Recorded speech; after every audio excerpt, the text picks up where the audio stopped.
Testing, testing. Microphone working. Hello, everybody. Let me get that off the dang screen.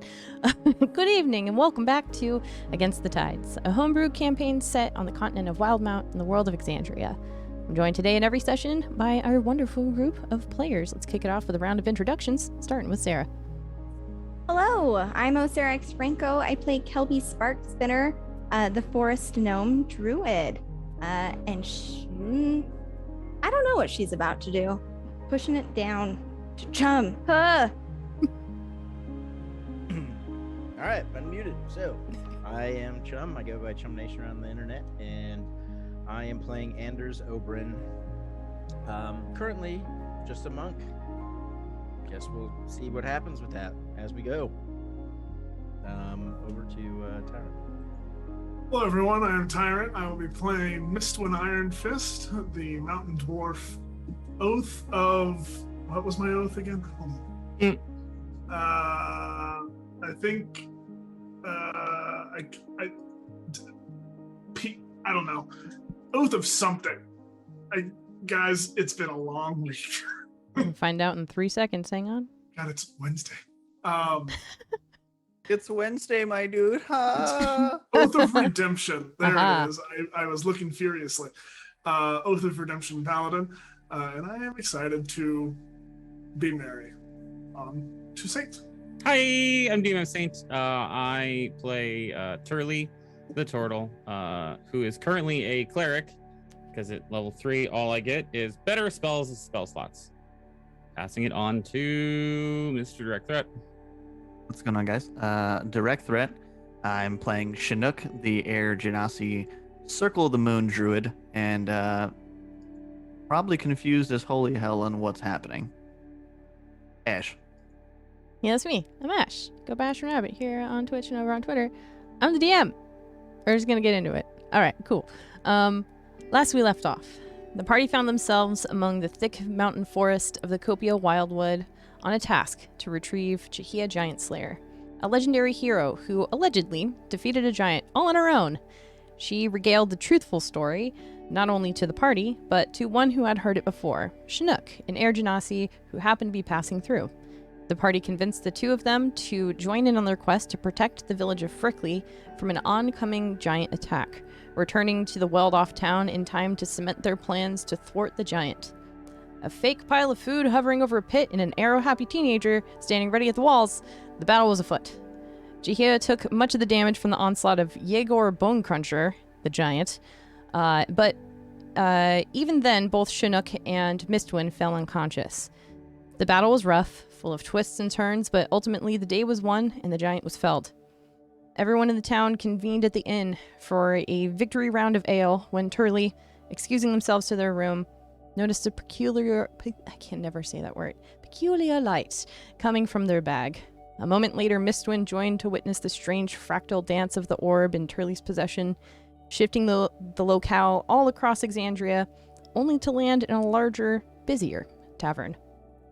You all find yourselves sitting at a round table in the corner of a large, bustling tavern, each with a plate of food and drink in front of you already, your belongings sloughed to the side. There's a band of musicians, music being played, which can be heard equally amongst the crowd with their loud noises within this building. Barmaids are hopping between the tables with cheers and trays of ale. Laughter and shouts of exclamation are heard. What are you guys doing?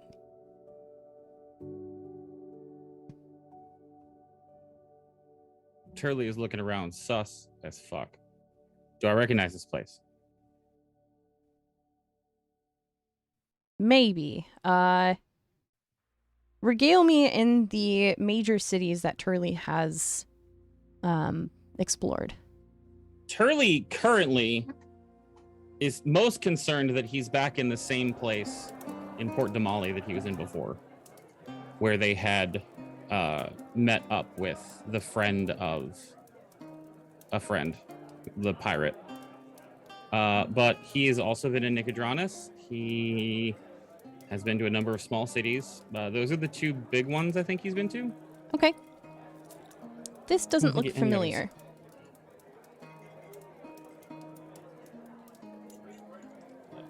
All Well, they certainly should have told us that the tavern can just change. That could have been really helpful in the planning stage of our operation. Turley, what the fuck just happened?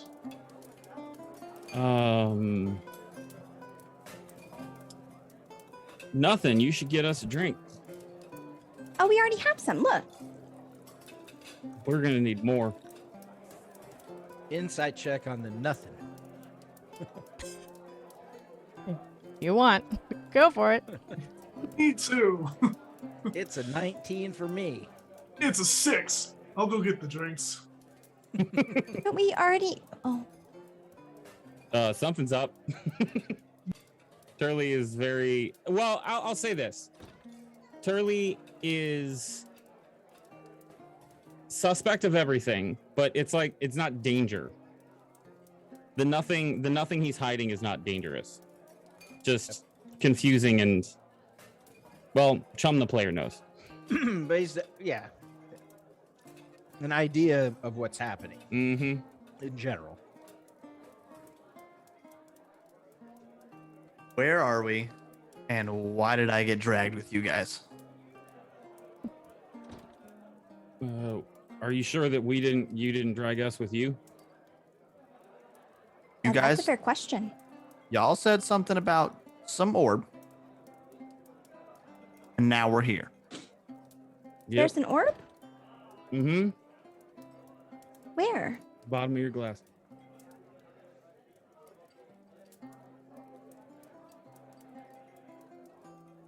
Just keep looking, you'll find it. I don't think there's anything in here, Turley. It's hiding in the corner. I was drinking that. Oh, sorry. My bad. Let me grab this other one. I'll just take it that we don't know how we're here. You can always ask if you want. I'm sure someone here will tell you. They might look at you funny, but Well, where is here exactly?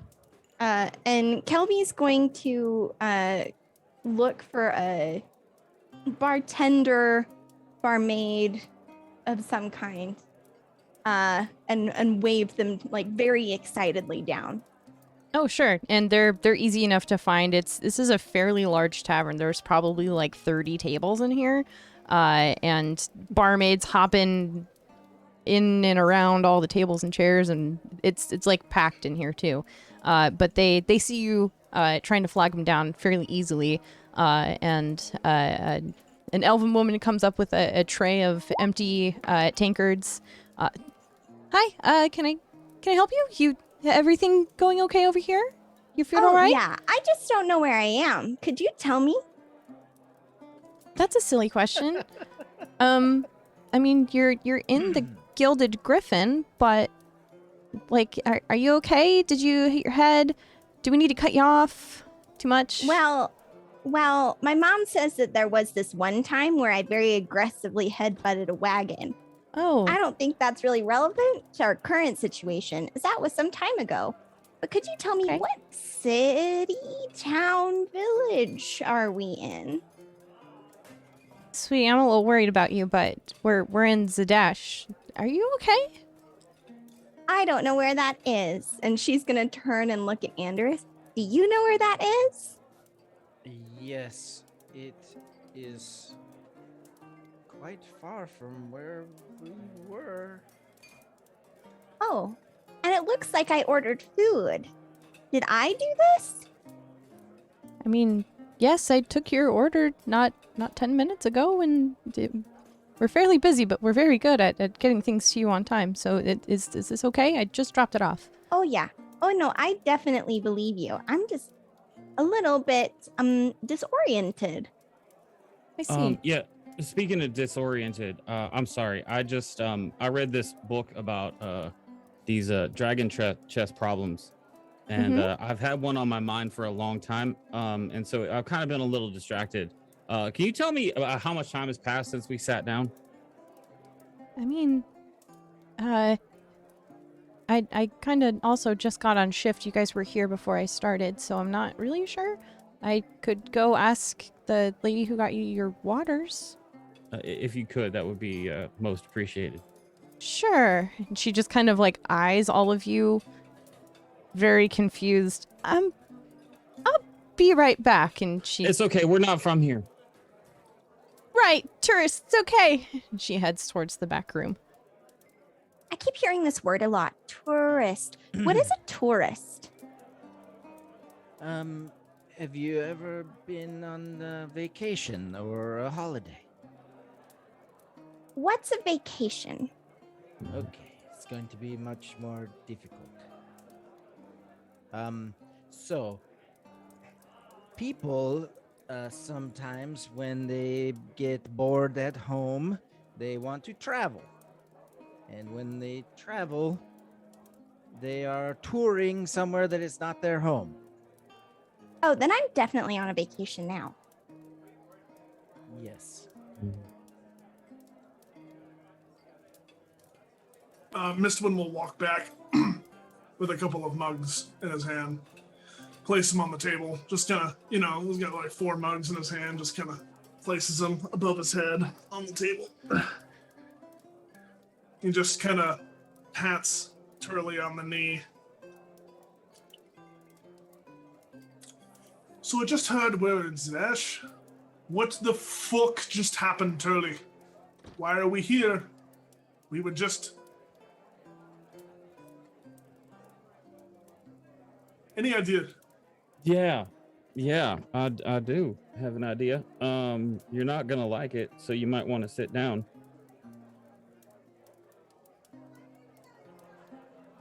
Climb into a chair. All right. So while we're waiting to find out how long we've been here, here's the deal. I haven't really told all of you about this, but I can't believe I'm about to say this. Listen, y'all, I'm a time traveler from the future, and I'm aware that this sounds like I've been drinking a lot, but if I recall correctly, I have not been. This one's gonna reach out and just kind of push Turley and expend 5 points of lay on hands to neutralize the poison. Go ahead and tell it again. Yeah, I'm a time traveler from the future. Fuck. We did this thing down to the south west in a place called and I'd like to look around. Is anybody looking at us? There are several people kind of just like, people watching around here, but not paying any particular mind. Lean in, everyone, just for a second. So I did some things in Darktow. But yeah, yeah. Just keep it down. And there may or may not have been an orb that possibly, probably, definitely made me travel through time back to way before I started. It's as confusing for me as it is for you. Trust me. Do you have it? Yes. Wait. Kelby kind of looks at everyone at the table. Do you all have one of these orbs from... Oh, dear God. I have no Don't lie. Chinook? Not that I know of. I Yes, don't believe Kelby. you. I have an orb that turns me into a fucking Bahir. I mean, I can't what? speak. I'm also confused. A beaver? Not even try. I can't speak for Reaper, but I know that I don't have an orb. Okay. Turley, could I see it? Not right I now. have a... Oh. So, I don't get it, but I understand when you say time travel. What I don't understand is how we traveled. 700 miles or so from where we were. Okay, well, I also traveled from Darktow back to the beach where y'all found me. So we're not talking about time travel specifically. We're talking about temporal displacement. You're jettisoned out of your time and space into another. Hang on while I check my intelligence. Yeah, that sounds about right. Hang on while I check my intelligence. What the fuck did I just say? I did not expect that to come from you there, Mistwind. But yeah, that's pretty much it. Well, I mean, it must have been magic, right? Ain't no magic I've ever seen. But yeah. Well, magic's the strongest thing in the world, and it's supposed to make everything better. That's what my grandpa always said. Kelby, So, we all know that love is the strongest thing in the world. I don't know about that. Okay. You're young. Have any of you guys been to this Zadash before? Do you guys know anybody here? I've never been to Zadash or Light Push, I mean Darktow ever. Mom. No, I've never been. In passing? Yes. Just making sure we're not completely unfamiliar with the area. But also, wait. This is concerning. Mistman's gonna lean back and kind of look around him and find someone who looks like they can be bullied a little bit. Oh, okay. Not someone that's gonna, talk back. Right. Okay. Someone scrawny. Right. Just Sure. table behind me. Just kind of Mistman lean back and push a person in the shoulder. Oi. I need you to settle a debate. Yeah, it's a halfling that you just like punched in the arm, and he's like, "Hey, what you want?" Settle a debate for me. Sure. My friend here and I, pointing at Kelby, we're arguing what year it is. You see, we both come from the mountains and forest. Can you tell us what year it is? This is a joke. I'm afraid not. Okay. By my calculations, it's the year 837. What does this mean to me, DM? It means that it's been 2 years since Frickley. Thank you. Okay. And he goes back to his drink. Lean forward. Just I drink slowly, all of my drink when I hear that. slowly and pointedly look up at Turley. And wave the bartender over, or the waitress over again. 2 years. Yeah, I think it's a little bit more complicated than that too. DM, is the music I'm hearing accurate? Yeah.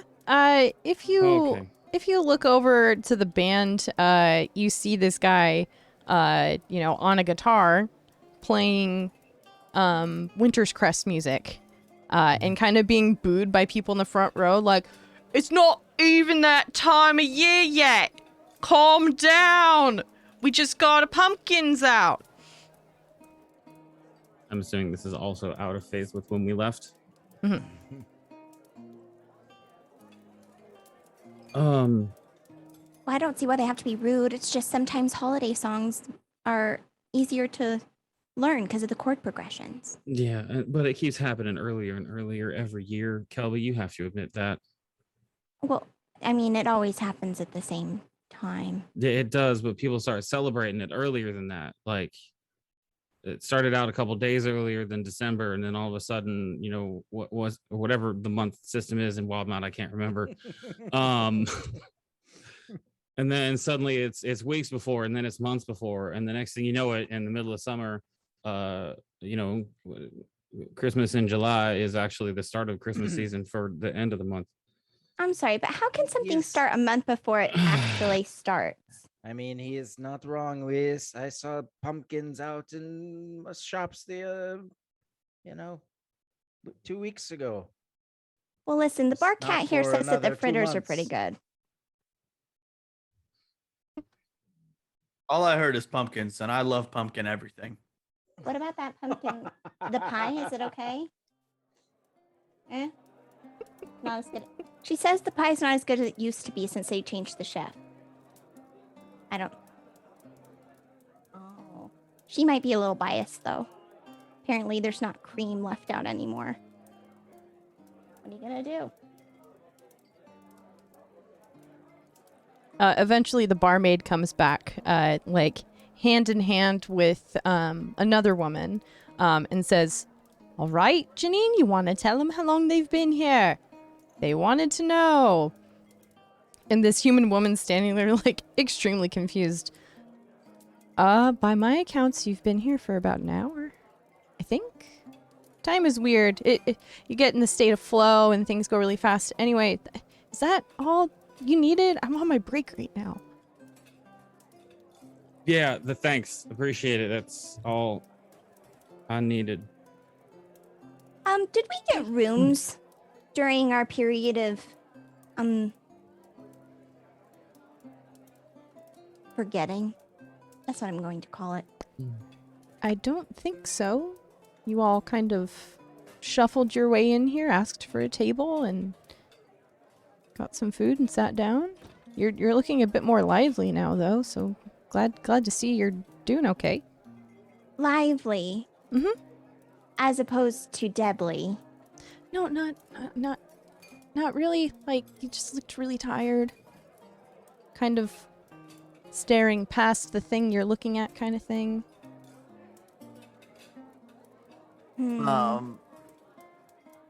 Knowing that we've potentially time traveled for 2 years, I think Chinook would kind of like check his feathers out and kind of see if there was anything different with himself, seeing if like he had just missed 2 years of life or if he had been like moved 2 years. Looking at myself, do I notice any changes at all? That's a good question. You don't need a roll for this. Nope, nothing significant has changed.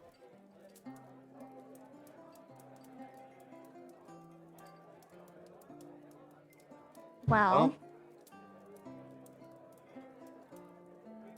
what do you want to do? I do have an old friend somewhere near this city. Depending on what we decide we want to do. She also runs an inn, so we may be able to get rooms a little bit cheaper, possibly. I'm unsure of how far it is from here, though. I think we should get some sort of newspaper or other periodical to find out what's happening currently. Is there some way we could find out why this is happening? Well, if I I could take a mean- look at that orb, I could see... Well, maybe try to see what it is. Zadash is a big city.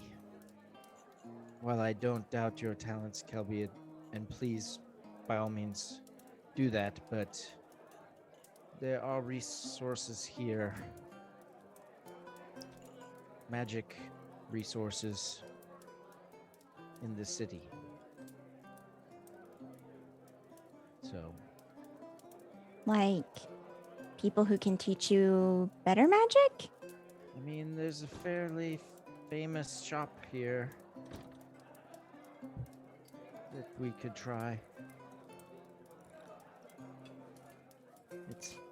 It's renowned throughout the Empire for its magical wares and... Well, I've never heard it. Well, you have not been to Zadash before. or anywhere, right? Except for fractal. I've been like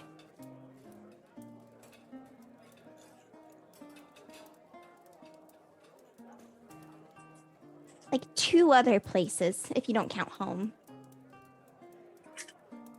Yes. Chinook, Mistwin, what we- do you want to do? I You want to I- see your friend? I mean, it would be nice. I haven't seen her for some time, and we might be able to maybe get a little bit more information from a friend than a random in a bar or on the street. Before we Um, start traipsing around the city, does anyone have any issues in the Empire? Legally speaking. Nope. Just fine. You don't have any issues following you from Deep Finger or whatever you were saying? Nope. Darktow is very, very far away. Okay. DM. Mhm. I still have my brother's ashes on me, correct? Yeah, if you like rustle through your bag or wherever you tend to keep him. Yeah. Mhm. Yeah, of course. It's in like a wrapped, like tied up, leather tied urn that I like keep on my side. Oh yeah. Yeah. You would notice that the weight is still there, and even like checking the interior of it if you wanted to get that kind of antsy with it. It's all there. Well, I don't know what exactly we should do here, but I suppose if this renowned magical purveyor of magical items and whatnot could tell us a little bit about the orb. He could at least point us in the right direction, I think.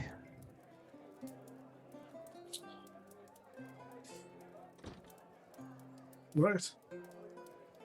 But I say we go to Chinook's friend first for shelter and information. Do you think your friend will give us a place to stay, or should we just handle it here?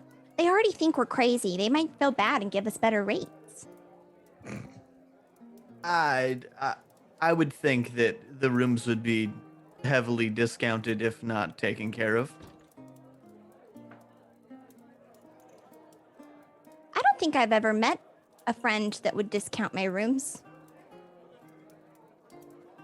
They Those just are really called- like you. Those are called acquaintances, not friends. Acquaintances. You're kind of prickly. What's your deal? Ideal? Yeah. I don't even know you. I don't know you either. That's why I'm asking questions. Have you never met a person before? That seems strange given that you have an acquaintance that will give you free rooms. We lived in the same place. We watched over each other. Almost like the family. Remember when we were talking about family before? Well, yeah, I know about family. I just don't know about watching over people while they sleep even. I mean, you didn't have guards where you came from? Well, I mean, that was mostly my brother's job, but So they watched over you while you slept. well, no, why would they watch over me, silly? I'm just sleeping. Does she always talk this much? Yeah. Yes. Be completely fair, you are egging her on a bit. Yeah. Also it- true. Anything else at the moment that you would like to know about? Well, I mean, you were pretty vague about your answers, but I suppose it'll do for now.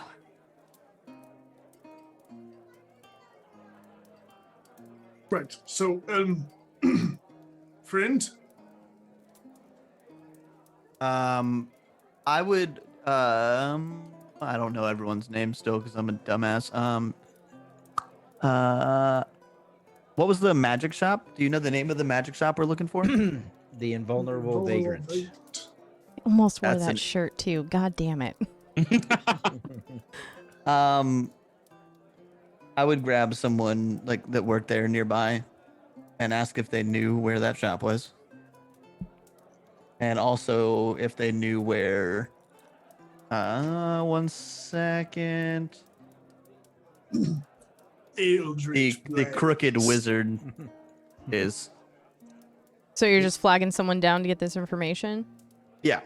Okay. A bunch of the people like around you at their own tables, they're all preoccupied, like hanging out with their friends and stuff. But one of the other barmaids walks by and says, do you need help? You looking for stuff? Yeah, I'm a little bit new in town. I'm just looking for a couple landmarks I was told about. Okay. Yeah. What do you want to know? I'm looking for a shop, something along the lines of the oh my god, something vagrant. Invulnerable Vagrant. Oh, Pumont Soul's place. Yeah. That's I mean it's just across the Penta Market here. It's like you can throw a rock at it and hit it. Okay, and then and I think there's another inn, the Crooked Wizard. I mean that doesn't sound immediately familiar. That might be down in the western Outersteads. You might want to ask a Crown's Guard for help to get there. I'm sorry, I don't know exactly where that is. Oh, you're fine. Thank you very much. Yeah, just a heads up, the Harvest Close Festival might impact the business hours of Pumont Soul's place, so if you're looking to go there, you might want to kind of looks around and looks out the window to see roughly what time it is. You might want to head over there soon. They're closing down early for the festival. Wait, what kind of festival? Oh, the Harvest Close Festival. Everyone's, getting ready to ease into the autumn season, and we've got a good bounty this year. It's kind of a wild mount tradition. Oh. Okay. Also, just a heads up.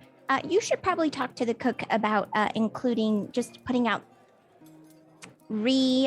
establishing the culture of leaving cream out. You see, your cat there is going to actually go on strike on the mousing front, and she says that she did see a small family of about 5 or 6 moving in. So, it just a heads up. Thank you. I will You're welcome. let the owner know. All right, you guys clearing out? I can clear out the Excuse table. me, lass. Yeah. Yes. This festival you're talking about. Mm-hmm. Are there games, tournaments, anything that we could partake in? I mean, there's plenty of games and, fun souvenirs and food. I know you guys just ate, but, I would highly recommend checking out the candied fruit stand. I have a friend that actually runs that. No sort of test your worth events or Oh, yeah. challenges of strength or anything like that? Sure, yeah. Last I saw, they were setting up the archery contest. And there's always the fit competition, the strongman contest up on the stage. So if that's something you're into, check it out. Oh yes. Thank you. Of course. Just out of curiosity, there's no like fighting competitions or anything like that. No arena thing. Like that's not part of this festival, right? I mean, there is, but that's more for Okay. like hardy adventurers that want to get in on Yeah. that. It's not really advertised anywhere, so you kind of have to ask around and see if you can get entry to that. No, but that's okay. right, I don't think we're gonna ask. okay, yeah, right out the doors is the Penta Market, and there's plenty of stuff to check out. My mom actually set up the gourd carving competition, so if you wanna check that out, just go say hi to Lucille, and let her know that Bertha sent her. So sent you over. Like, she's asking me to send her way. It's not really a popular. Anyway, I'm gonna go. You guys have a good night. We'll see you around. God, and she's beats feet.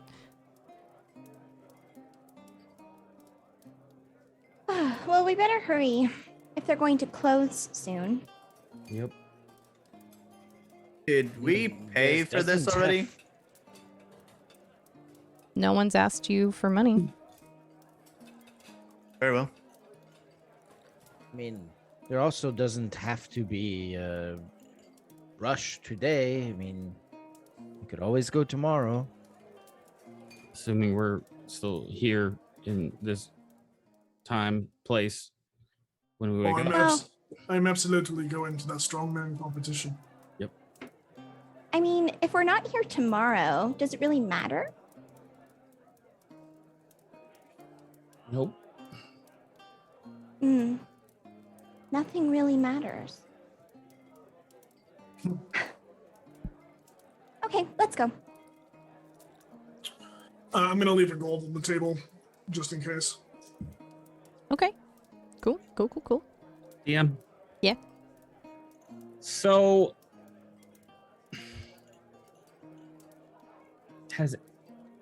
have I caught the eye of anyone? I mean, probably a couple people if you want to make a perception check to see Yeah. exactly Yeah. where. 14. 14? Question, would Turley have been like immediately looking around as soon as you The became second aware? he found out that he was in Zadash. Yes. Okay. Yeah, you would have noticed someone kind of across the tavern, which is kind of even hard to see, but you're a bit taller than everyone, so maybe a little bit easier for you.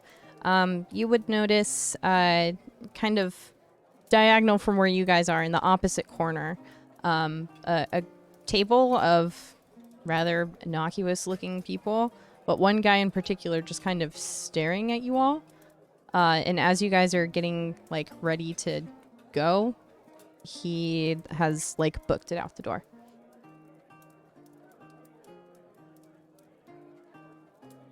Okay.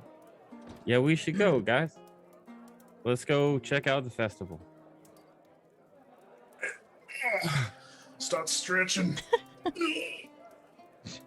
Oh, if Turley's a turtle time traveler and Chinook is a person who watches people while they sleep, Mistwind carries his dead brother in a jar. Anders, I haven't really figured anything out about you yet. You got any quirks? Not that I am aware of.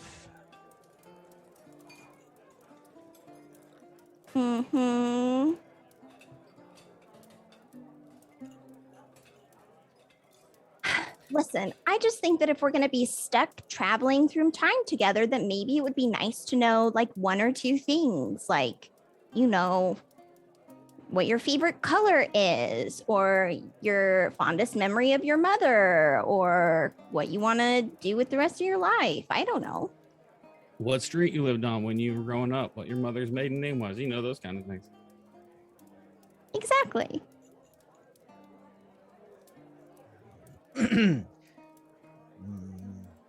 My favorite color is black, and my mother is very strong.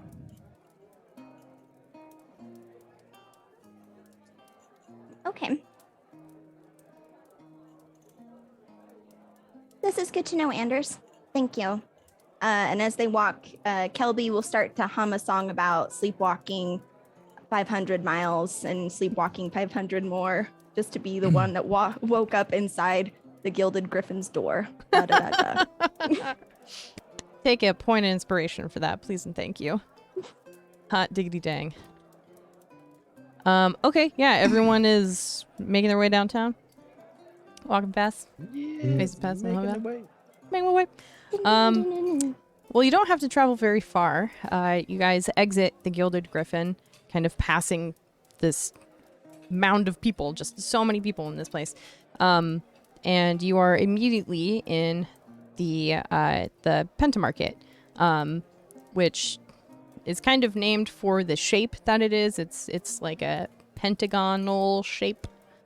It's got major businesses surrounding it, but it's kind of an open square. Let me get you guys to the map.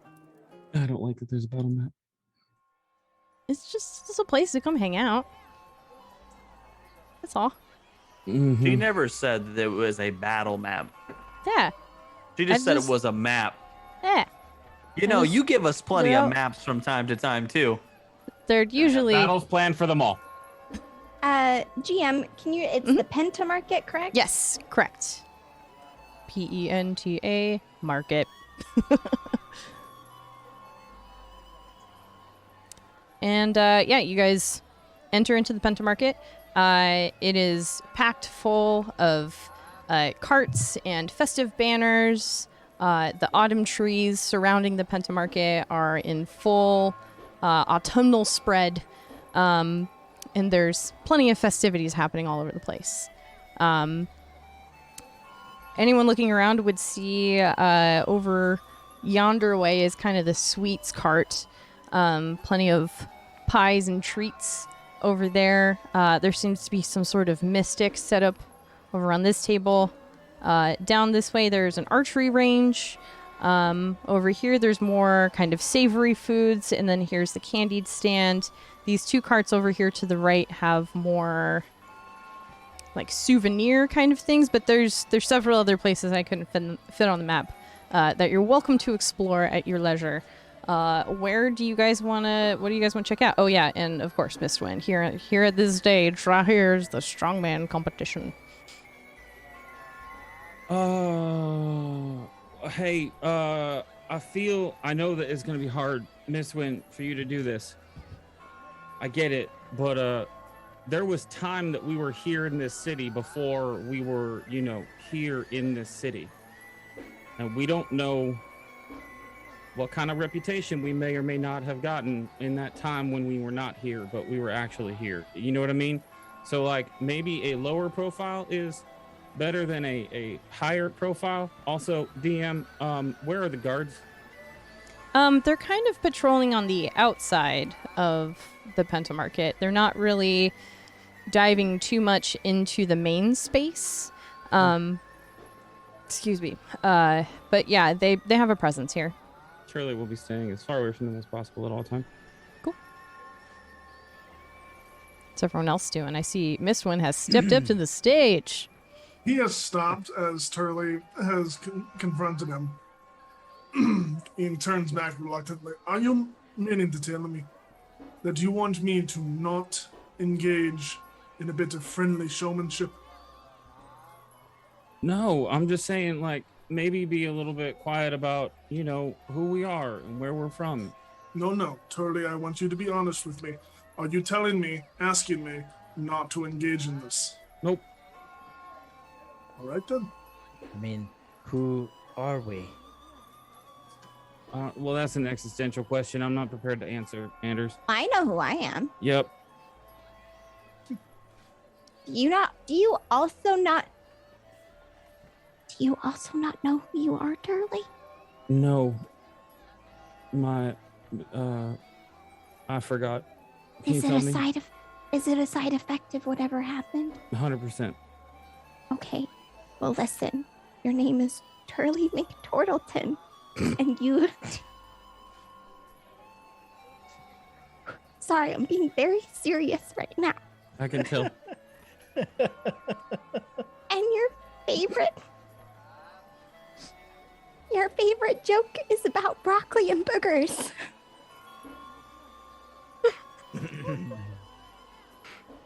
Tell me, what would I do without someone like you to keep me grounded? Oh, I don't know. It's, I was thinking about it. I think that it's probably for the best that this has happened. Because, and I'll tell you why. It's really given time for, legend of our exploits to really, soak in. You know what I mean? that group of people that fought the giant, and now probably somewhere, we're probably legends. And that's going to be really good for business. Maybe. Oh, I mean, we're being very glum and serious about it. Ooh, and Probably Kelby's going to not kind of... Here. I doubt anyone cares what happens in Frickley here in Zadash. Why? This is a very large city. Very large. Well, so is that giant.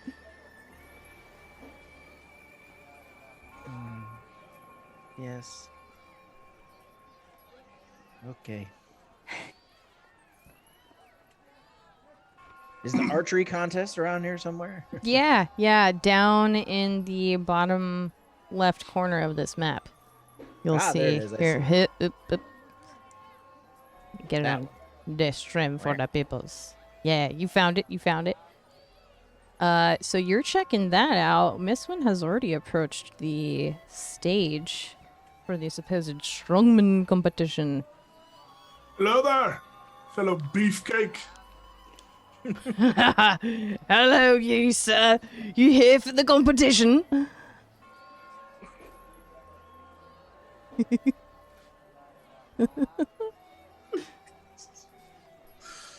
The glasses fucking killed me. Sorry. Sorry. Aye. What do I do? Jack Strong! You seem a hearty fellow. You interested in competing? There's no buy-in. You don't need to worry about that. You keep coin purse to yourself. What do I do? Jack Strong! You flex and show off those guns there, sir.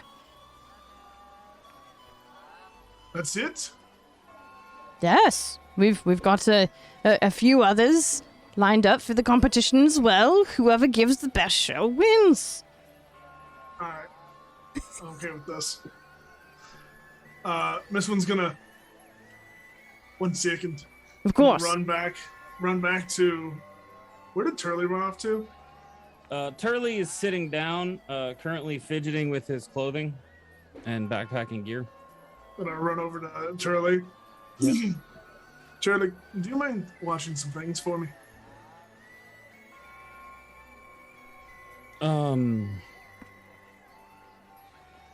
GM and also Tyrant. Yeah. Mistwind is a paladin, right? See. Do I know who Mistwind follows? Is it apparent on your gear? Yep, Nope. I'll watch it. Cool. Miss One will take off the shield off his back, put it at your feet, take the maul off his back, put it at your feet, Okay. unsheath his broken greatsword, put it at your feet, Yeah, it's right there. and then take off all of his upper body armor and put it at your feet as well. He is now fully nude from the waist up, Amazing. and he is just beef. Like we're Just we're beef. talking upper constraints of human physical fitness beefy. Okay. Very good. Continue. And he assumes a stance of consistent upper body flex, and he waddles back towards the stage. Amazing. Here, I'll move you for you since you're busy flexing. Yeah, so the gentleman on top of the stage is now calling for the bustling crowd to join them to help judge the competition. You'll see Mistwind kind of standing in the middle of the stage with 4 other people on stage as well competing. 2 at his left, 2 at his right. There is a half-orc There is a Goliath. There is a young human who does not look like he should be up there at all. And then there's another dwarf on the very end, who just happens to be about an inch taller than Mistwin. Pretty big deal in dwarf territory. But everyone else is kind of aligned themselves and presenting themselves similarly to what Mistwin is doing. None of them have shirts on. They're either like draped at their waist or kind of tossed to the side. The Goliath, being a proud strongman, has oiled himself up a little bit as well to kind of further, show off the pectorals a bit. And everyone starts flexing. Miss, when you flexing, what you doing? What pose you doing? Describe it to me. Paint me a word portrait here, dude. Here's the question. I'm not exhibiting an act of strength in this moment. Okay. Right? Okay. I mean, realistically, this is less about my physical strength and more about my showmanship, right? Mm-hmm. Could we then argue that all of this is based off of a sense of charisma and not a sense of strength? A little bit. Okay. What you trying to do here, buddy?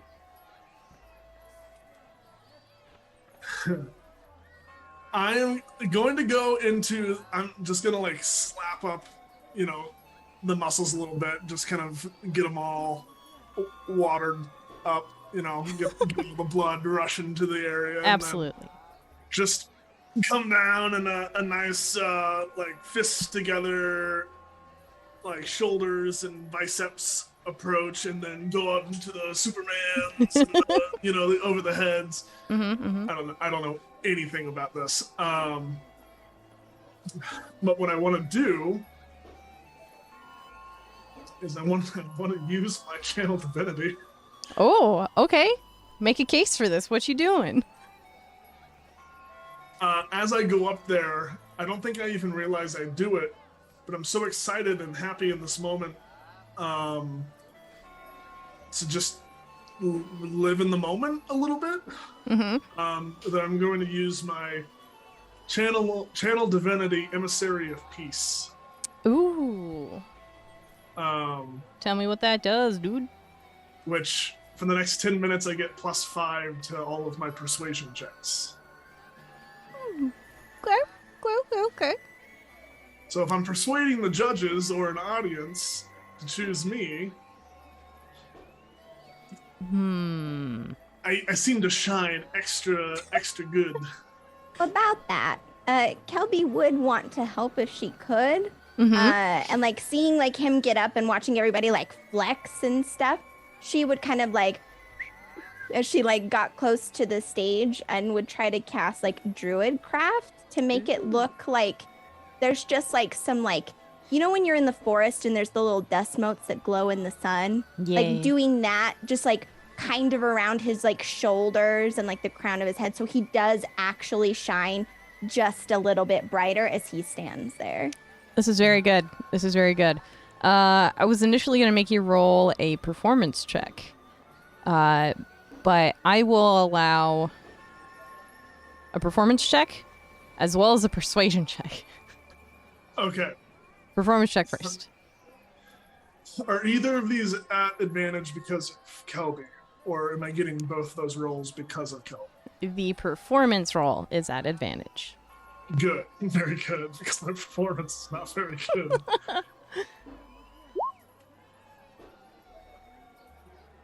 14 for the performance. Okay.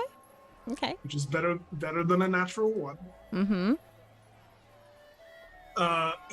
And then persuasion is a 23. Jesus Christ. Okay. So as Mistwin is performing his sweet flexes, showing off those guns, And Kelby is helping with the cool like dust motes to make him look all cool and glittery, almost like Edward from. I'm just kidding. Totally not like fucking Twilight. Oh Absolutely no, 110% like Edward from Twilight. We're gonna This is- eke in this is Twilight fun. references into every single campaign we do I on was this just channel. gonna say, didn't we just It's have a a Twilight requirement. reference in Morningstar? Mm-hmm. It's in It's a Morningstar. requirement. It's it was also in the random one shot, which is very good. Continuing the trend. Yep. Anyway, Yep. our vampiric marble skin motherfucker over here is flexing to save his life. Looking down the row of participants, you see the half orc doing similar posing, but also like getting down on a knee to like show off really everything he can to everyone in the audience. The Goliath is basically just standing there and assuming that he's doing it correctly, just kind of like flex. That's really it. Mistwin here is just, eating it up.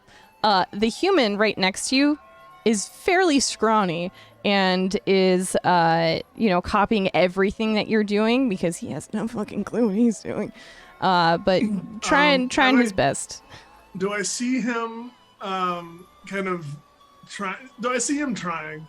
Absolutely. You see him giving it his all. It's not much, but he's doing it. I'm gonna like slowly kind of shuffle my way closer to him and just go, puff your chest out and push your biceps forward. All right, mate. Thank you so much. Oh god, I can't really breathe. Trying so hard. And then the dwarf on the end is just super full of himself, like Fabio-esque hair, just like coiled down his chest as he swiftly moves into each flex here.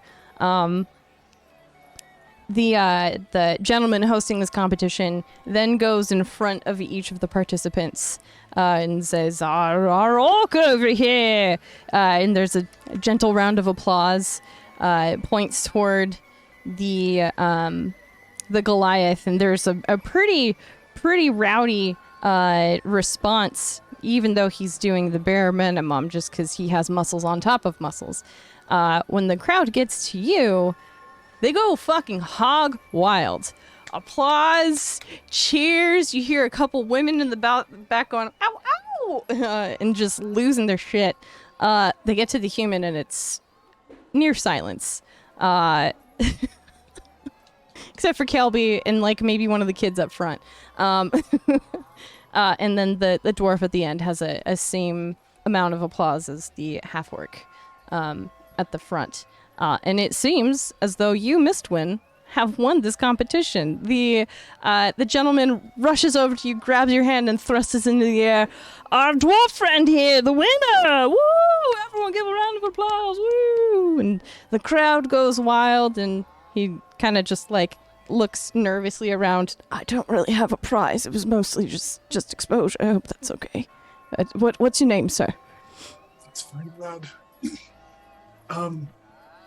Name's Geralt. Geralt, our winner! As he continues to hold your hand up in the air, shaking it, everyone applauding as much as they can, and everyone kind of dispersing afterwards. A couple of the women sticking around to like ogle the eye candy, but after that, the competition is won. Very good. Very good. I'll go find the human. Yeah, he hasn't gone very far. He's like gone to the edge of the stage and just kind of sat there. He's like wiping sweat off his brow from like flexing too hard. Just pat him on the shoulder.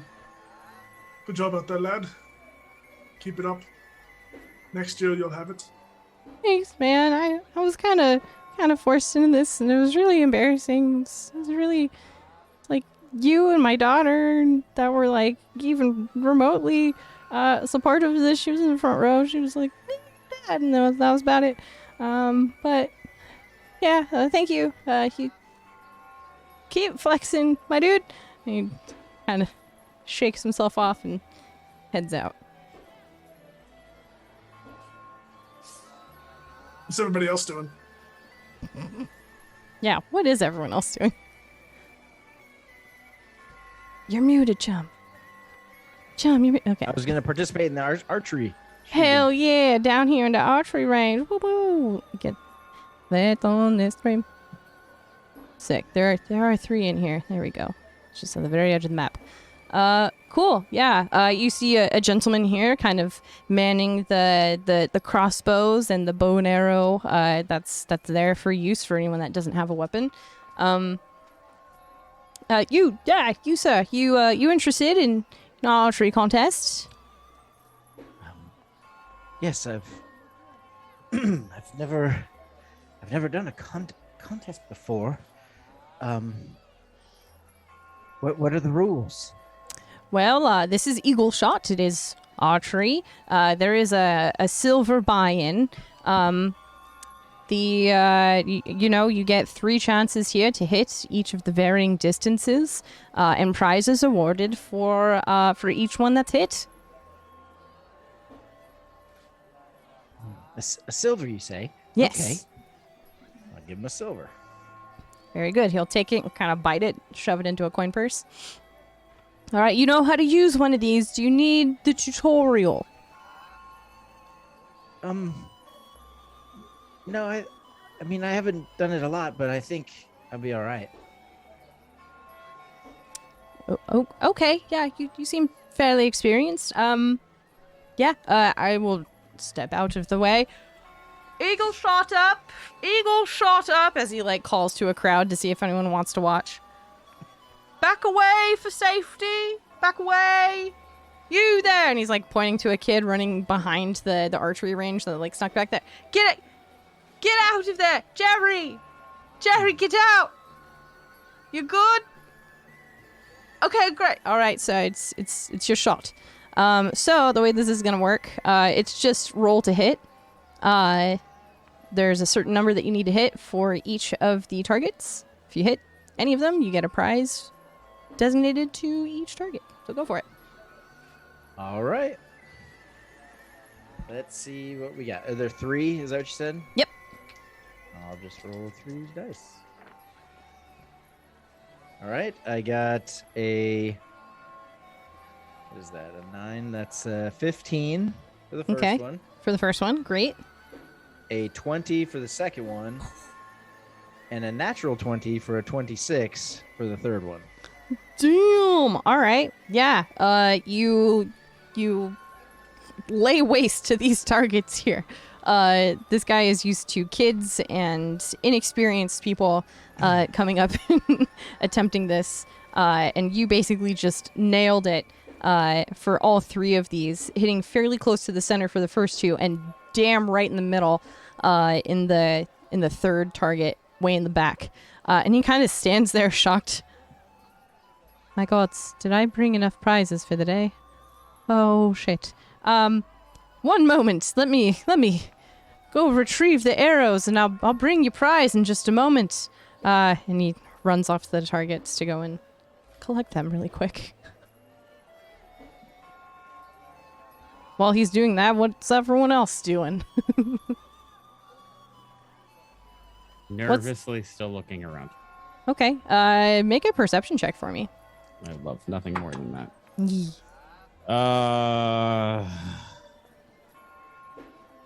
Nope, that's not mine. 11.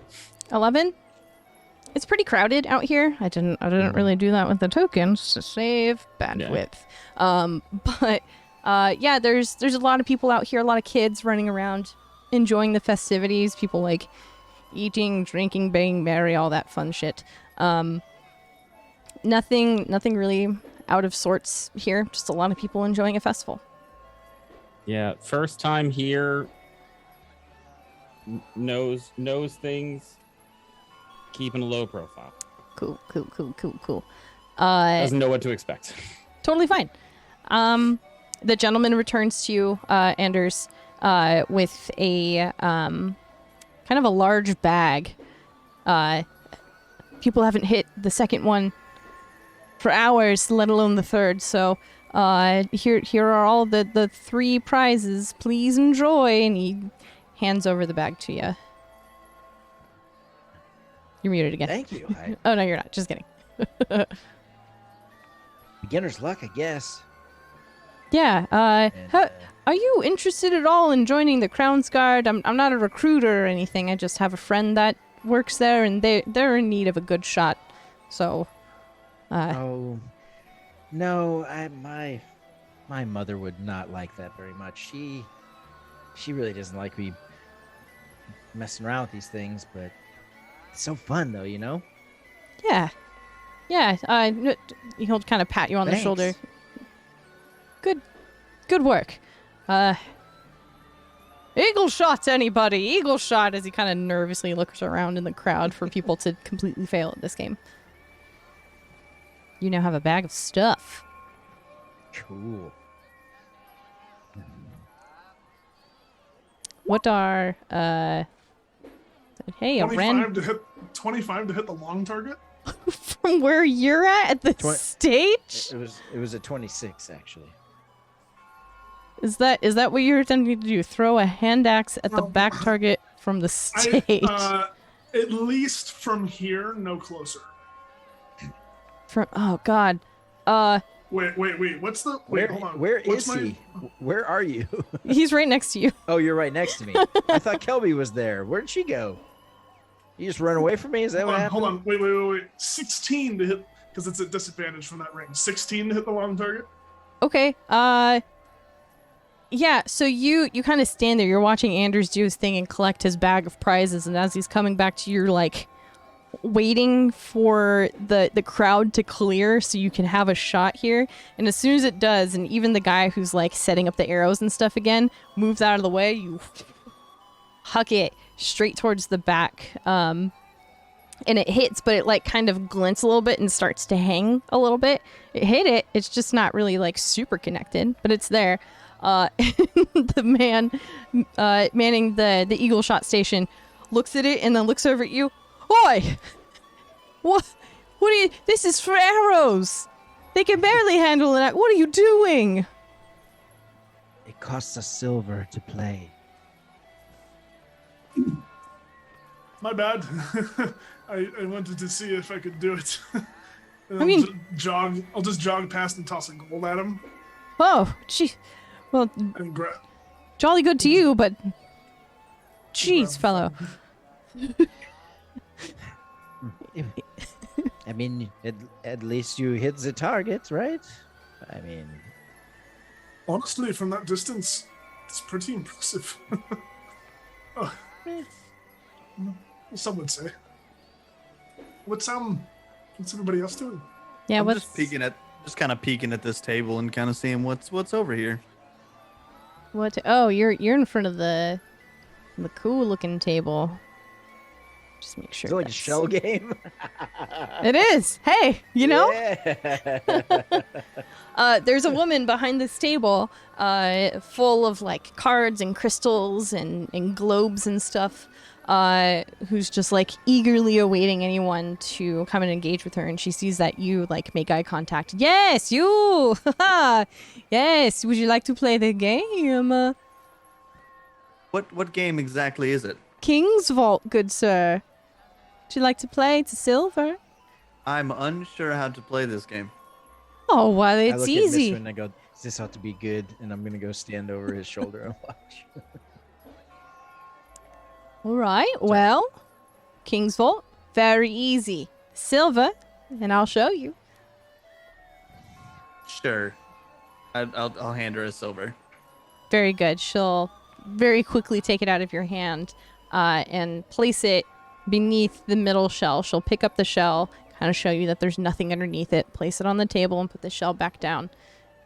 Now, you watch where the coin is, right? You can't see it, but you know what's under this one. So track it, and you'll be good to go. You ready? Sounds good. Okay. Watch. And she very quickly starts maneuvering these shells like back and forth, kind of trying to psych you out a little bit. For like a solid like 15 seconds, shuffling them around. I would like for you to make just a general d20 roll for me, please. 19. 19. Okay, 1 second. You seem fairly confident which one it might be. All right, sir. 1, 2, or 3. Which one shall it be? I'm gonna take the one on the right. Number Whatever 3. She kind of like maneuvers her hand in like a fancy fashion, and she goes to pick up the shell, and the silver is beneath it. So yes, What did I win? you've done it. And she takes another silver out of her coin purse at her side, and you've won. You've won double payout. There you are. Thank Would you like to play again? No, I'm fine. Oh, shame. Not really a game of luck, really. That's fine. I also read fortunes. What's the cost of that? No cost for that.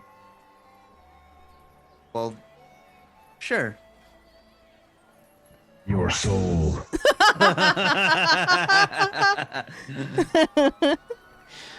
Just a little bit of your life. After knowing what happened with Varys, no, thank you.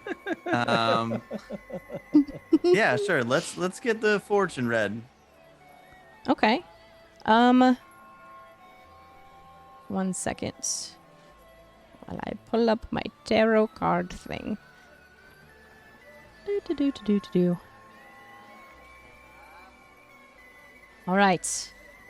What is it that you're looking to accomplish in the immediate future here? It's going to help me zero in on what your reading will be. I feel like Chinook would be mostly just trying to figure out what the next thing to come up would be. Not really like having a specific goal in mind, but just kind of trying to figure out like what's the next big task in his life. Okay. So now keep that in mind. Whatever it is that you're attempting to accomplish, work towards, whatever quest you may be on, you seem the adventuring type. Think about that. Keep it at the forefront of your mind. And she shuffles the cards. Please split the deck for me, and she'll kind of push the deck towards you. All right.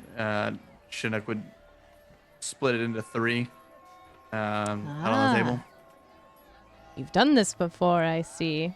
She'll kind of put them all back together and start dealing them out in a little pile until she flips one over in your direction. The magician. It's one of my favorites. This one breeds of manifestation, resourcefulness, power, inspiration. Take with that what you will. The thing with tarot is assume the meaning as it works for you. Not that it's telling your future in any specific way, or that it is revealing anything that may not be really there. It's meant for you to grasp and assign meaning to yourself. So whatever it is you are seeking, you may manifest. Thank you, and I would give her the silver that I won back. Oh, very kind. She'll just kind of bow. Is there anything else I can do for you? I think that'll be it. Thank you very much. Enjoy the festival. What's Kelby doing? Excuse me. Are these pies? Why, yes, they're absolutely pies. We've got carrot and cherry and pumpkin, my specialty. What's interesting you the most? Well, I mostly just want to know, well, it looks like there's 4 of them. Are they for, well, I guess, what are they for? For anybody that would want a pie, a slice. I've seen families come in and grab a whole pie to share. You know, those who may be by themselves or wish to sample several, you're welcome to purchase by the slice. Okay. I heard there was a candy fruit stand and also maybe a place, Lucille, a gourd carving something or other. Oh, the gourd carving. Yes, that's just about to begin. Over there, kind of in the tree line. It's nice and shady over there, so those that are working for a while may not be in direct sunlight for too long. But the candied fruit stand, it's just down over there, and she'll kind of point down towards the bottom middle here of this map. Boop. Great. Kelby's gonna eye the pies and look at this woman and kind of look around and just say, well, listen, I'm kind of new here, and I'm not exactly sure what this little festival here is really all about, except that the seasons are changing, which is pretty cool. But is there a place that, oh, sorry, yes? The cat wants to know if you have any meat pies. Oh, no. More No. Sweet pies here. Sorry. It's okay. You have a lot of cats here. Mm-hmm. Anyways, is there a place Why that do I could... cats keep coming up to you? It's kind of a gnome thing. I don't really try to draw too Really? much attention to it. Well, I mean, it's always been my thing. Ever since I've come out of the forest, it's all the cats want to tell you everything about themselves, what they ate, what they want. They're pretty bossy. You can understand what he's saying. Yes? I mean, generally, if the cats are, well, you know, the small creatures, it's kind of nifty, you know, when you're running a job or, I don't know, lost your favorite marble in a snake hole, that kind of a thing. Yes, that would be very useful. Right. Excuse me, ma'am, how much for a whole pie? A whole pie? Which one? Any of them. Any of them? Well, they're all the same cost. It's just a silver and 2 copper. I would like to buy one of each, please. Really? Yeah. Okay. Wonderful. Do you need a box to carry them all in? Oh, I didn't think about that. Anders, can you help carry my pies for just a minute? Well, I have these bags. I Oh, can Um, take Turley? one. I Turley? can carry one. Turley! Yeah. I need your inordinately large turtle hands. I'm watching Mistwind's stuff. Where Where are the- we taking the pies? We might be able to take them, you know, a couple at a time. Oh gosh, this is a whole Are we taking thing. them to the tables? Well, I was or- gonna. Yes, but I was gonna kind of use them. Okay. It's fine. Yeah, let's take him to the table. I could Where's leave that my sad things human with... and his daughter? Did you see where they went? I did not see a sad human. Oh, I don't know how you could have missed him. Anyways, fine. Yes, thank you, ma'am. That's great. And Kelby's, there's this other guy on the side of the table that, like, is that a Kenku? Like, what's the situation there? Yeah, that's absolutely a Kenku. They're just like kind of staring at all the delicious baked goods. Kelby's gonna be coordinating with Anders to get one of each of the pies back over to the table, and is gonna see the Kenku like staring at the pie and go, hey, buddy, you doing okay there? Hey, buddy, you doing okay there? Well, no, I asked you that. I asked you that. Well, I know, but see, now we're gonna be in kind of a situation. Oh, do you want a pie? Do you want a pie? You want a pie? Okay, all right. I see what's happening here.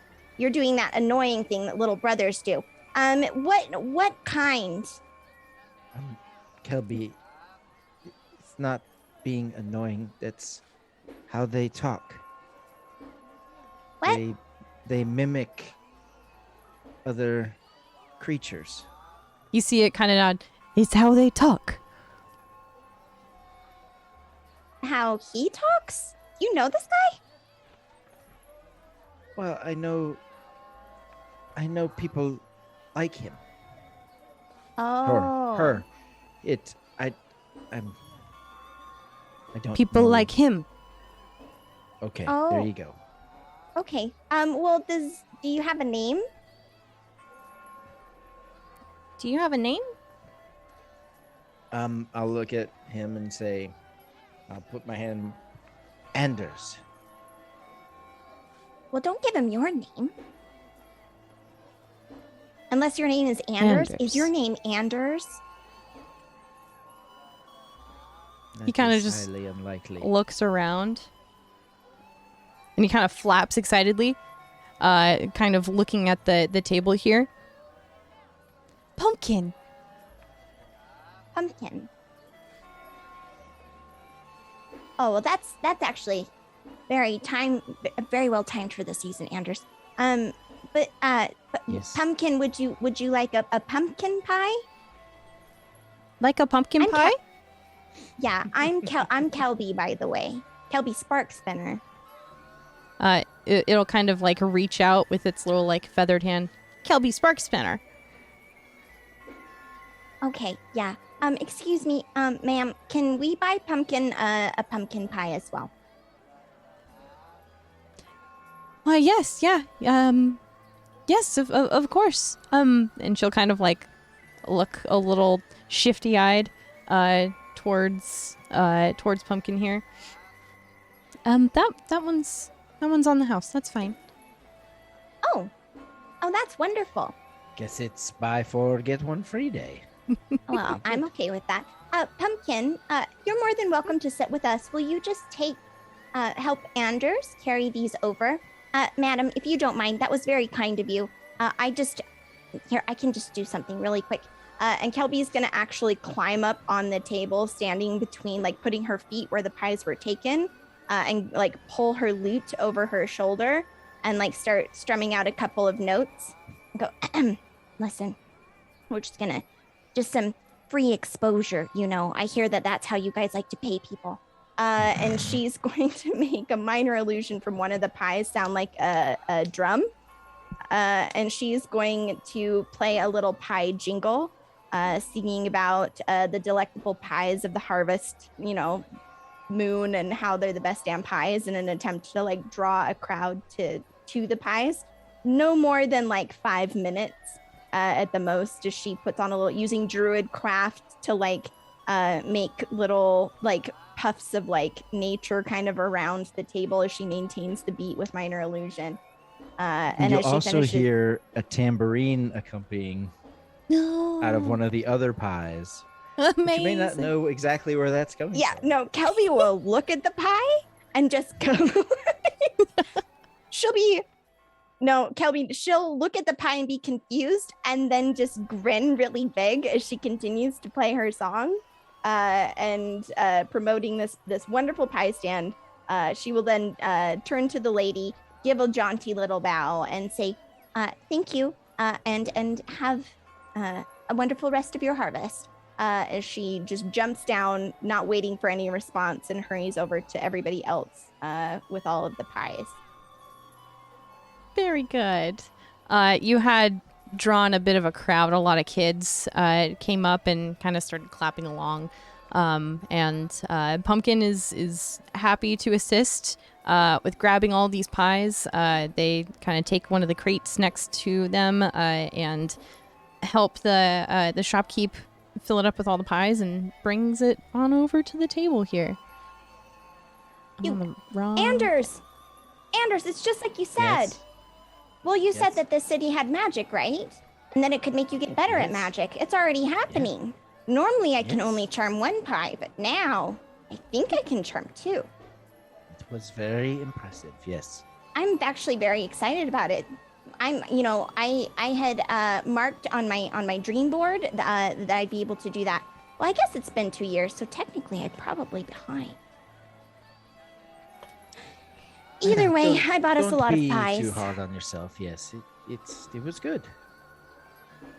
Great. I figured we could celebrate, and then whatever we don't eat, we can just share. We wouldn't want anyone to assume that I had stolen the pie. Who would think that?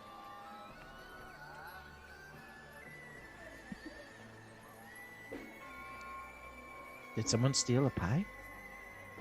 Certainly not me. I paid for them in exposure. You guys now have Pumpkin the Kenku. They're doling out the pies onto the table. What's in my prize bags? Oh yeah, hey, you want to check that out? Cool. So you open the bag, and the most prominent thing in there is a wooden sword. Oh, all right. It's finely polished, kind of got a bit of a rough handle. But yeah, you have a wooden sword. You also have a hand-stitched doll of what can only be described as the King Dwendal. Okay. And there's also a bag, a smaller bag within this bagception, of a candied apple. Okay. That's what's in the bag. That's the prizes for all three targets. Okay. Very good. So anyway, Turley, like I was saying, I won the contest, but I used a fake name so that I didn't draw any attention. So, if you see anything in your travels about this like a strongman named Geralt, let me know. All right. Yep. I'd like to know. I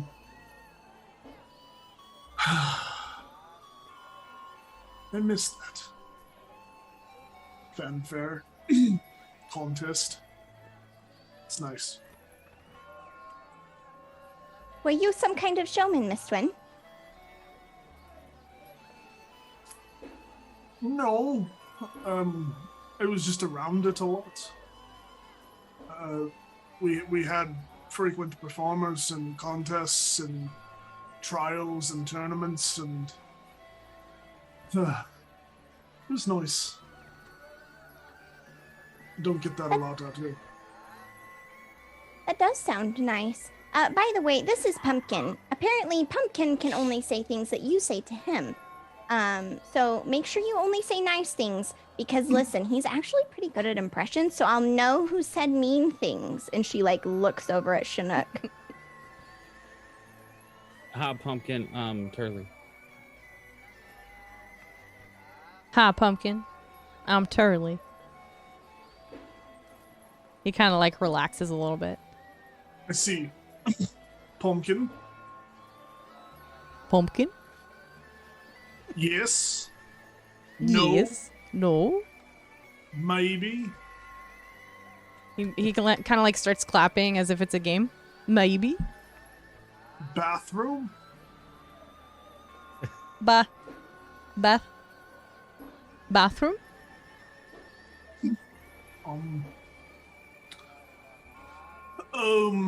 Chinook, Anders, Kelby, Turley, and Mistwin. Pumpkin? Well, now we can converse a little bit at least. about the bathroom, and maybe. Yes, no questions. About the Listen. bathroom. Listen. The thing is, that's a very important thing to be able to say in whatever language or place you're in. You are not wrong, Turley. Yes. Also, this is pretty standard. We have a lot of kenkus where I'm from. They're actually very helpful. that is Very helpful. what I said. Have you ever heard the term canary in a coal mine? Oh, did not. Why would you put a canary in a coal mine? Kelby, you do not Why would you wanna put go a down this canary in a road. coal Yes. mine? You do not want to go down this road, Kelby. Fuck. Nope. Ash, Nope. Nope. spot on.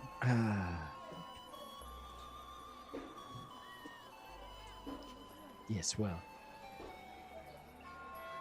It's been a good bit of fun, but perhaps we should move along. Oh, I bet Pumpkin could help us. Pumpkin, Pumpkin. do you know where we could learn about magic stuff? I think the natural ambiance of the city is already having an effect on my skills. But we're looking for, what was that place? The Invulnerable Vagrant? Oh, Pumat Soul. Sure. That is correct. Do you know the way? Do you know the way? Just kind of points towards like the northwestern part of the Pentamarket. Oh, Chinook, question. Your friend, the one lady didn't know where your friend was. What was that place called? Something about a Izzy wizard? The Crooked Wizard. Do you know where the Crooked Wizard is, Pumpkin? Crooked Wizard.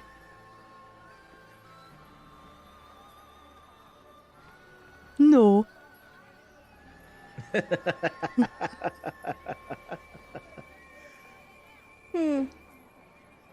And Kelby is gonna lean down to Pumpkin and just get really close while keeping an eye on Chinook and go, I'm starting to think that he maybe made up this friend in an attempt to impress us. But don't tell him that, okay? It's a secret.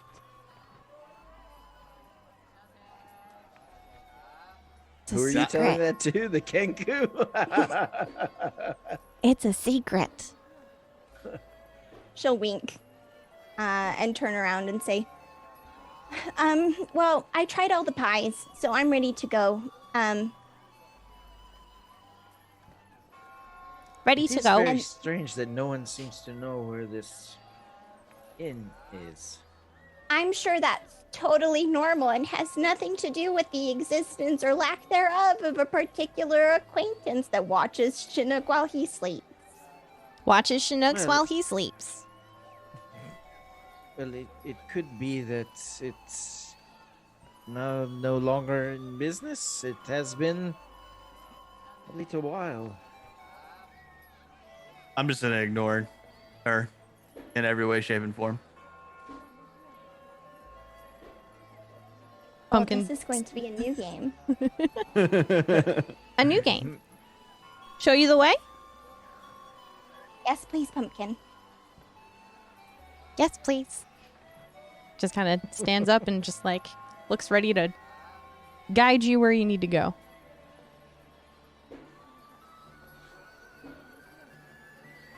Okay. Everyone ready to head out?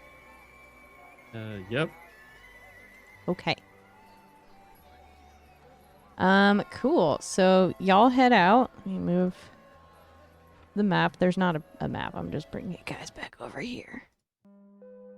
There we go. That's super zoomed in.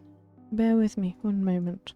Yeah, so Pumpkin will guide you just on the outskirts of the Pentamarket here, towards a, kind of normal looking shop. It has kind of a green painted exterior with a hanging sign that says the Invulnerable Vagrant. My God, I will get that one day.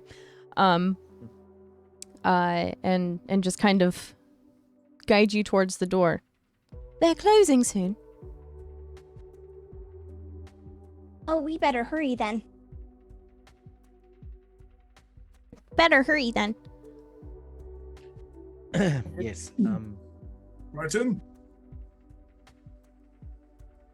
Very good. So y'all head into the Invulnerable Vagrant here. This is a shop of curios and magic goods and wonders.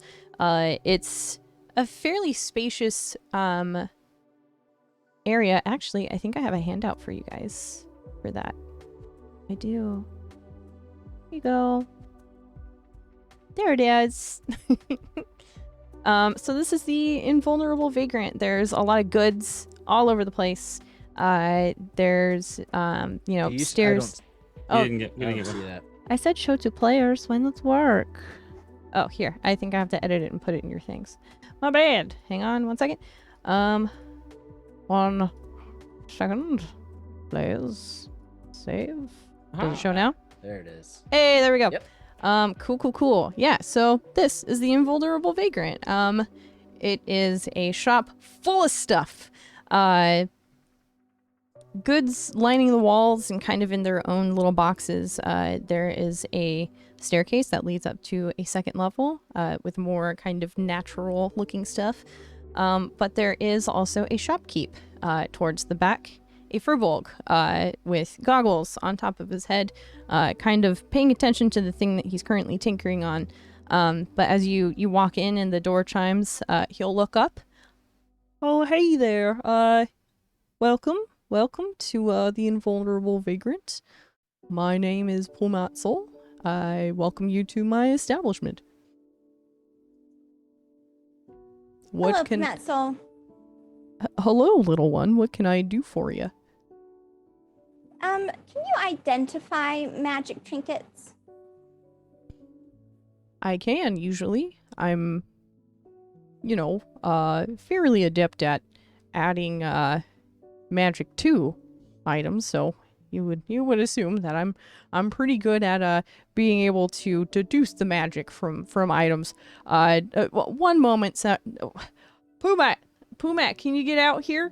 And as he kind of turns around on his little stool that he's sitting on, from behind like a beaded curtain, walks in another identical Pumat Sol.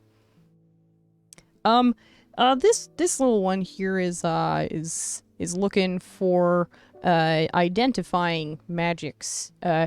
And he'll kind of turn back towards you. Were you looking for like a scroll that will cast identify, or are you more looking for our services for this?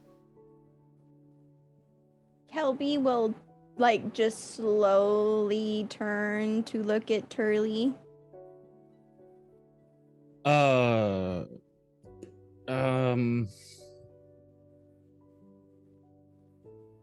have a question before I answer that question. I'm not quite sure how things work in these parts. I'm not from around here. Well, that's okay. So there are, you know how like physicians have this thing where like they only will talk to you about whatever's going on with you? Confidentiality. Yeah. So how does that work in a place like this? I would like to say fairly similar. I don't know you, but if you have business you'd like to keep to yourself, I'm happy to keep it contained within these walls. Though, if there is something illegal that you're trying to do here, sir, we're gonna have to have some words with the Crown's Guard. I'd really rather not bring him into this. No, but, I don't think it's illegal. I just, okay. I don't know. Just a disclaimer. It's okay. I promise. I'm not gonna go that route unless we absolutely need to. There, sir. Huh? I'm gonna be honest. Kelby and Pumat,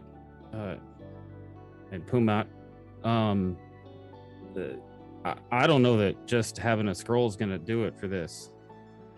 I think we might need them to do it. Okay. I mean, Turley, I haven't even really seen it yet. Yep. I have a feeling you're about to, as long as nobody objects. I'm sorry. I would like to Hello. know what is going on. Yes, hello there, sir. And he looks down at you, Mistwin. Can I help you with something? There's two of you. Oh, there's a couple more in the back. What? I'm- How? I would like to introduce you to Pumat Sol. I thought you were Pumatsu. I go by Pumat Sol Prime here. These are and he'll kind of look at some embedded gems in the side of the building here. These are my simulacrum, if you understand what I mean. I'm a very busy gentleman here in the old Pentamarket, and don't really have the time to do all the magical identifying and embellishments and all that myself. I wish I could. I wish I had more of me, so I made more of me. You can Wow. make more of you? Of course you can. I mean, I'm right here, but yeah, he sure did. I have so many questions. How complicated a choreography can your simulacrums learn? I mean, what do you say there? You will Pumat have Sol to Prime? excuse my friend. She is very curious and not from around here. That's okay. Can we? I'm sure Mr. Soul is very busy and would like to go home for the evening. So maybe we could. Maybe we could come back later and you could ask your questions. You're right, Anders. I'm so sorry. I just really need to know if you're able to play simultaneously. Like, are you? Oh gosh, I just have so many questions. How many instruments can you play at the same time? Oh, and I mean, Kelby's gonna kind of like. Go ahead. Sorry. Oh no! If you're gonna answer that's phenomenal. I mean, I can play one. What about you, Pumat? I know what you know, so I can play one too. I mean, I only have the two hands. He's only got the two hands, and the others only have the two hands, so there's not much in the way of being able to simultaneously play multiple instruments all at once. But I dabble here and there. Turley, you better show him that orb now. Oh, there's no reason Turley would know not to do this. Turley looks around, and if there's nobody in the place, he will take the orb out and show it to Pumat Sol. What's this weird orb you got here? Oh, it looks like it's a bit broken there, buddy. There's a fine hairline and crack that looks like it originated right up in this region and seems to have cracked down this here side here. Initial thoughts here, sir. It seems pretty powerful, but I can't get a good read on it right now. Would you allow me time to, take a crack at this, pun intended, because there's a crack in it. I don't want to further break it, but I'm gonna need to consult one of the other Pumats for this to make sure that we get down to the bottom of it and do our best to figure it out there for you, sir. I'm assuming some information about it wouldn't help out to speed the process up. All right. The identifying services here, they cost about 300 gold pieces per day. It's unclear exactly how long it'll take in order to crack this one. There goes the pun again. If you wouldn't mind leaving it here for at least a day, we can give you a solid rundown of the estimated time it might take if it takes any more than that. Excuse me, Mr. Pumat Sol Prime. Do you take payment and exposure? I mean, I'd like to say, I'm not gonna brag very much myself, but I'd like to say that we're pretty well known here in the Penta Market and Zadash as a whole. So, you seem the musical type, what with your questions and asking about exposure, the creative-sided brain. Very, very kind of you to ask about that particular form of payment, but if reality serves me correctly, you can't eat with exposure, so I would humbly and kindly say thank you, but no. What about an Exforkshire? I am unclear of the intentions of this word. It is not one that I have heard before. Poohman, have you heard this Exforkshire before? No, sir. It doesn't really seem like one that rings the old bell here. But maybe I don't know. Is that a new form of payment here in the dynasty, ma'am?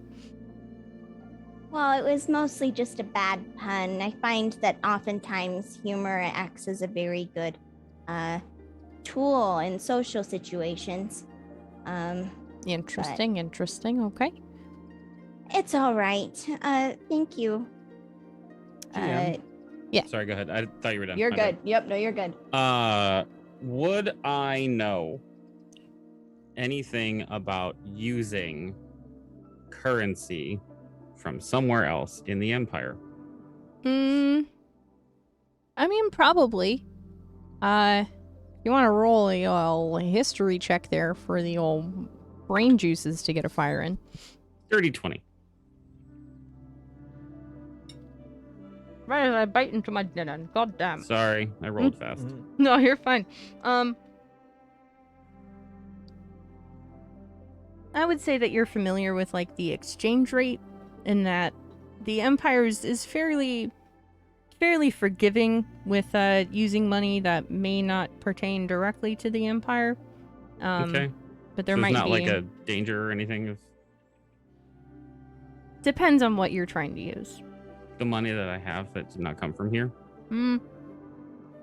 They'd be okay with it. Okay.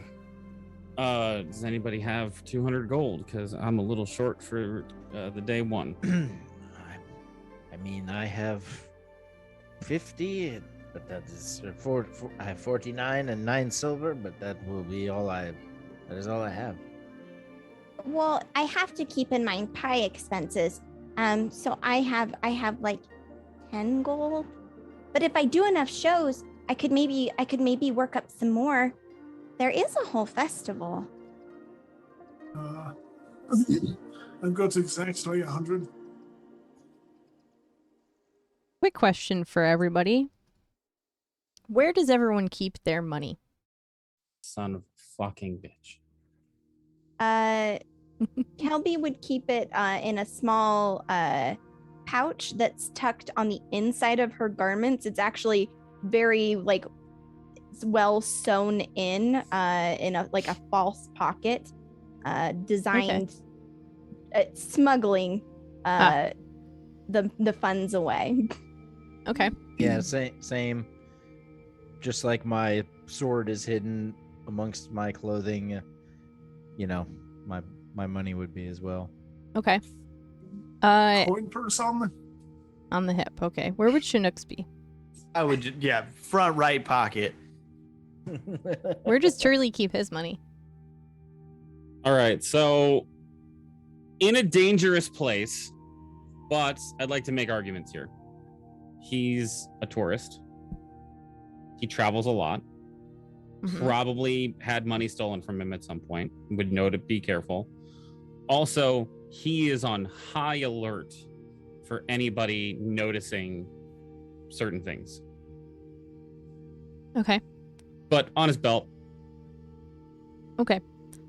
Anyone rifling through their pockets and their pouches and coin purses, trying to see, well, maybe I can chip in to see how we can get this thing identified. Excuse me. Notices that your coin purses feel a bit heavier than you last recalled. Okay. How much heavier? Significantly heavier. Kelby's got it. Like she's gonna kind of like go to get her money, and noticing like that it's heavy, her eyes are just gonna get really wide. What is it, Kelby?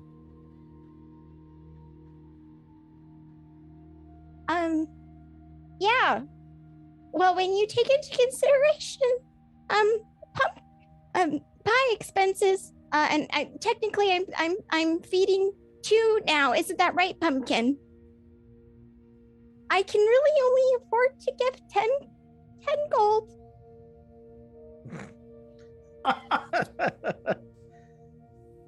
Well, Puma, I apologize for wasting your time. It looks like we cannot afford your services. Oh. Maybe I'm looking in the sack. How much money do I have? Yeah. Hang on. Let me pull up your character sheet really quick. That's the wrong button. That's Puma, the correct do you button. require payment up front? Yes, I do. I understand that there's a lot of, people that need things created or identified in your case. And I require payment up front. Yes. Yeah, how much do we have? You have way more than you think you do. You each have 500 additional gold to what is actually in your coin purse. Okay.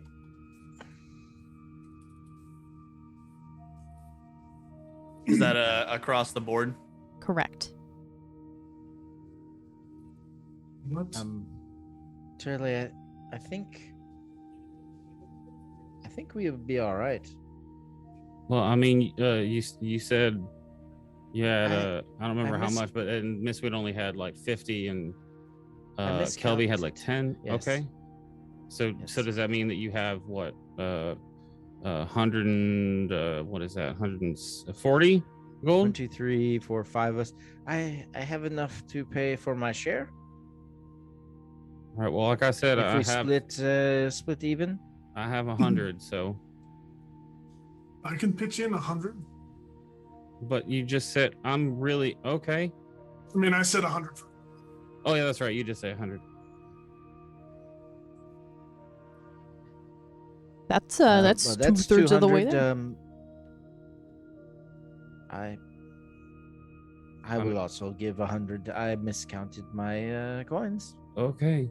I guess Kelby, you can keep the extra 10 for the pie funds. Yeah, I'll keep the extra. I'll keep the extra 10. Yeah, Puma, we'll leave it here for a day, I guess. Oh, very good. Glad to see that the funds were all squared away there. Is there a place that I can find you all in the event that you need to come calling again and I need to send you a message, or shall we just agree to meet back here roughly around the same time? And I'll kind of look up at a clock. It's a bit towards the evening time, so would you mind coming back tomorrow towards the evening time? I'm closing a little bit early for the additional festivities tomorrow, just the festival continuing. I'd like to get out and actually check it out this year. So if you wanted to come in, it would be after closing time, if that doesn't bother you. Sounds good to me. I am curious. You obviously know a lot about the city. Have you heard of an inn called the Crooked Wizard? The Crooked Wizard. Have I heard of the Crooked Wizard there, sir? Yeah, it's down in the western outer steads. It's not a great place to go, but a lot of the Crown's Guard tend to find themselves there. They're the ones protecting the city, but they're often not paid the most, so that's where they tend to end up. As far as the general area goes, but as far as the Crooked Wizard goes, it's a bit more of a dive bar kind of situation there. Look back, and at least we know it exists now. Yes. Mm-hmm. So tomorrow tomorrow this time here. We'll Yep. be back. Yeah, if the each of the Pumats here get to work on this identifying here, we can kind of take shifts. But until tomorrow evening time. Hey, Pumat, and an additional Pumat comes out from the back. You might want to take a nap there, buddy. I believe you're gonna be on the night crew for this one. Okay there, Puma, I'll just head right upstairs and do that. And you see him kind of like exit from behind the counter and head upstairs. All right, payment's all good. Thank you very much for that, and I'll see you tomorrow evening. Yeah, as Turley reached into his bag to get the 100 out, he would have noticed at that point the extra money and would have made eyes with Kelby and just kept his mouth shut.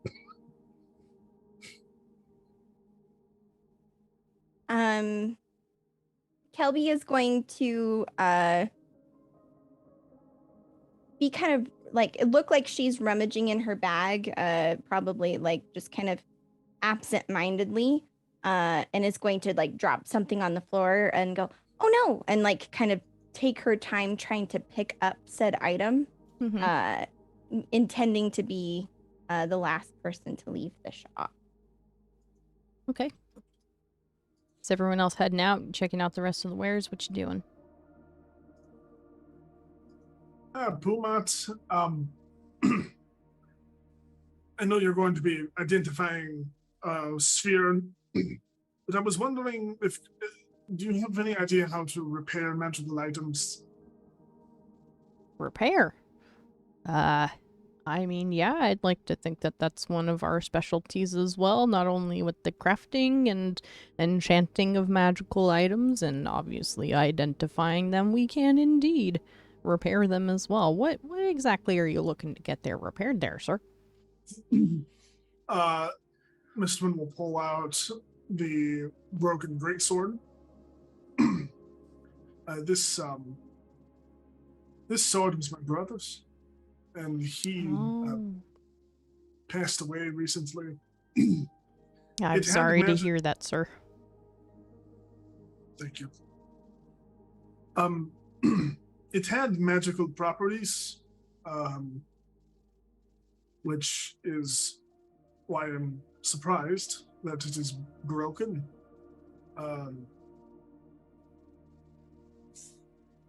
It was shorn in half during a fight, and I believe all of the magic in the area was suspended for a while. I see there. I do not have the other half. That may be required in order to fully repair this this here blade there, sir. If you can recall any sort of enchantments that were on it, it's possible that once fully constructed, I would be able to re-enchant it with something similar, if not identical, to what was previously enchanted on said weapon. But without a fully intact weapon, the enchantment process may not work exactly as intended, so it would, at least on my end of things, require a fully intact weapon. I see. Thank you. I will have to return at a different point then. Absolutely, you know where to find us.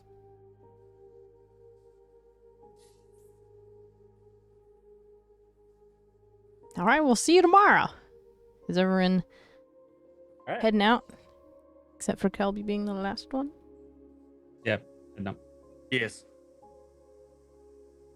Kelby will she was kind of under a table listening to the conversation and will last second reach out and grab whatever small items she dropped and kind of pop up and start moving towards the door, and she'll stop and turn. You need all the pieces to fix a magic item? Typically it is possible to repair an item without all the pieces there. Just, it helps with reestablishing any previous enchantments, as with the example there with your dwarf there, friend. But you know, if it requires mending, or if it requires an additional supplemental items in order to complete it, that could also be... Well, I'm sorry, I'm rambling here a little bit. Is there something in particular that you had in mind there, ma'am? Kelby will look at the door and, moving very quickly, reach into her jacket and, you know, climb up to the table and do the little kid, like, hand on the counter sliding a small pendant across the counter. And what it actually is it's clearly like a gemstone of some kind, but it's been wrapped in wire and string and just all a number of things in a desperate attempt to keep countless broken fractures together, like a kid trying to mesh something together. And she'll just look up at this giant being in front of her and go, I'm pretty sure I got all the pieces. There was one, it took me a couple weeks to get it out of the floorboard. I don't know if I got all of it. Could you fix that? Oh, well, this is a fun little puzzle you've presented me with here today, ma'am. It's possible, and he'll kind of like poke at the, very gently poke at the fractured item that you've set before him, and he kind of brings down his goggles and sweeps another one in to get a good look, trying to magnify it. I think this... It is possible, but if you are in fact looking for the full reimagining of this item as it once was, it may not ever be exactly as it once was, but if like I said to the gentleman back there, if you understand the intent of it and whatever enchantment might have been on it, I might be able to give it a go. Is this something you would be interested in as well? Yes, please, if you wouldn't mind. Okay. Well, if you can provide me with perhaps a written description or even a brief sketch of what it used to look like, we can do our best to replicate it and reestablish it into its previously whole self. Give me just a second. And Kelby is going to take a step back and focus really hard, as if trying to recall a memory from a long time ago. And she's going to cast Minor Illusion to show the full pendant. It would be a moonstone that's set in like a silver backing with stars around it that kind of like just glimmer like with magic, and she would have like the full magic effect. And there would be several leaves kind of in the silver work around it. And she'll just kind of focus really hard with her eyes closed. Yeah. That's what it looked like before Dad. That's what it looked like. I see. Oh, that's a beautiful item there, and I will do my best to replicate it to the best of my abilities. It is a fairly small item here, but it will be a bit costly in order to repair here. Is 200 gold within your budget, or do you require some sort of payment plan? Kelby will reach into her secret pouch and just start like hurriedly like spooning gold coins, checking the door as she does to get the money out on the counter and like pushing it across as fast as she can. No, I can cover it. Part of pie expenses, you see. Okay. Yeah, if this suits you there, ma'am, then this will take about in order to make it as it once was, I can take another Pumod off of the identifying for tonight and have him work on it. So roughly, it could be done in the morning, if we could commit the whole night to it. But if you would like to pick it up at the same time as potentially identifying the orb there, then we can just call it good for tomorrow evening.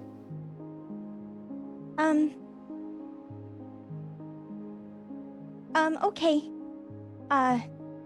Yeah, I mean, the sooner the better. I kind of use it for my shows.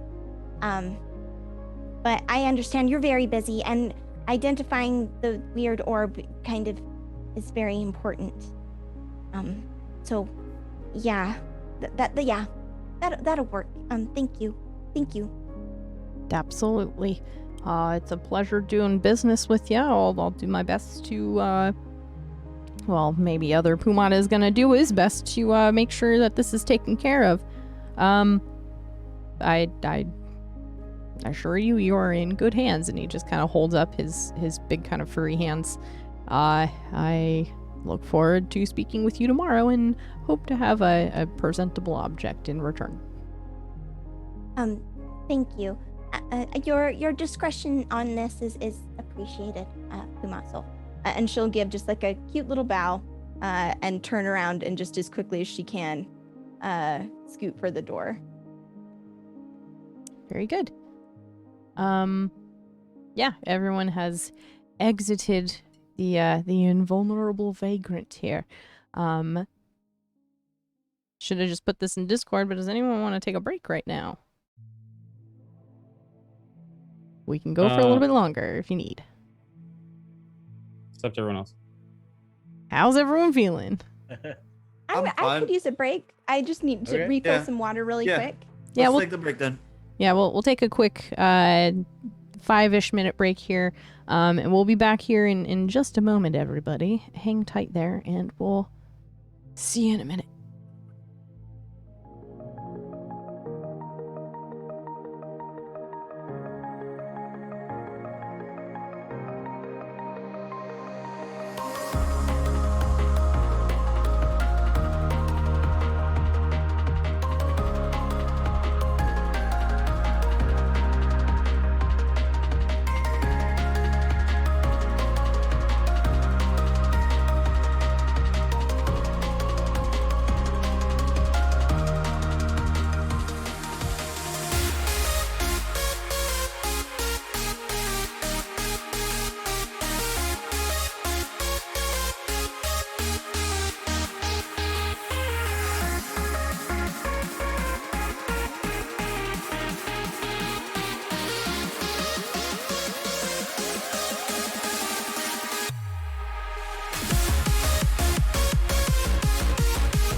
And we're here. Hey everyone, thank you very much for sticking around and waiting. I really appreciate that. Anyway, last we left off, our fine adventurers here had left the Invulnerable Vagrant on their way to somewhere. Probably the Crooked Wizard. Do they know how to get there?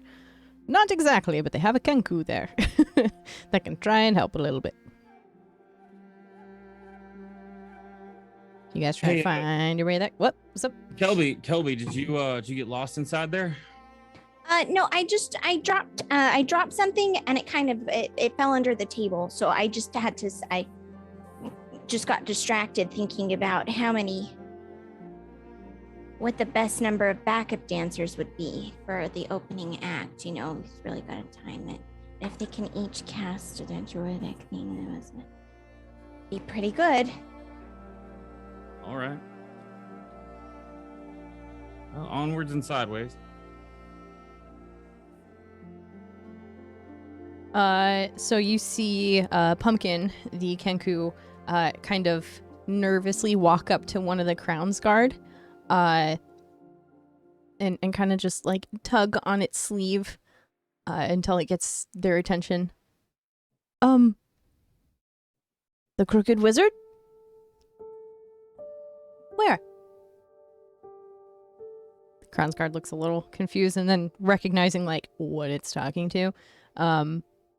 And says, down that way in the western outer steads, realizing he's talking to a giant bird.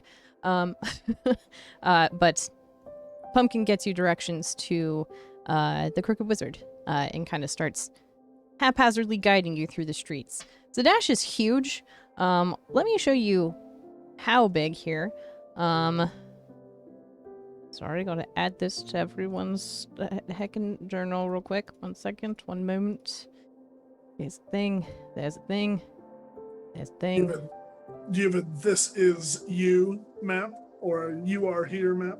Not really, just look at how freaking how huge Zadash is. So if y'all want to like zoom in on this bad boy, the Pentamarket is kind of there in the middle. The west outer steads, way down there in the south. Just imagine how big the city is. It's going to take you a minute to get there. So if y'all have anything that you would like to say and or do on the way there, please feel free to let me know. I mean, you never know the scale of this map, you know? It big. It could be a relatively small town. It very big. Big.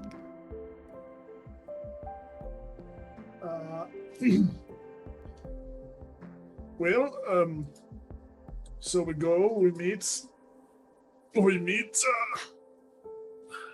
Chinook's friend, and then what? What is our goal here, friends? Obviously, we need to wait for the orb, but besides that, I think we wait to see what Pumat Soul says about the orb. What else is there? We could find work, I suppose. Yeah, work would be good. I'm a little broke. Well, I suppose depending on how long the orb will take, maybe we will have enough time for work. Well, it's supposed to be ready tomorrow, right? So, well, not very long. They said it could take longer. Right. Oh, but we should definitely check back tomorrow. I mean, maybe even tomorrow morning. It's possible that they're gonna finish earlier. You know, there's so many of them. Okay. I mean, he said to come back same time, so We could also go back the same time. Yeah. I mean, we don't want to disturb them. It would make it take longer, and we paid. You know. Speaking of paying, what I put 2 and 2 together because I'm a smart turtle. You all also had extra money in your purses? Yes.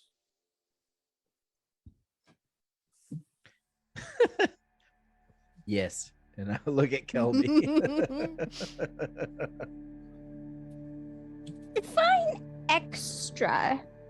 More than you thought you had in there.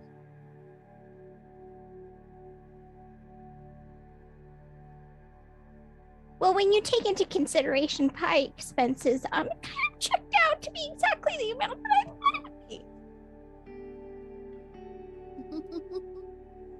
I am sorry. You sort of went into a weird octave there. What was that?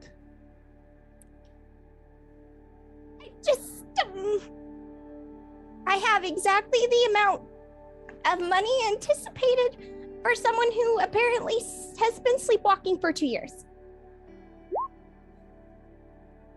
Actually, that Wait. kind of tracks. Does for why there's extra sleepwalking money. make money? I mean, if you market it correctly, right? It depends. If you make it into some kind of fun interactive exhibit, right? People get to walk alongside of you. And because who knows what kind of goofy stuff you'll do. My Aunt Verna, she would just say the funniest things when she would sleepwalk. And once she tried to shiv my brother, it was kind of scary. Once she tried to shiv my brother. It's true. Wow. Anyway. Pumpkin, Yes. maybe don't How- say that too loud. Don't say that too loud. So we've been sleep adventuring for 2 years. I mean, Well, I would that's- hope we would have made more than that in 2 years. Well, now time out. I don't really see any promotions for the tour, so it's possible that we just didn't draw as big of a crowd as anticipated. Or it's possible that we would have something we all bought in together. Yeah, Chinook. I want to check my bag and see if I find anything else that maybe I didn't know about. Okay. I don't know about anybody else. Yeah, seeing Chinook do that, Turley Sure. would also like to check his bag. Yeah. Yeah, I'll check my inventory to see if there's any stuff I didn't. look Turley, at do you before. hide stuff in your shell too? I'm just curious. No, it's more of a just a protective casing. There's no extra room in here. The extra room is where I go when things get really bad. It's only happened once, but I hide me in there. That's what I hide in there. That's what I hide in there. Could you maybe fit something in there or no? I don't. What? I know nothing about portals, so I'm just curious. Can you? Chinook, there- I need you to know that I'm very flattered by your advances, but I would not like you to put anything anywhere near me. It's If- not something I enjoy. Not saying there's anything wrong with it, but Could you keep, say, your currency in your shell? I mean, sure, but it might fall out the bottom. Okay, that's all I was wondering. I'm sorry if I misunderstood. It's my fault. I see where your head is. No, you don't. And I pop my head into my shell. Is there a roll for these bag checks? Make an investigation check.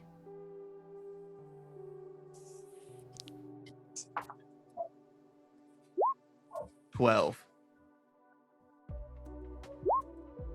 Ooh, 17. Nice. 6. Oh. Turley seems about the same. Chinook seems about the same. 11. 11. Anders seems about the same. Nothing different. Kelby. Nothing out of the ordinary. Miss Twin. It's a bag. Okay. It's your stuff.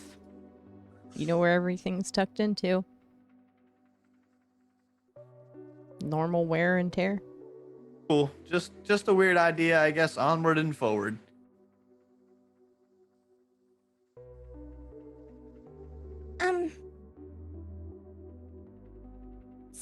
that we did have more money than we thought that we would have. And I definitely didn't. I had just the right amount of money considering pie expenses. Who would just give somebody money?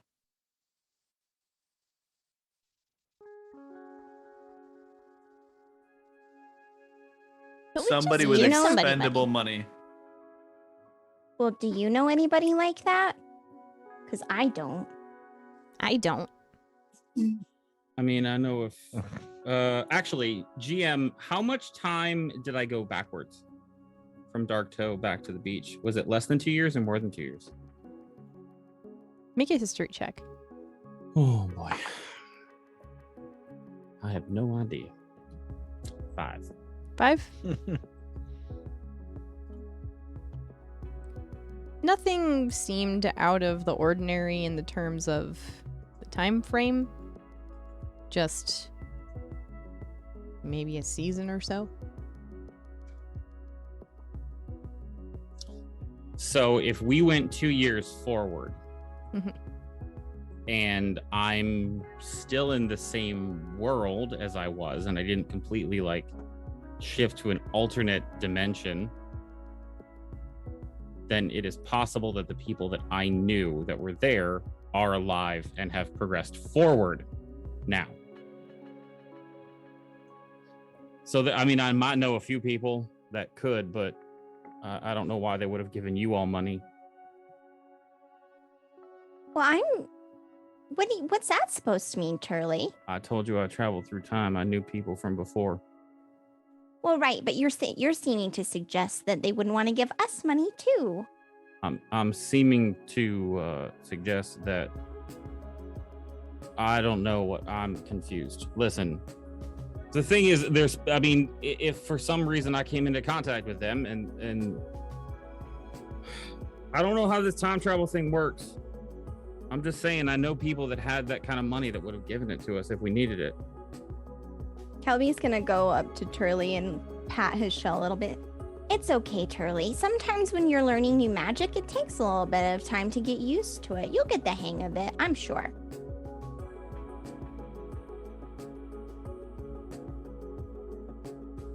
Okay. You think he did this? Well, that's how magic works, right?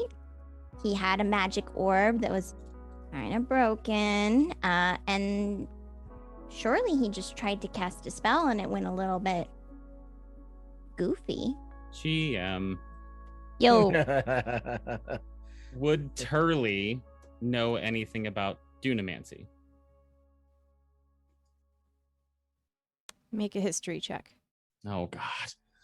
Or I've been in rolling those great tonight. Or an Arcana check, your choice.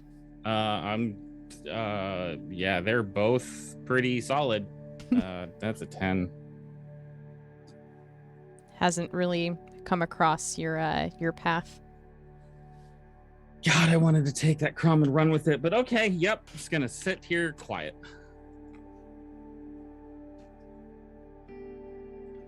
I didn't cast anything. It just happened when I touched the orb. It was more like activating a device than it was like casting something, you know? You know? Pumpkin continues to guide you down the now narrowing streets.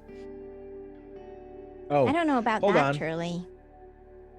So I have, as part of my background, Background shit, yes. Urchin, City Secrets. You know the secret patterns and flow to cities. You can find passages through the urban sprawl that others would miss. When you're not in combat, you and your companions can travel between any two locations in the city twice as fast as your speed would normally allow. Amazing.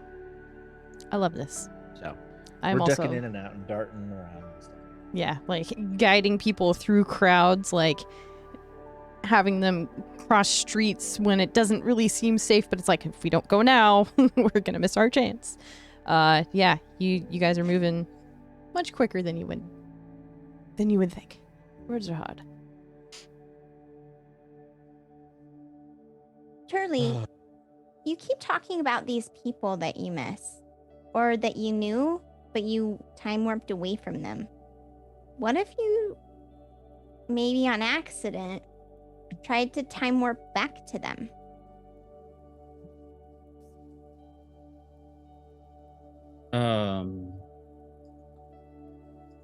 I mean, that's a good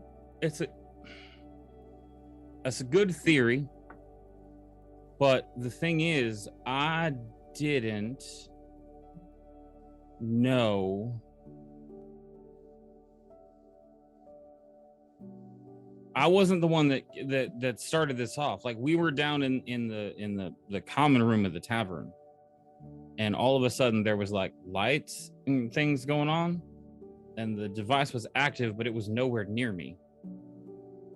So the device became active without my touching or intervening or wanting anything. Like, it was at a moment when I definitely wouldn't have been. Well, that's not true. I guess I would kind of been missing my friends, wanting them to be there to experience it.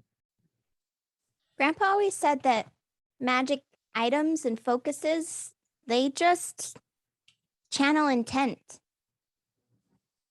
They don't do things unless you tell them to, and sometimes you can be conflicted about what you tell them to do, which is why it's really important to have a vision.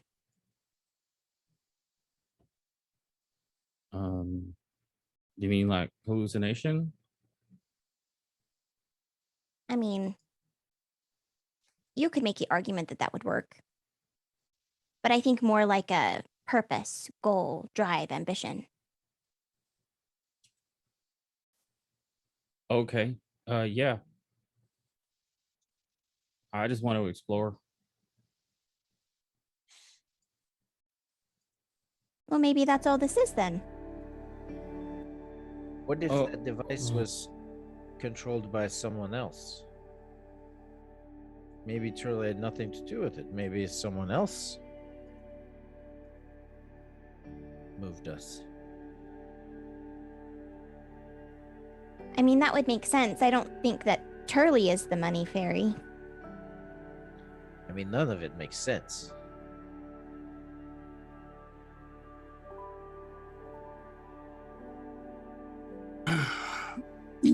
Well, until we figure out exactly how to keep us from jumping around like that again, perhaps we just find our way here.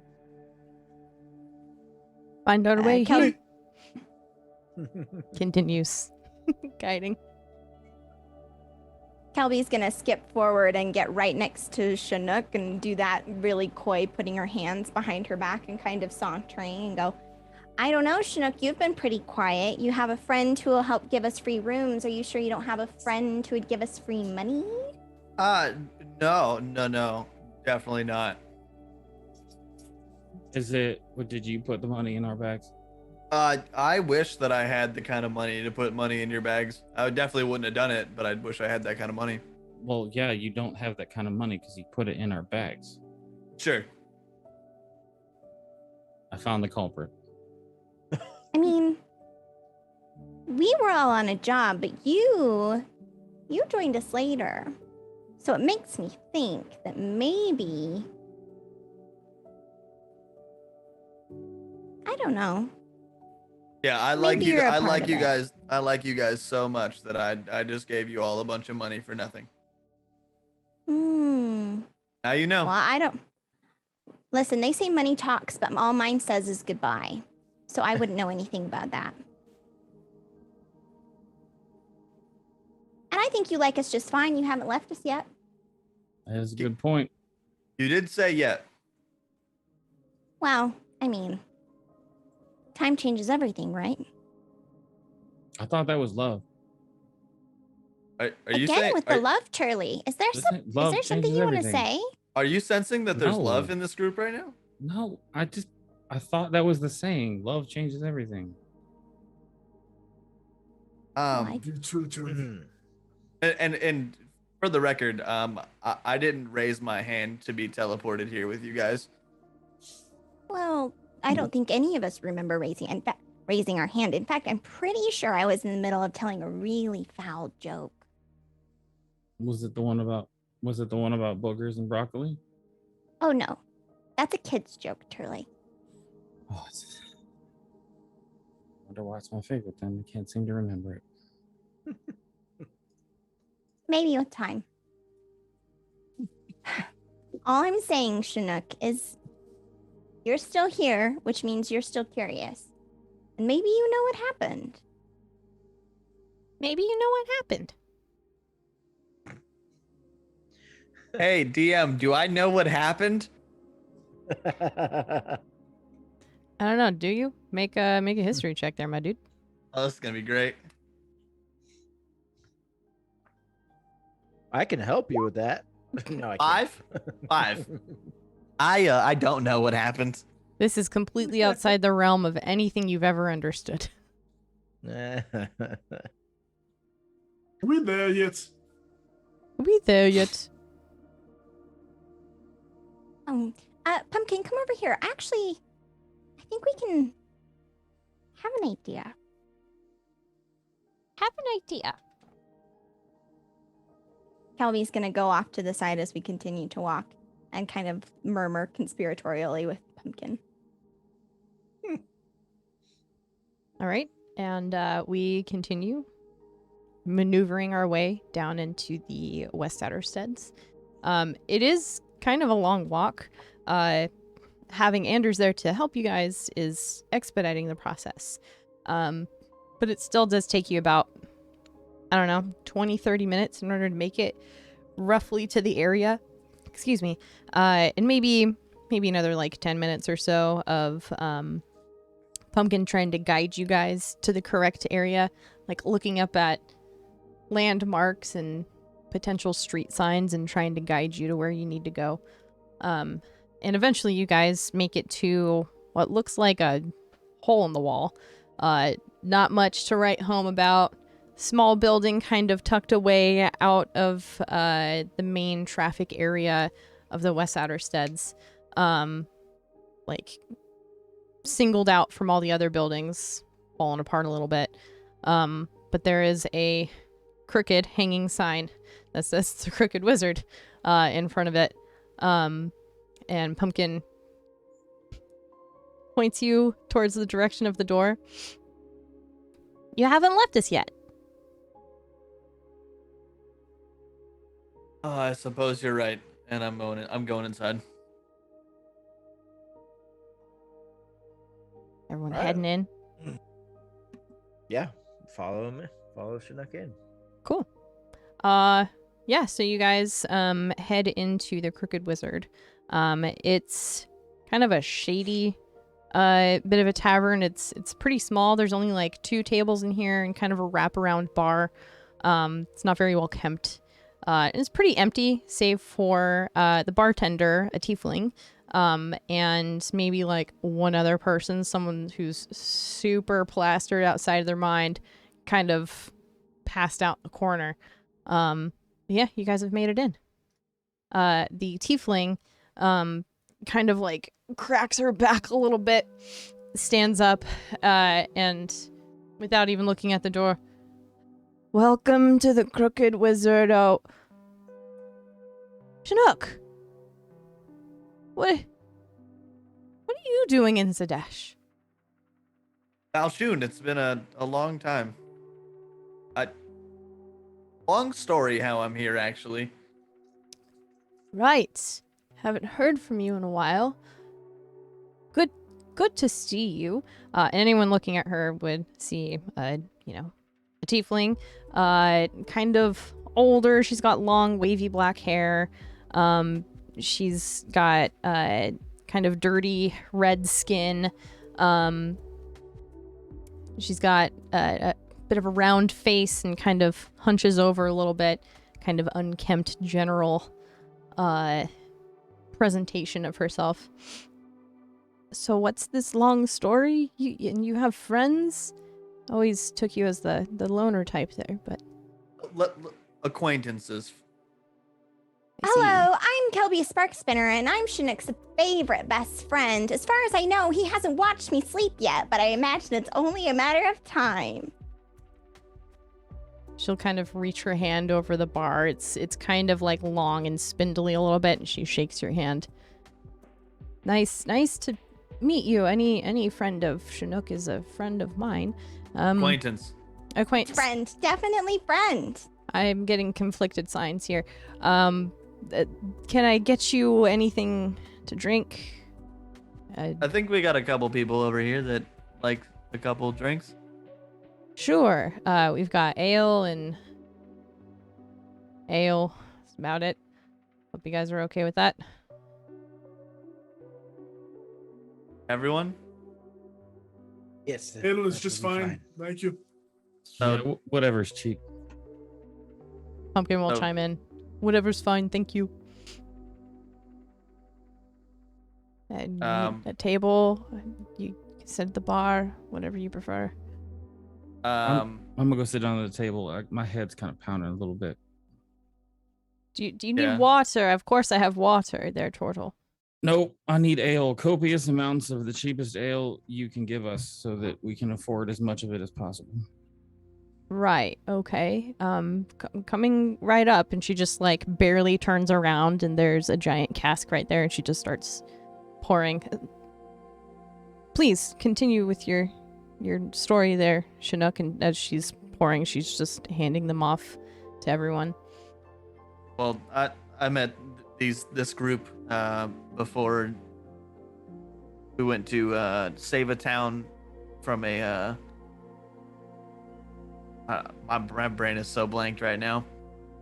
A giant. Troll. Yeah, It was a giant. I don't know why I giant. wanted to say troll. Close enough, right? Yeah.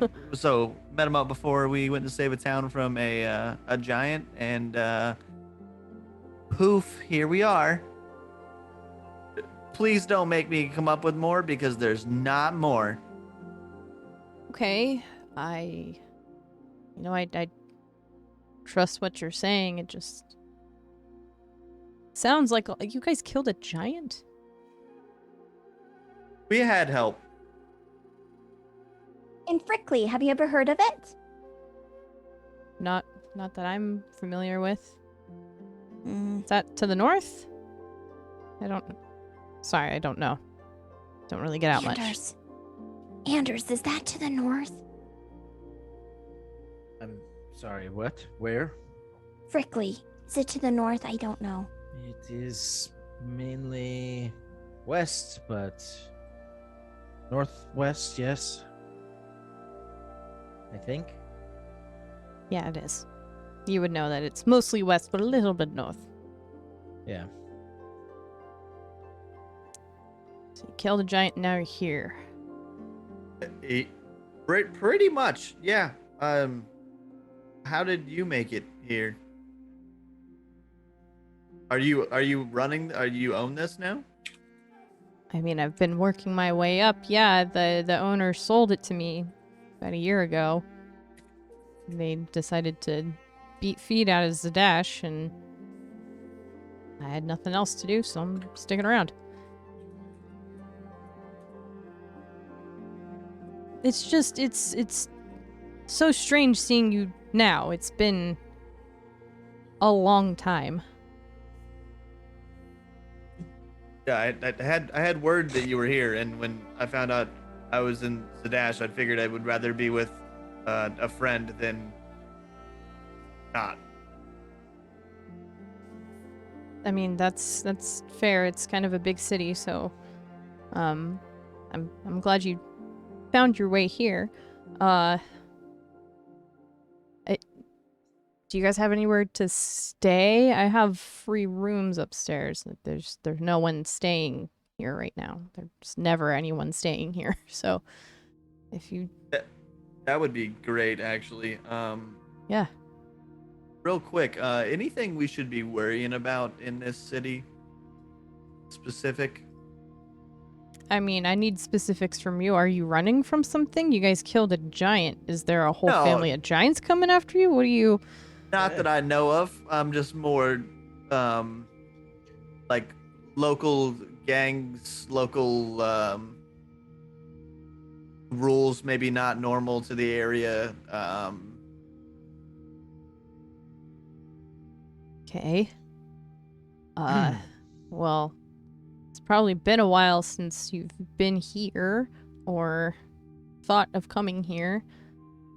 There's always the Crown's Guard to keep an eye on.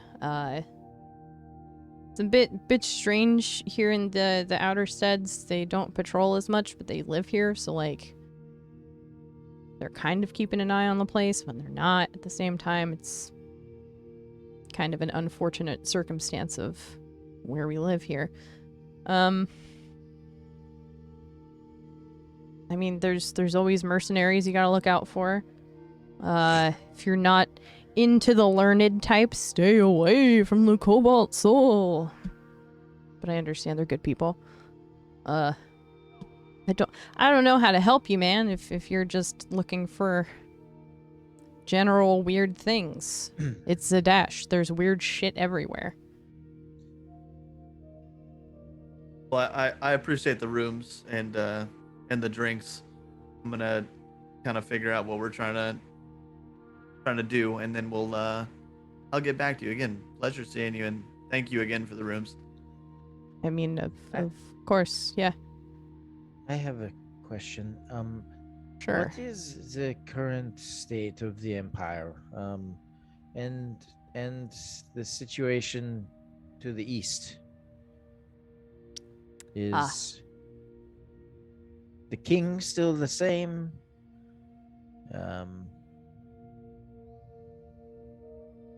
What has been happening for the last 2 years? I mean, we've been in a Broad war. strokes. Yeah.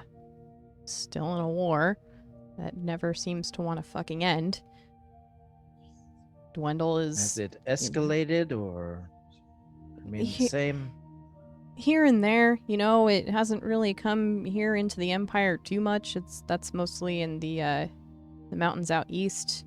They don't really breach that very much, but when they do, it's not pretty. You know, it's more prevalent there. They come here. They stalk throughout the cities. Fucking... They're everywhere. I mean, imagine living in a war state for multiple years. It sucks. It's the worst. Not knowing when peacetime is going to happen. They throw these goddamn festivals, but are we in a peaceful state? Has the king done anything for Zadash, for the Empire? My vote's no. So it's been basically the same for the last couple of years. Nothing has really changed. Pretty much same. Okay. More or less. Yeah. What? Thank you. Yeah, are you like not from here or something? Or are you just interested in the political scape of the Empire versus... I am a citizen of the Empire. I'm not from here, but as your friend told you, we were one place and now we're at another place, and it seems to be a bit weird, so just trying to get my bearings as to what is going on. I understand. Moving from one location to another can be kind of jarring, especially if you're coming from the, what was it, the western, like the coast? Whole different ballgame. Yes. Yeah. It's a bit of a different landscape for sure. I mean, I don't know what to tell you. What you told me was fine. Thank you. Okay.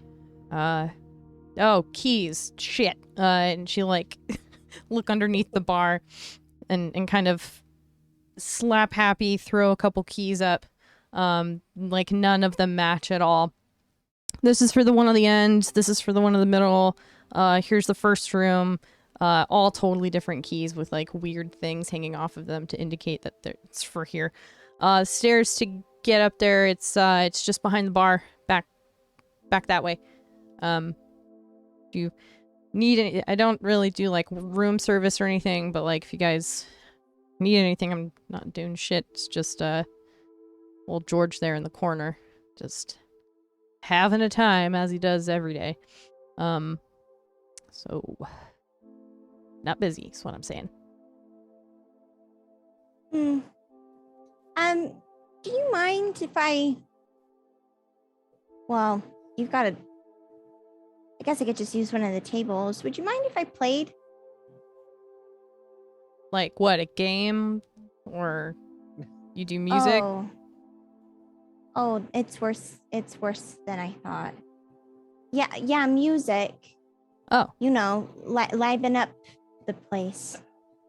I wouldn't be opposed to that.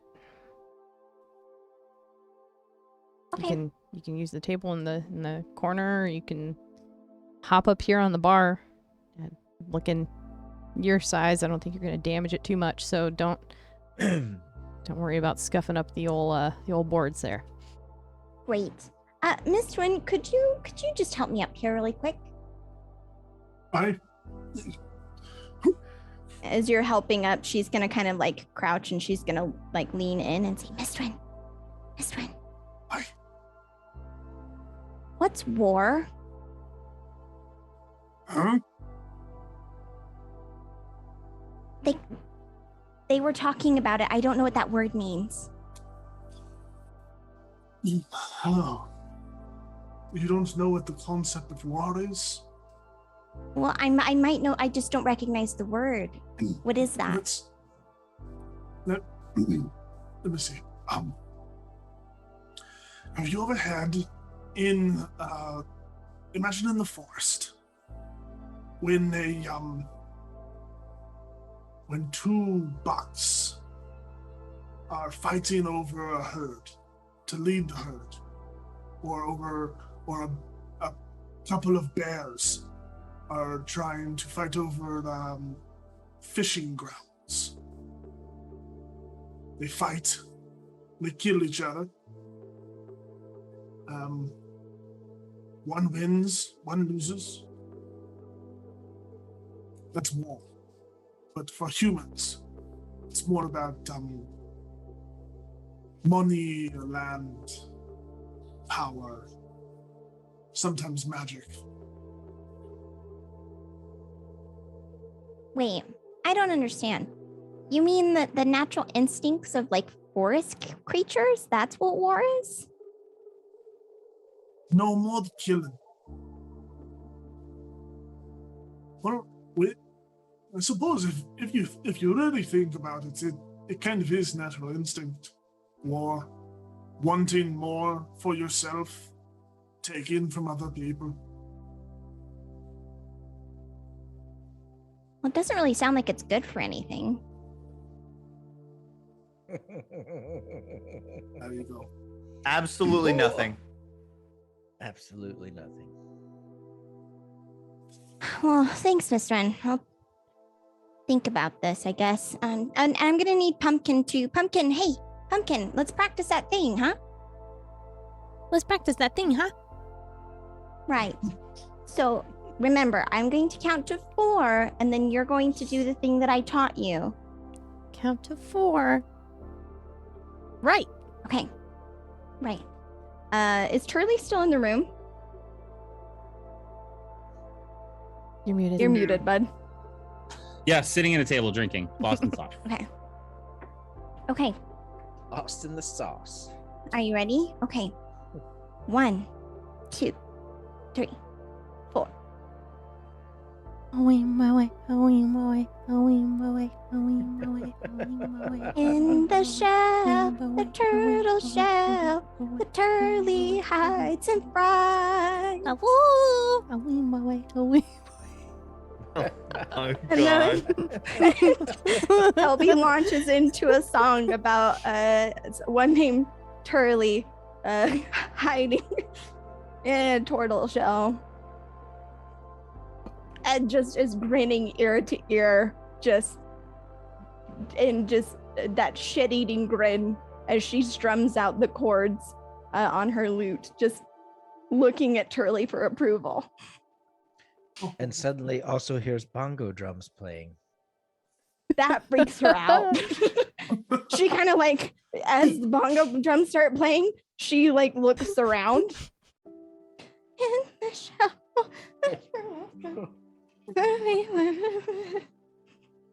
But she does continue.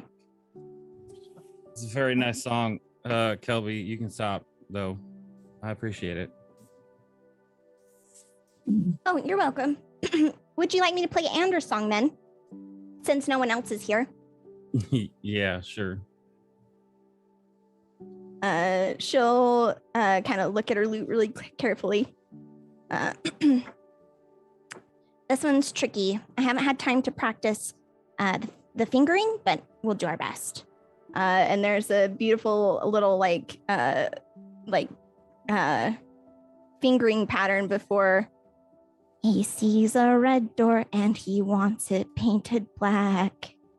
No color anymore. He wants it all turned black. His mom is really strong and doesn't like the bows. Very He'll good. probably tell me more about it as we go. And she will play a song about Anders' favorite color. Very good. I just have to say, you're fucking talented in general. Like, A gift and a Very good, gem. Very good. This one's dedicated to my best friend, ladies and gentlemen, that man over there. Yep, hi, Chinook. Hi. He's probably, well, you'll understand. Here we go. And a slow, methodical, low-key beat will start playing. Every nap you take and every rest you make, every camp you break, every charm you break, I'll be watching you. Oh, can't you see? We're not really family, Oh boy. just acquaintances.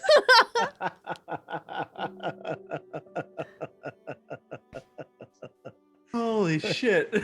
Oh boy.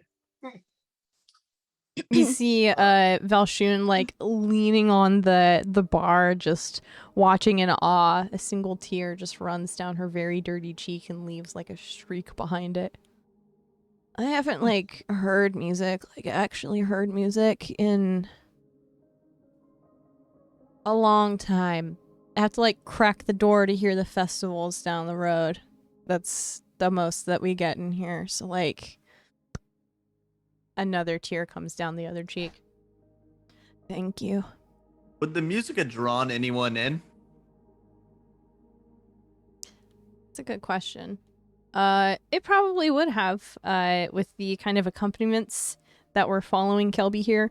The door would have been cracked. It's probably not like super hot in here, but it's a cramped space, and now there's a lot of people, so Valshun would have like gone and opened the door a little bit. You would have seen a couple people like poke their heads in, and maybe one person even like risking stepping in, but then the person that they were with just like grab them by the shirt and pull them out. So yeah, people are paying attention. I would just walk over to Valshun. I would slide her nonchalantly 50 gold and ask her if she needs anything else around, like if I can help her with anything.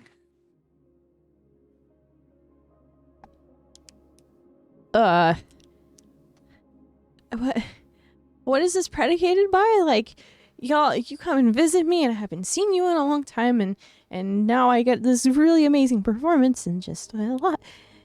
This is more than I see in years, so I don't understand. I'm gonna be grateful because we're friends, but what the fuck? What the fuck? Well, I think if you spent that a little bit and fixed this place up a little bit, maybe you wouldn't be so sad.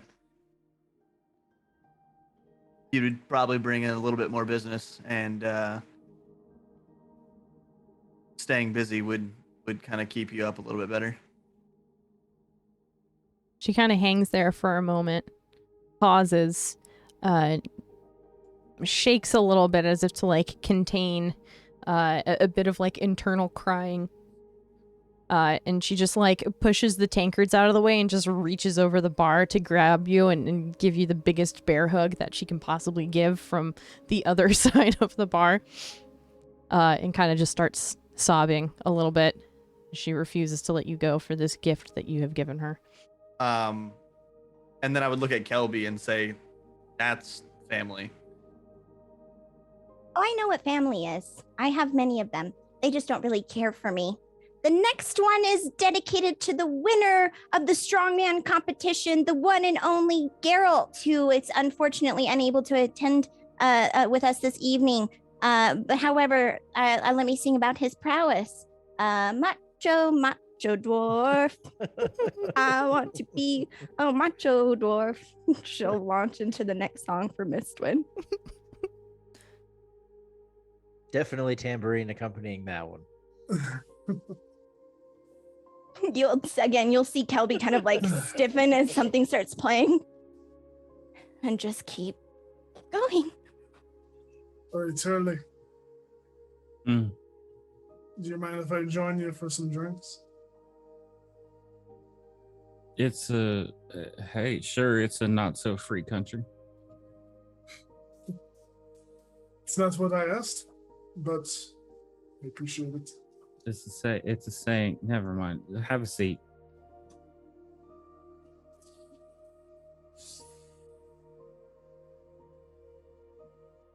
It has just been a strange few days. A little longer than that for me, but yeah, I see what you mean. It's pretty strange.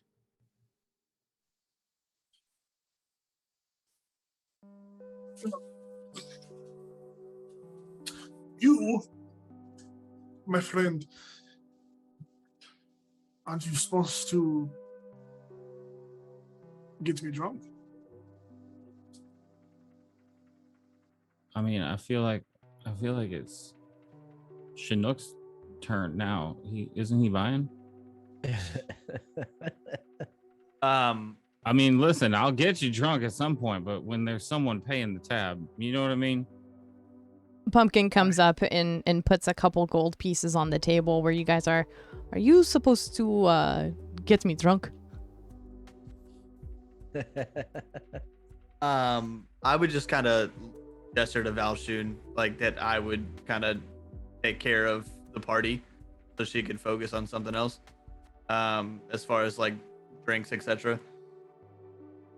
Cool. Yeah, she would kind of humbly take the the night off. Just kind of like look over towards the passed out dude in the corner and kind of wave him off. He'll be fine if he wakes up. Send him to the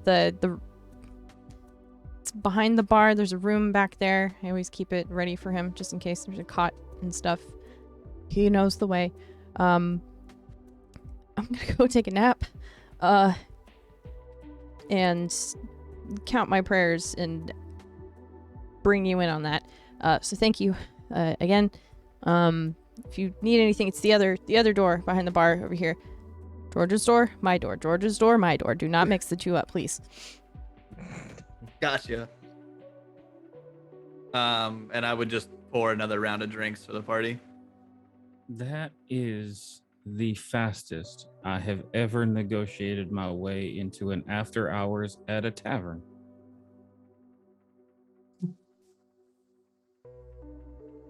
You're more practiced, no? You're more practice, no?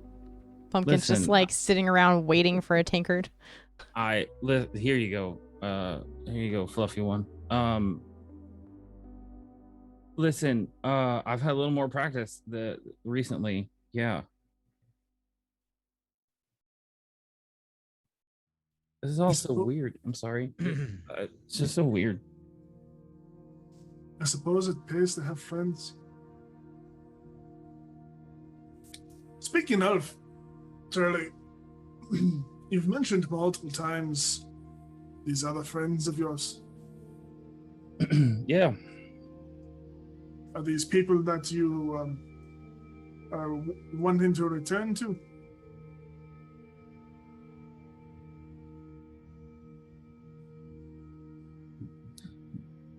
You know, I never thought about that. Honestly. Well, it has been, as we have established, a crazy couple of days. So, no fault in not thinking about it. Well, I never even, I mean, I know that I guess we just jumped forward a couple of years, right? It never occurred to me that I could go look for him.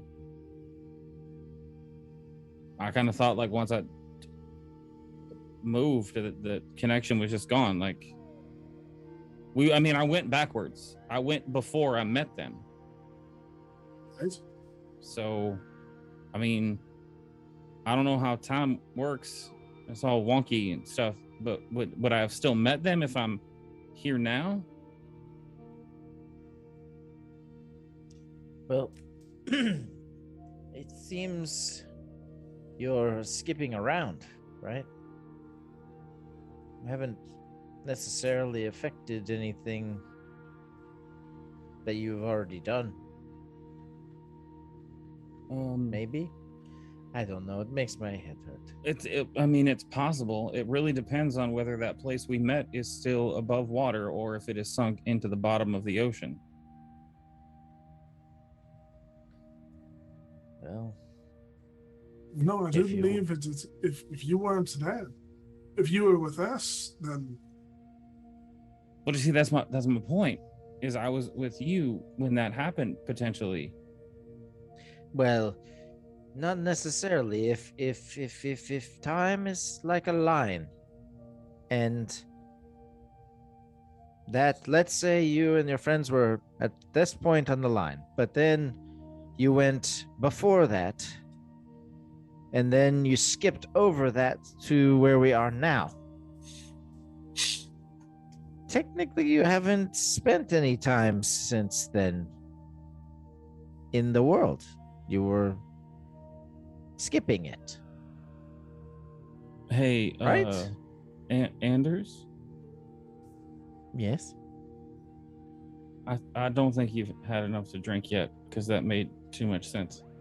Have this, and pushes the tankard over to you. I mean, it could also be that when something like this happens, it's just a completely new thing. That's true. The people you knew, they may exist, but they may not know you. I think that's where I had kind of locked my brain into. Why go find them if they aren't going to remember me? Well, can't hurt. Yep. Given the band of friends you've accumulated here, I'm curious to see what this other group was like. You know, it's kind of funny. They kind of looked a lot like y'all.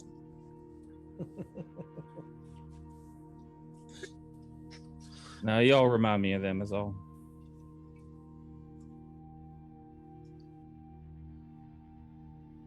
As they're having the conversation, I think Chinook would have just like, I'm guessing the place looks just like absolute dog shit.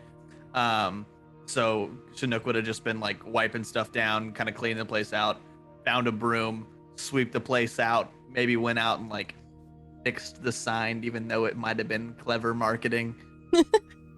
And maybe even tried to like grab a couple people inside. Cool. Yeah. I think Pumpkin, after having like downed a whole tankard of ale, would have joined you with this.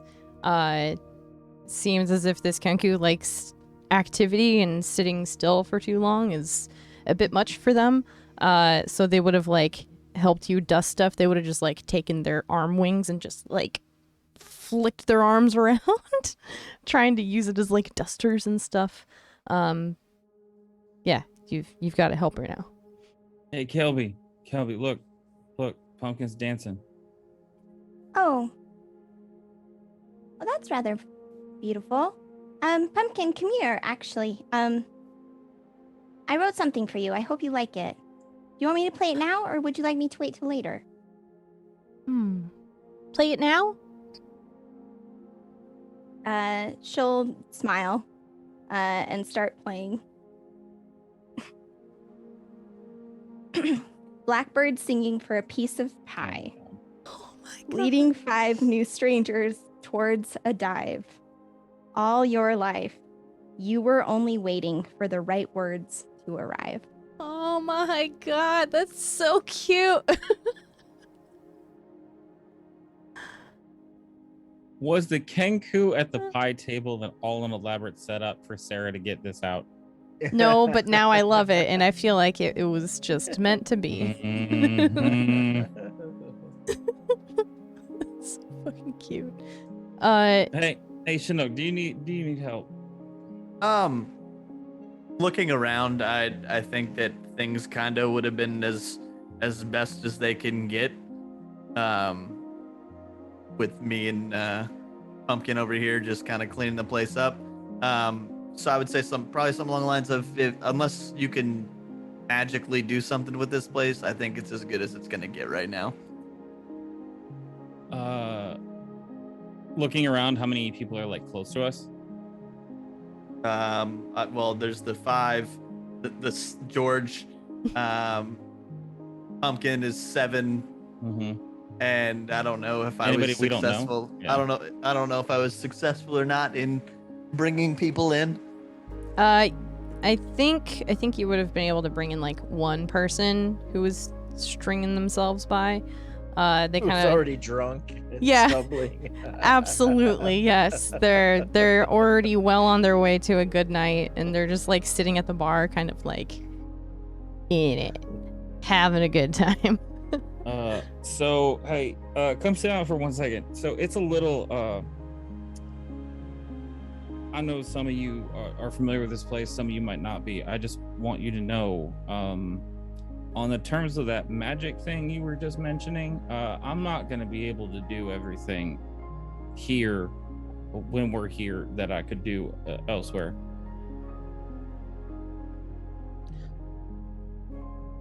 Oh, okay. It's What not do you mean? safe. Gotcha. And Because why of is that? yes, I believe I know why. I don't necessarily follow one of the approved gods of the Empire. There's a reason that I keep my holy symbol up my sleeve. Yes, they are quite prickly about their religions, aren't they? So anything that would cause somebody to question that or to know otherwise, I'm not going to be able to do in public. So, that's why I mentioned before not to make too much of a scene, because if we start getting into trouble, there's only so much I can do and not get arrested. I mean, perhaps you learn to hide your symbol better. I mean, shouldn't be too hard. I'm working on it, but I'm only a little level 3 turtle. Still learning how to do things like, sleight of hand, deception.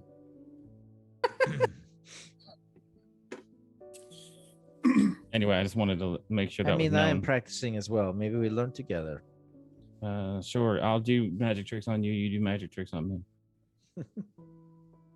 Man, I'm wondering what else there is to do in this town before we, I don't know. Do you think we're going to have to leave soon? Would people prefer? Would you all prefer to leave soon? If so, where would we go? Pumpkin kind of scoots up to you. And if a Kenku could have sad puppy dog eyes, it would, and just say, "Have to leave soon." I mean, I'm curious about the orb. I think maybe we wait to see what that says. Otherwise, yes, I would like to leave and explore. I was exploring. Zadash is Zadash. I've been here. It's a city. I was intended to go out and get in some trouble,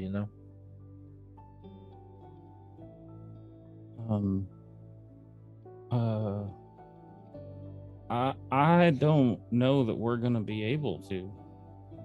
If I'm being honest, Miss Wynn. Because, I mean, correct me if I'm wrong, none of you knew I had that orb. And it pulled all of you with me. I mean, that is why I said we should wait and see what Puma and Soul says. Just worried that if it happens again, I agree. We need to wait until we find out what that orb is. Well, if we are all connected to it, then perhaps it brought us here for some sort of purpose. You know what? It did, Miss Wynn. Pumpkin. Perhaps. Pumpkin. But it only activated and pulled us away from when we killed the giant.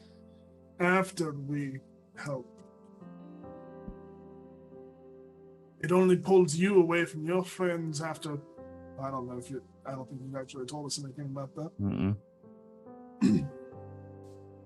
I'm assuming when it pulled you away from your friends, it was after some sort of big event. I mean, it was, but we were on a ship at that point. Like, time had passed. Right? I'm not wrong about that, right? No, you're right. Okay. I don't know.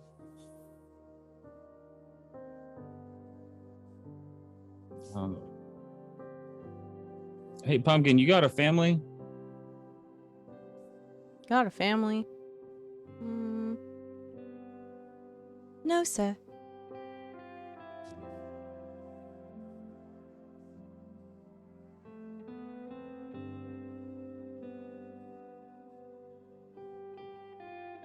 Are you okay alone there, little bird?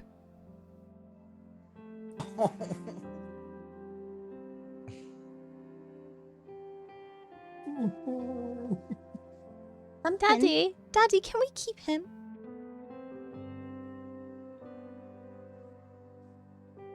What? Well, sorry, I'm just eavesdropping a little bit here, but Anders was exploring.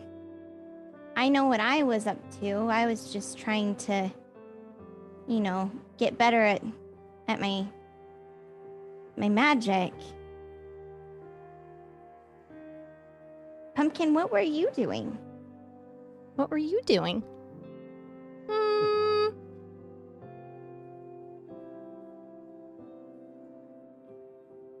Hey, little bird, are you okay on your own? You can always come to the vagrant.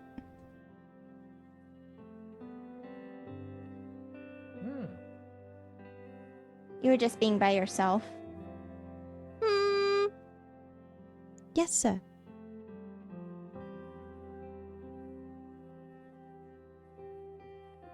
Kelby will look over at Chinook.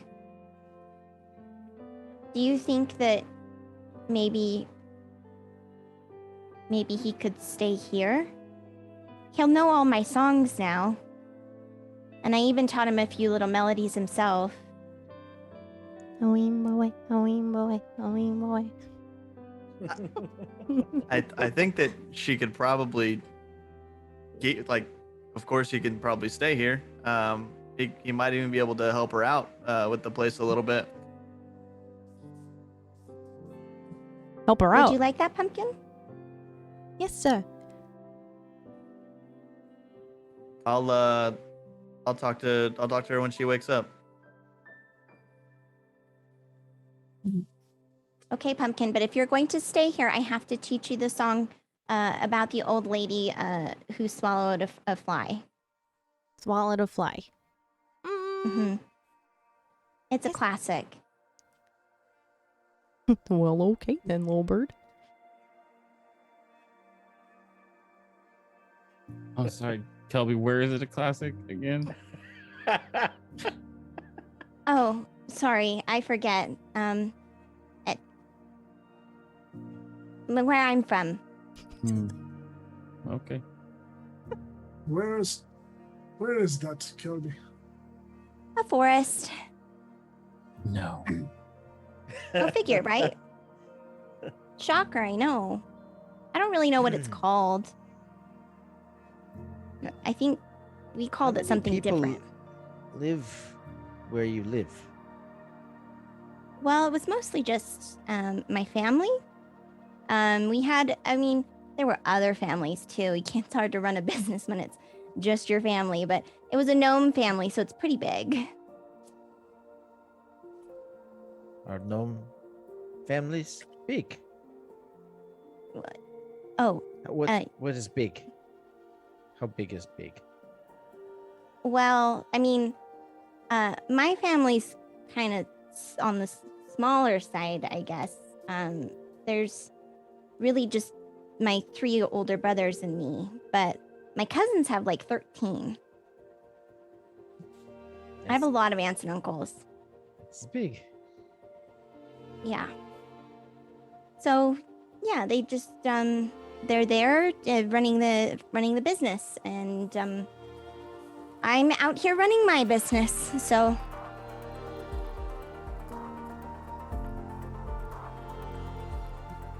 I'm like you, Anders. I'm just exploring, causing trouble.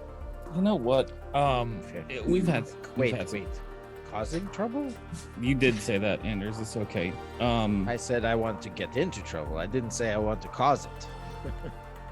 There's a difference. This is a very fine line, but listen, we've had some drinks. We seem to be opening up a little bit now, like happens around every bar table after hours. So let me ask this. Hey, Kelby, you used the past tense just a few too many times in that story you just told.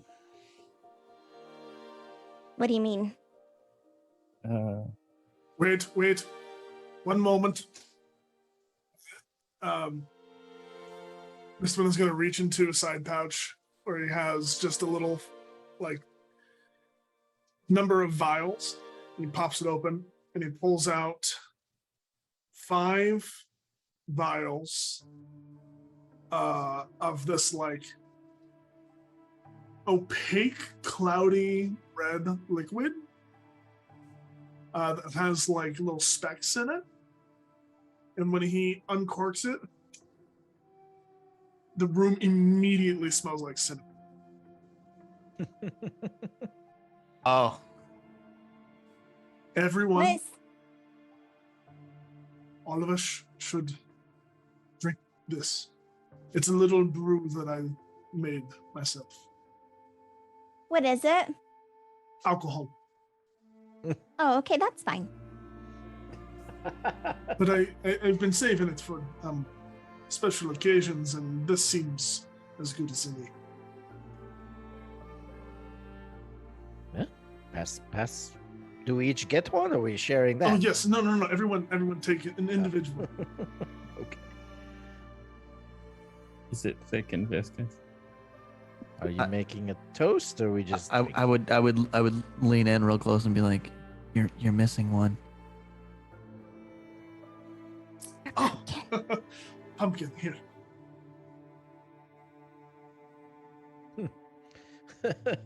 Is Pumpkin a child? Oh my god, we didn't cover this. I don't think so. Maybe Pumpkin. How old are you? Hmm? We've already been feeding Pumpkin alcohol before this, though. Yes. I don't think that we It's can too make late. it good now. Yeah, Pumpkin. Kelby asked how old you were. Pumpkin. How old?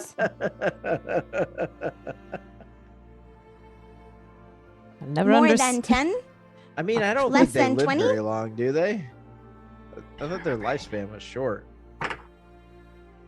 That could be right. We thinking of something else.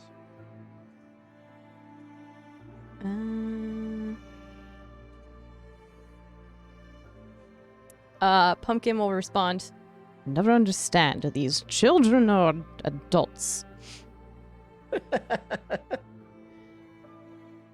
Sleep.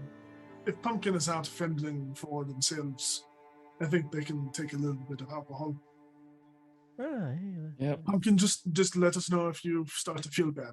All right. All right. Ah. Bottoms up. He'll hand you back Bottoms the up. little vial. Bottoms up. How does it taste? It tastes like Goldschlager. I'm gonna guess that it tastes exactly like Fireball. It's like I was about to say this Fireball. it's like a more rich Fireball. Goldschlager. Well, sure. Fuck. I've never had that, but yes. Bad. It's clear. It's got gold flecks in it. It's thick and it Sure. tastes like cinnamon. Imagine Fireball, but it doesn't. Imagine Fireball, but it doesn't taste like shit. What's that one Yep, movie that Goldschlager. has Goldschlager in it? Euro Euro Trip? Is Or it Euro something? Trip? Might be I don't Euro know. Trip.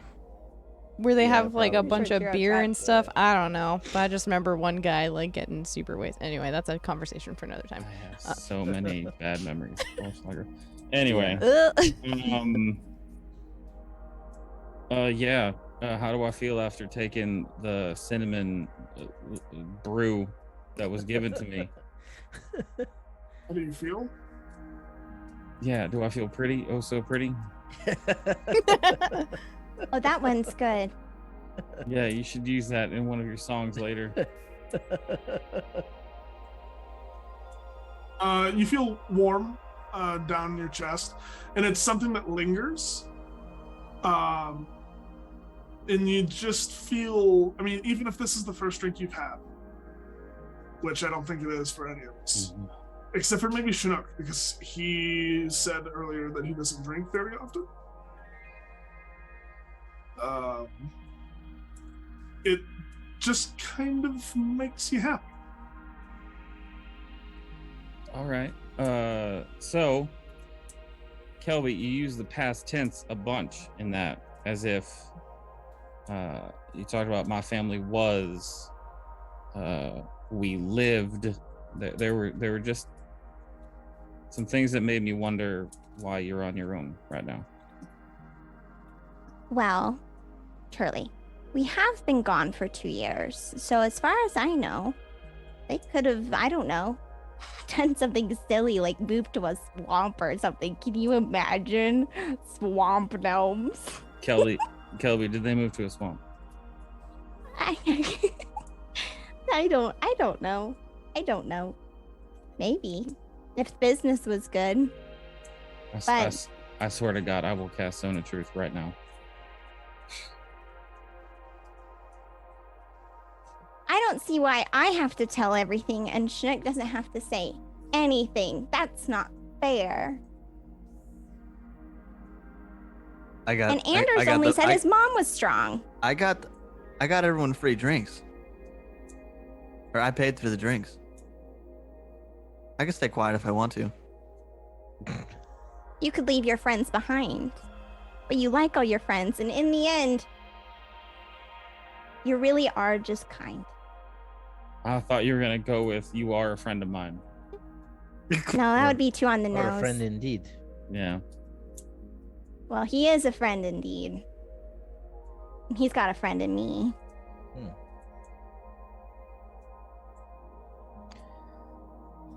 Yes.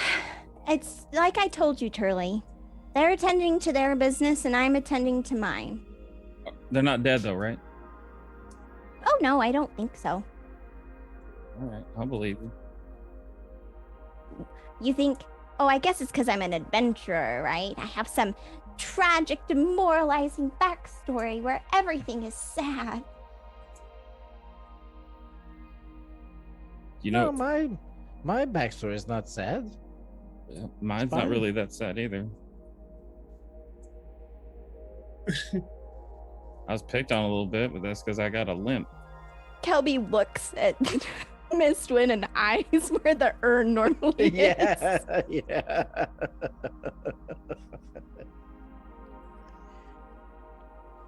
How about this? In honor of, killing the giant, because I don't think we actually, us as a group, celebrated properly. And also in honor of coming closer as friends. Best friends. What if we all share a little bit of our backgrounds with each other? Just one fact. I can go first.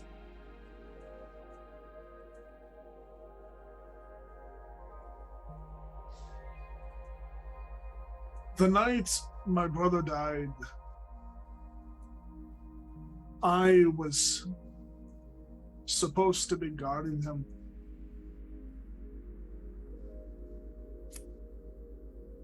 I got drunk and I passed out.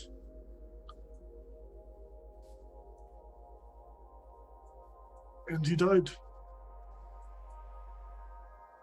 Assassin in the night.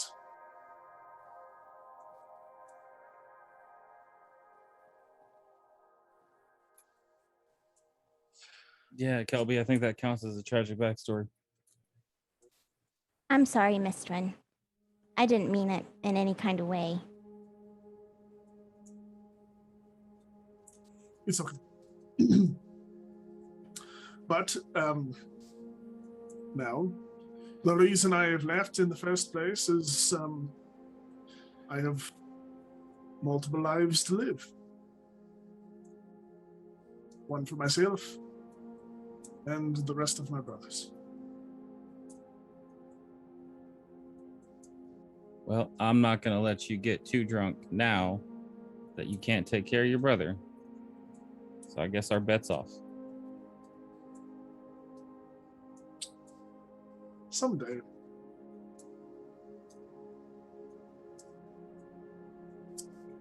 Anders, you want to go next? I mean, sure. My life was very simple. My family are adventurers and like learning things, and I have been sent out to find my way in life. I will go back. The family business is just that. It's very simple. So like the business of your family is adventuring? Like that's all you do? They collect things, yes. They learn things. All right, so now we're getting into the heart of this. What kind of stuff do they collect? Do they steal it, or do they find it? Do they take it? Do they? I mean, Come what on, is give us the stealing but concept. finding? You're just finding things, right? All right. So Kelby, if you're taking notes for your songs, Anders, his tragic backstory is actually the people that he stole things from. They're the ones with the tragic backstory. I never said I stole anything yet.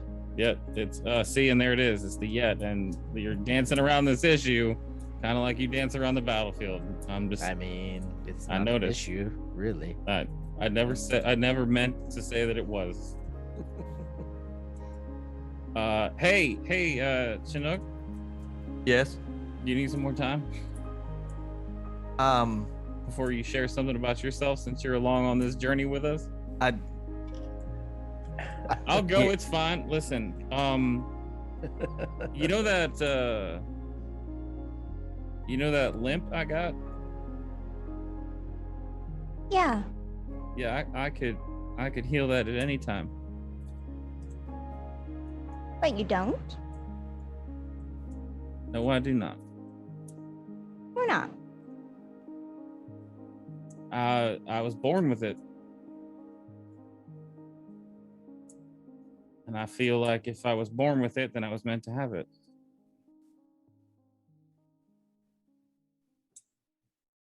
I feel like I already told you my future, so now I'm telling you something from my past.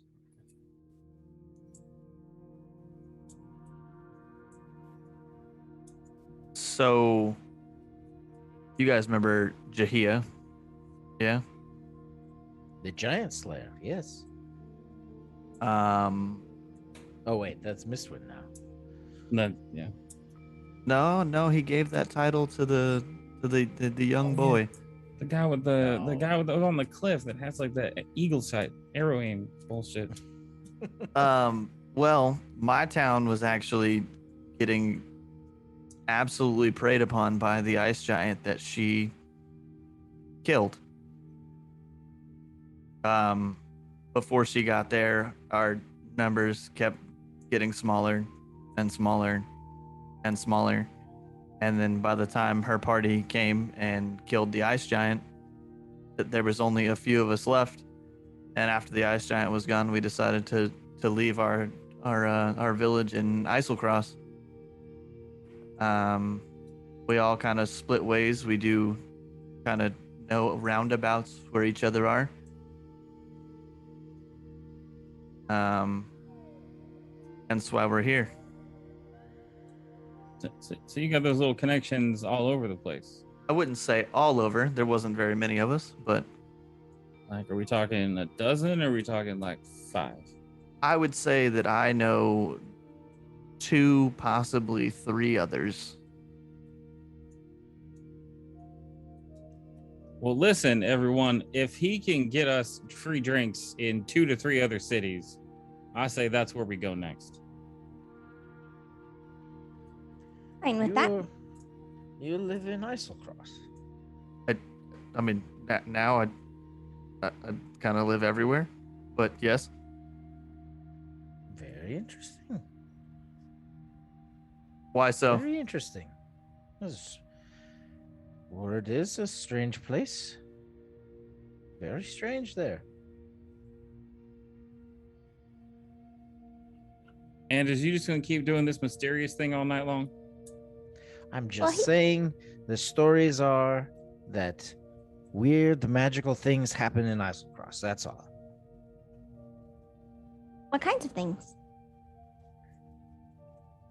Like pre-calamity type magic things. I don't know. I've never been there and I'm not a magic user. But calamity. That's the What's a calamity?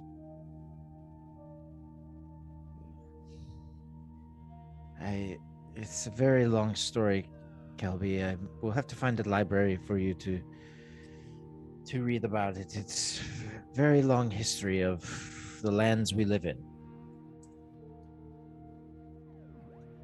Okay. It's a fantastic tale of magic and gods and betrayal and things like that. It's a really great story, but if you believe it. But the legends are that some of that stuff is still existing up north. So, like forest spirits?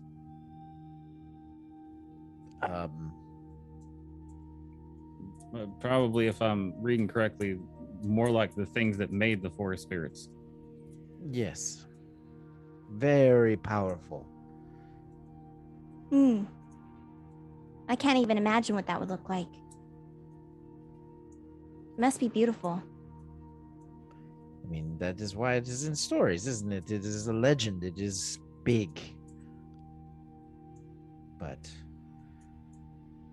still, strange stories of people who claim to have explored there and yes.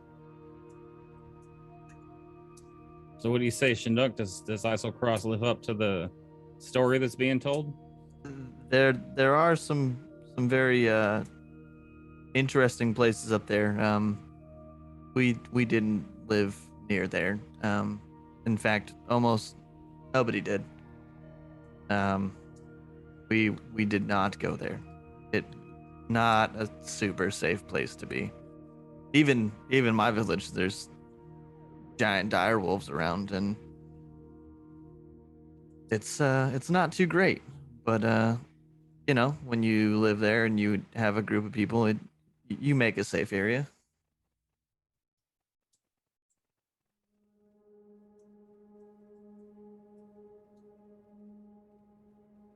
Never?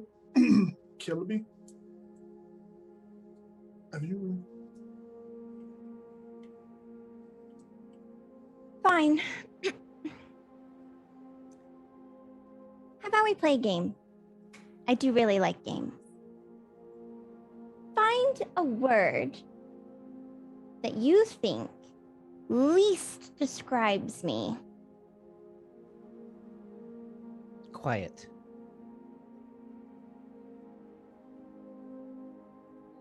Any others? He stole the word out of my mouth. Shy. Give me a second.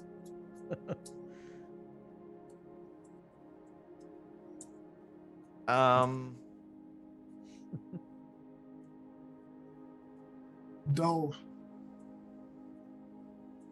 Oh, That's good. Tall. No, dull. D-U-L-L. I Turley said tall. Yeah. Oh. It's true, I'm the shortest one in my family. Angry. It feels like you're always happy. Hmm. I don't know. Well- You probably haven't heard her shout out all those tirades on the battlefield. Now, hey, they have what's I mean, he coming was to them, there. okay? I liked it. I liked the motivation. Yes. It's very good. Well, you see, what are the other words? I'm not very demure or understated or quiet or humble. And that doesn't really go along with the family business. See, they're smugglers. They get things through the forest. I was supposed to be learning magic to help with that. Hide things. Move them from place to place without ever being seen. Gran always said that magic was a gift. And it was meant to be shared. It's supposed to make the world a better place. So I decided that I would leave. And I would share magic. And one day, I will go home and I will prove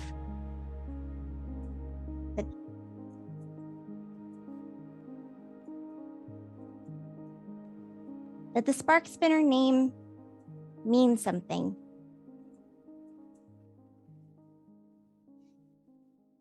So what you're saying is you have left your family and severed ties, left them behind so that you can explore this idea.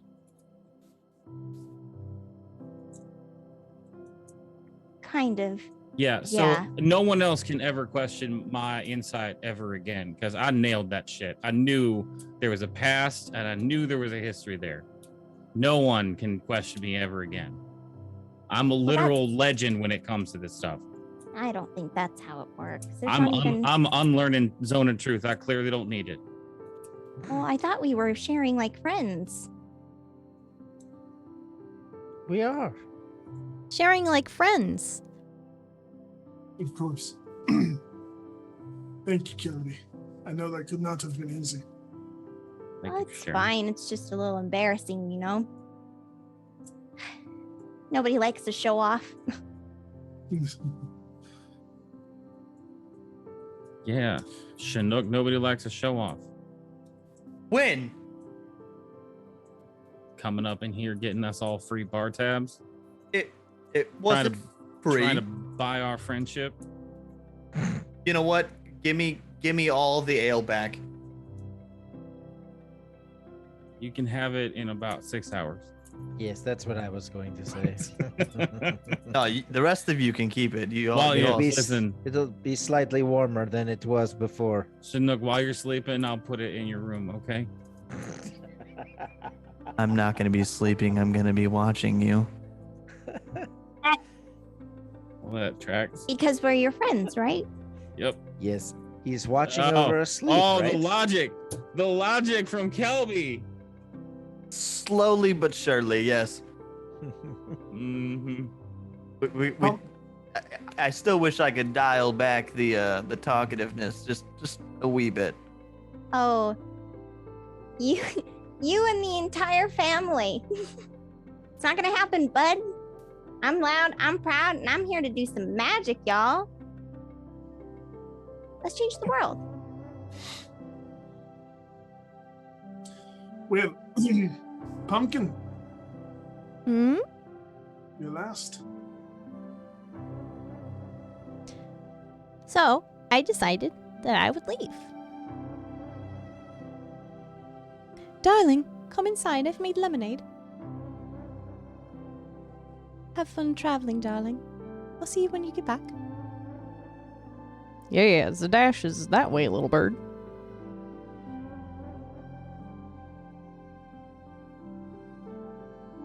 You're an adventurer too. Yes, sir.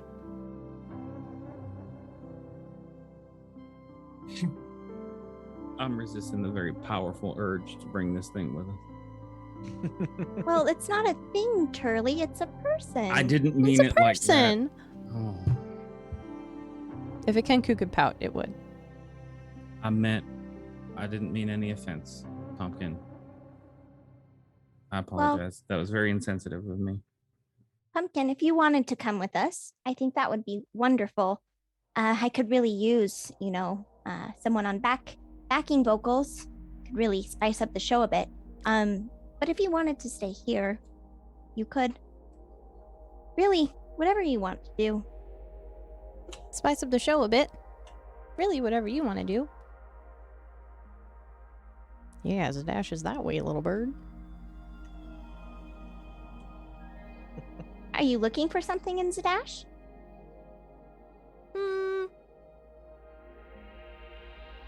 Have fun traveling, darling.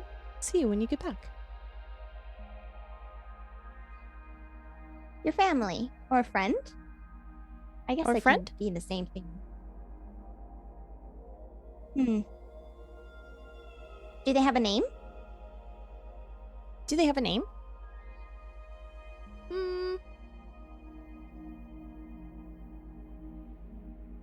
Yes, sir.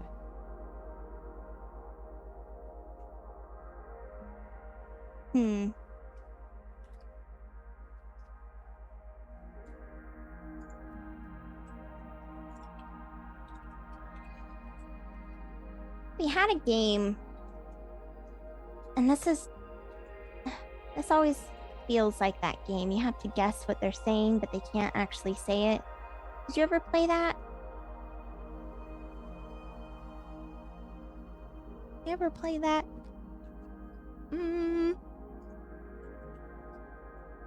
Maybe, darling. Maybe after dinner.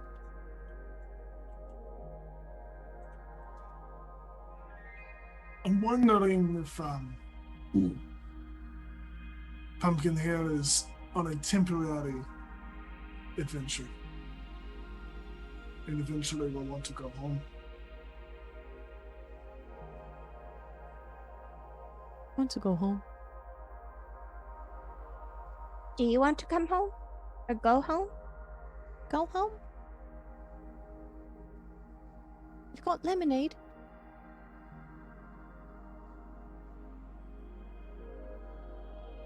Well, however we can help. Just let us know.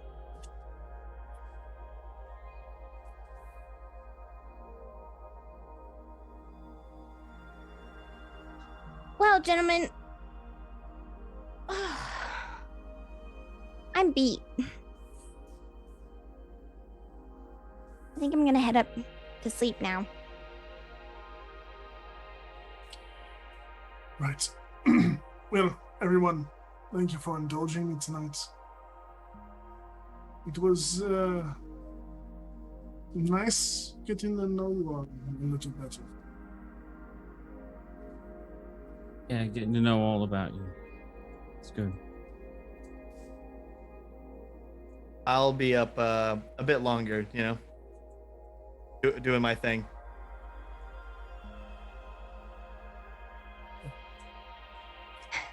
Well, bye. Kelby will slide off the end of her chair and just unceremoniously turn and go up the stairs. Did Kelby just tombstone us? The fuck? Well, Chinook would legitimately just be trying to give his friend a little bit more time to rest before waking her back up, and then he's got to watch over at least a little bit. Chinook would intentionally wake up before everybody else to think that he did not sleep.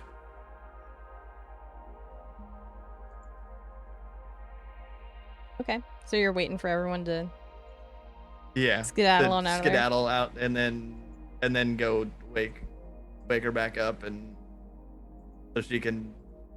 I'm guessing that a place like that doesn't lock up, so. Cool. Yeah. No. Easy to do. Wait for everyone to leave and go and rustle her out of her dead sleep. Yeah. Don't worry about it. Go get some rest. There is a lock. It just doesn't work very well, but I got it. All right. Good night. Sleep well. Does anyone have anything they want to do before they go to sleep? I put George to bed before Aww. I go to bed. Very cool. He has found his way to his designated cot room. Anything else you guys want to do before sleep? Sleep. Okay. I feel like I just head to bed and pass out. Cool. Sleep comes easy. You're able to take a long rest. I don't think anyone expelled any spell slots or anything, but if you did, then please feel free to press that long rest button and get it all back. The morning comes fairly calmly. Sun rising in the west, as it does every day. Anyone paying attention to the creaks of the boards in the vicinity will hear Valshun downstairs, still kind of pacing. Hasn't really gone anywhere. She doesn't. But yeah, she would have a small spread of cheeses and dried meats and some kind of stale bread for you guys when you come back down. Kind of pulls you off to the side, Chinook. So it looks a little bit better in here than it did yesterday. Did you have anything to do with that? Yeah, me and Pumpkin over there cleaned up a bit. Right, and you're just dumping money at my footstep. Just helping me out. Yeah, that's what family does, right? Yeah. And family gives each other a place to rest their head at night. Endless ale, as one does. You guys have something to do here in the city? You heading out? We have to head back up to the plaza. Check on a task we gave to someone. Gotcha. Okay. But other than that, kind of waiting to see what we have to do. Do you need help here? I mean, I could always use an extra hand. Try and get George to help out when he comes in initially, when he's not completely plastered. And he's usually pretty receptive to that, but you get a drink in him and he's gone for the rest of the day, so he's not very reliable, if you understand. Yeah, so Pumpkin might want to stay here with you. I'm unsure. Okay. I mean, I wouldn't mind an extra set of hands, wings. I don't really understand Kenku's. Trust me, I don't try. Okay. Just if he does end up staying here, make sure you take care of him, okay? Okay. I mean, yeah, if he's... I don't know if they have special treatment or something, but... Should be okay. I've seen him around a bit. There aren't that many Kenkus in Zadash. So he's out and about. Let him know if he needs a place, then he's got one here. All right, I will do. We'll be back through eventually, I'm sure. Yeah, don't be a stranger. It's been literal years. That sucks. Don't do that. At least 2 of those are not my fault. Not gonna ask you about that, because don't need to know all your business, but I trust you.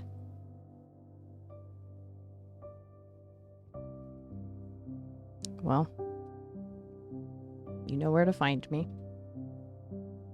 I'm hoping this place looks a little bit nicer when I get back. That's all I'm gonna say. With what Chinook? you've given me today, that's the goal. Yes? Chinook? Is this one of the mugs you used for your cleaning rag, or is this coffee? Oh, yours? Takes a gander over. Not sure.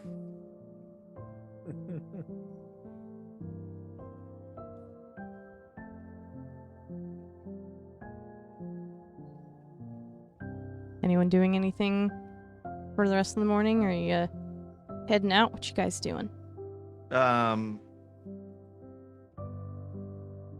I think I'd be ready to leisurely make my way back to the plaza, because we don't need to be there in 30 minutes. We have to be there in the evening. No objections. I'm fine with whatever. I'm just nursing this hangover. Yeah, I don't have anything specific that I want to do before we meet with Pooh later. We should just try keep it easy, low profile. Just really kick back and relax, Do you know how to do any of those things you're saying? Oh, I'm very good at relaxing when I put my mind to it. Okay. I once slept for an entire week. Granted, I had a fever, but it still kind of counts. My God, that would be beautiful right now.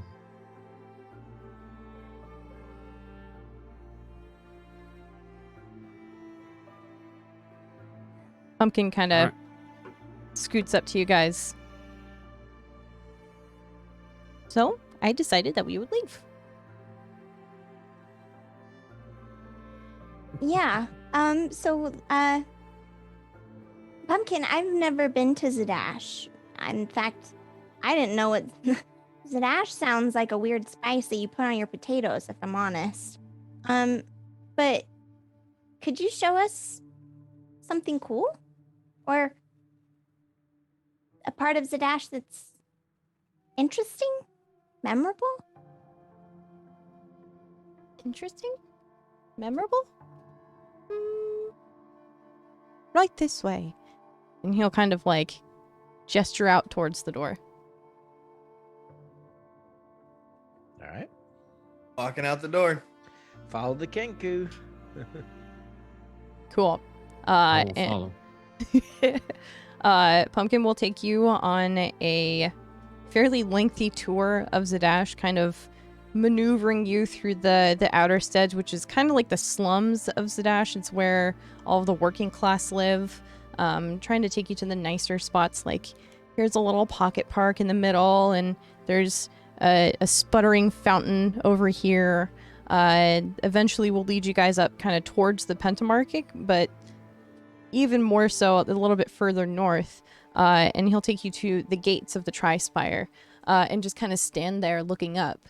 It is an opulent entrance to a cordoned off area of the city. Just outside the gates, you can see through lavish exteriors, people in kind of high society garb, and Crown's Guard at each of the gates, like checking people's IDs or intents for getting into the Tri-Spire. And Pumpkin will just kind of stand there and watch. What's that place? Bit fancy, innit? Oh, very. Kelby will turn to everybody else. Do you know who lives in there?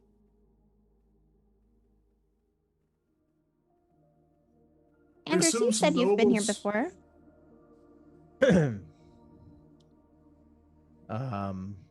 Yes. Well, I missed part of the description. I'm sorry. I was reading something else. Oh, Tri-spire. yeah, the entrance to the Tri-Spire? Tri-Spire. Okay. Yeah. Yeah. Yes, this is where the rich people live. Very exclusive. We probably wouldn't get in. Is it because I'm a turtle? Probably. But That's mainly fair. because you're poor. You don't know my financial affairs.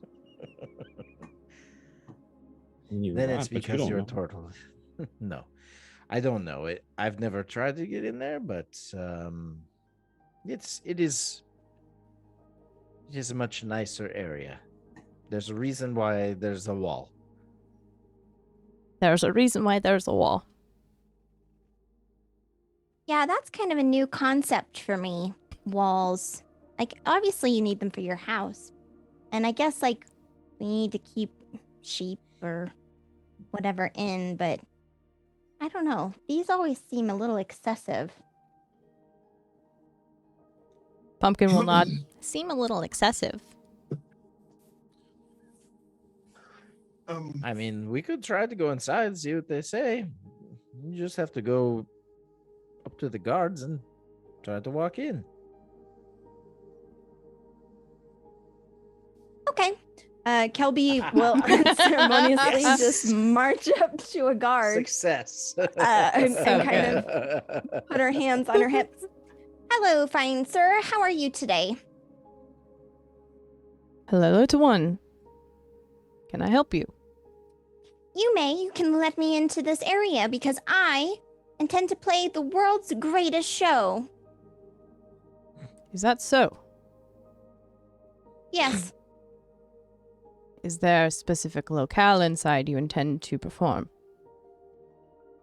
Well, a theater, of course.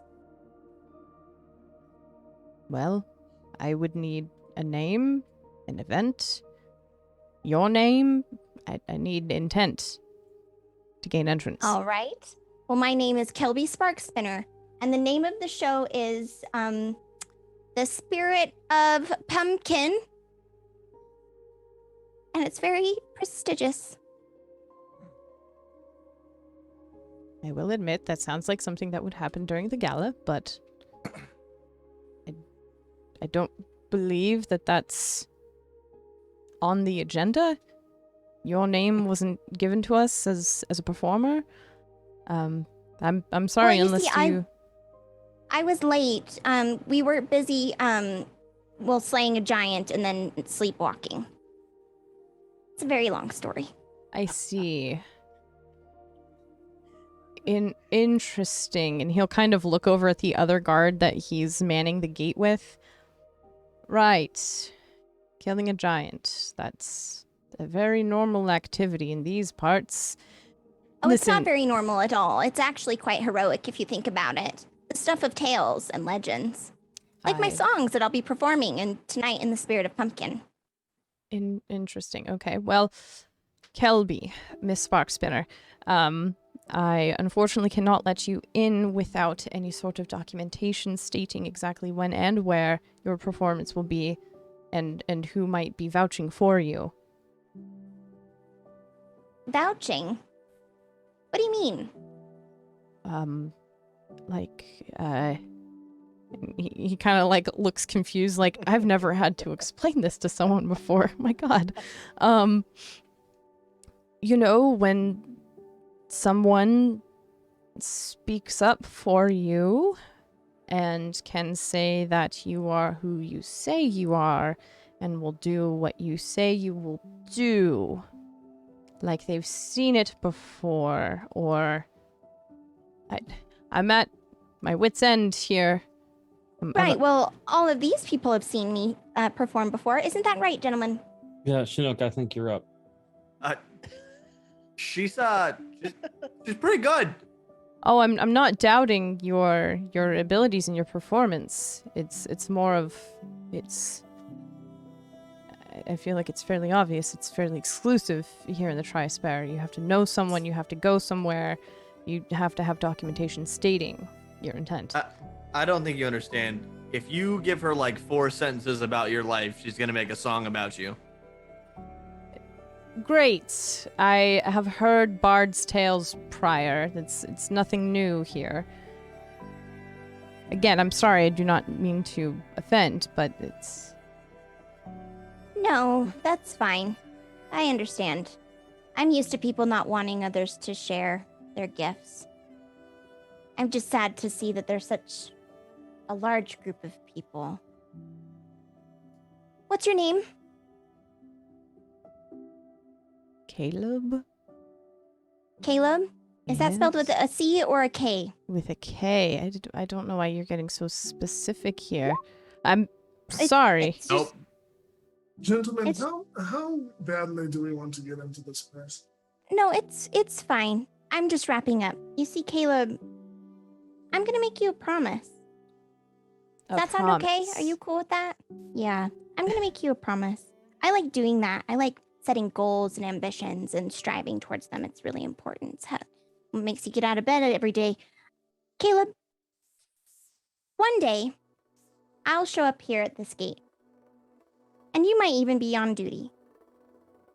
And when that happens, you're gonna know exactly who I am. And I won't need to vouch for anything. Because they'll all want me to play in there. And I'll play the greatest show anyone has ever seen. Well, Miss Sparkspinner, I admittedly am excited for that day. Unfortunately, it is not today. I understand, Caleb. I appreciate your time.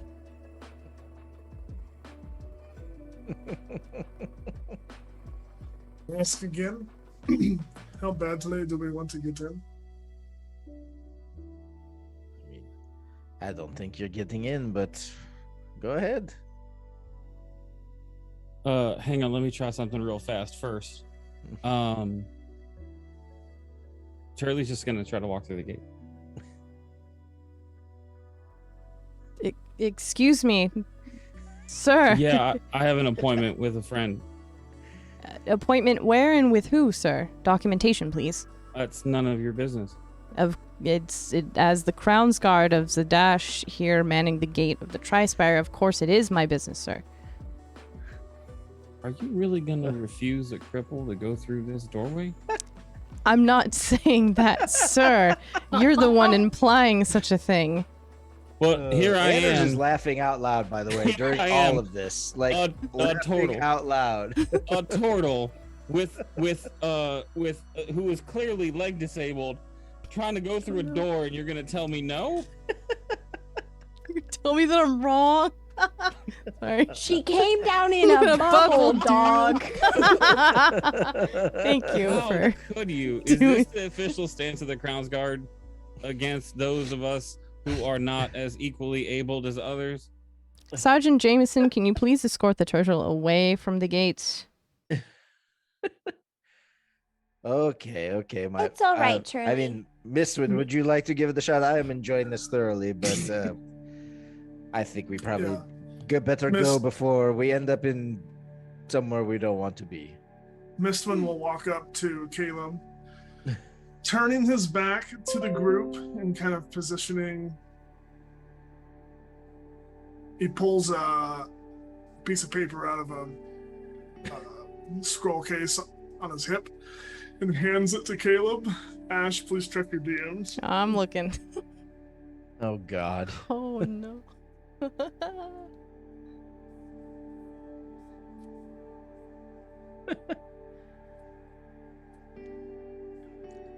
Who are you handing this to? To Caleb? Mm-hmm.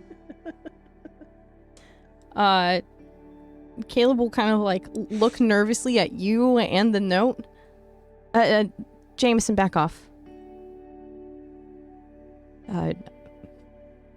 Sorry. I apologize for the misunderstanding, sir. Right this way, and he'll open the gate for you. No shit. I'll take the scroll back and put it away. Well, let's go see the Tri-Spires. Very impressive, This my one will just friend. walk right in. Very impressive. Now, Caleb, I know this follow him seems in. a little bit awkward. I will return here on my own merit, though. Make no mistake.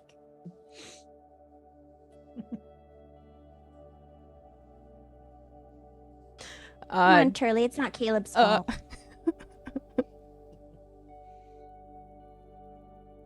I'll remember this.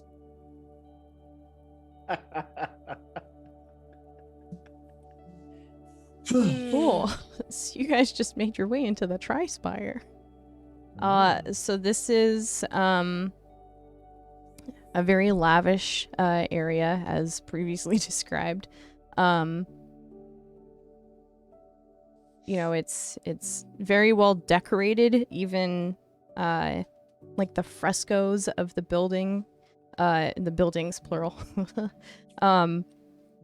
are very well maintained. The greenery and like fountains and public areas are well kept. You know, people are kind of leisurely strolling, and the streets themselves are very wide. Not very many people are there to kind of crowd it. Seems a very exclusive area. Is there anything in particular that you're looking for? You just kind of roaming around? I mean, didn't Pumpkin lead us here? I mean, yeah. Pumpkin's never been in. I was about to say, Pumpkin's my probably guess never is been Pumpkin inside. has not Yeah. been inside. Absolutely not. Yeah, Pumpkin looks Well- like really apprehensive to walk into this area and feels like I don't know, they're very skittish about actually stepping foot into the Tri-Spire. Well, Pumpkin, we got you here. Where do you want to go? I've heard the Pillow Trove is nice. We could go see that. It's an inn, very nice inn, although it may make us not want to go back to the Crooked Wizard after. I don't know. They said there was a gala. What's that? I'm sure it's part of the festival, just like they had last night. It will need to be with the rich people. Right. The gala, I'm sure, is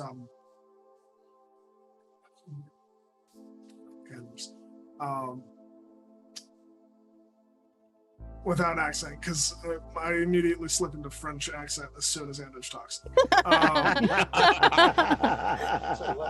Can't hold it. I'm sure it's just like the galas we had back at home. Leg disabled.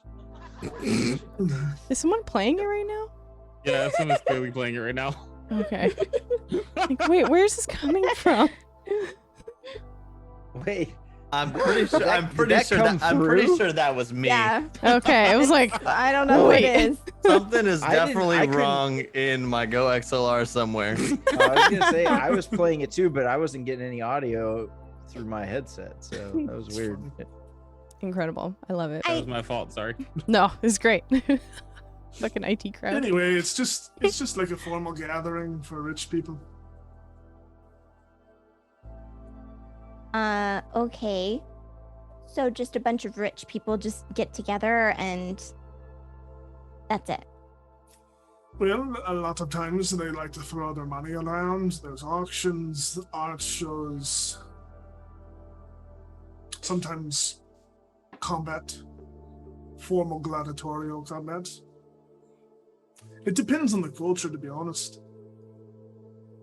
Like, for Is there instance, in galas back home, we had what's it called? Speed statue carving. It's very fun. So it's a place where rich people get together and throw money and fight and carve statues. Depending on the culture.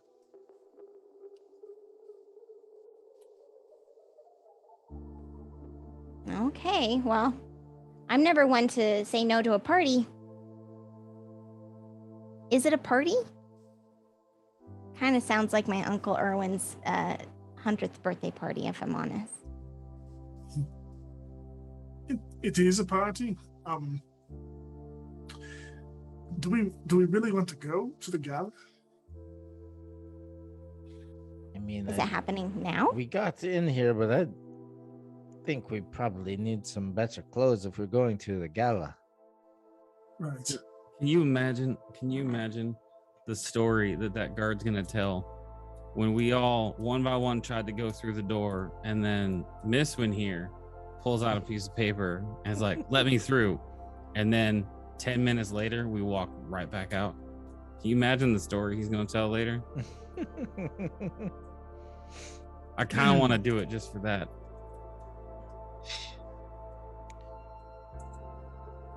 Maybe we can have Pumpkin talk to him first for a little bit. This kind of life is boring. Anyway.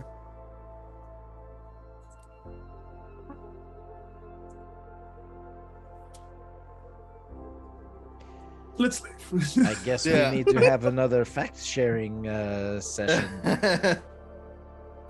Maybe some other time. I would. Miss Win, you go first. Gesture my way out.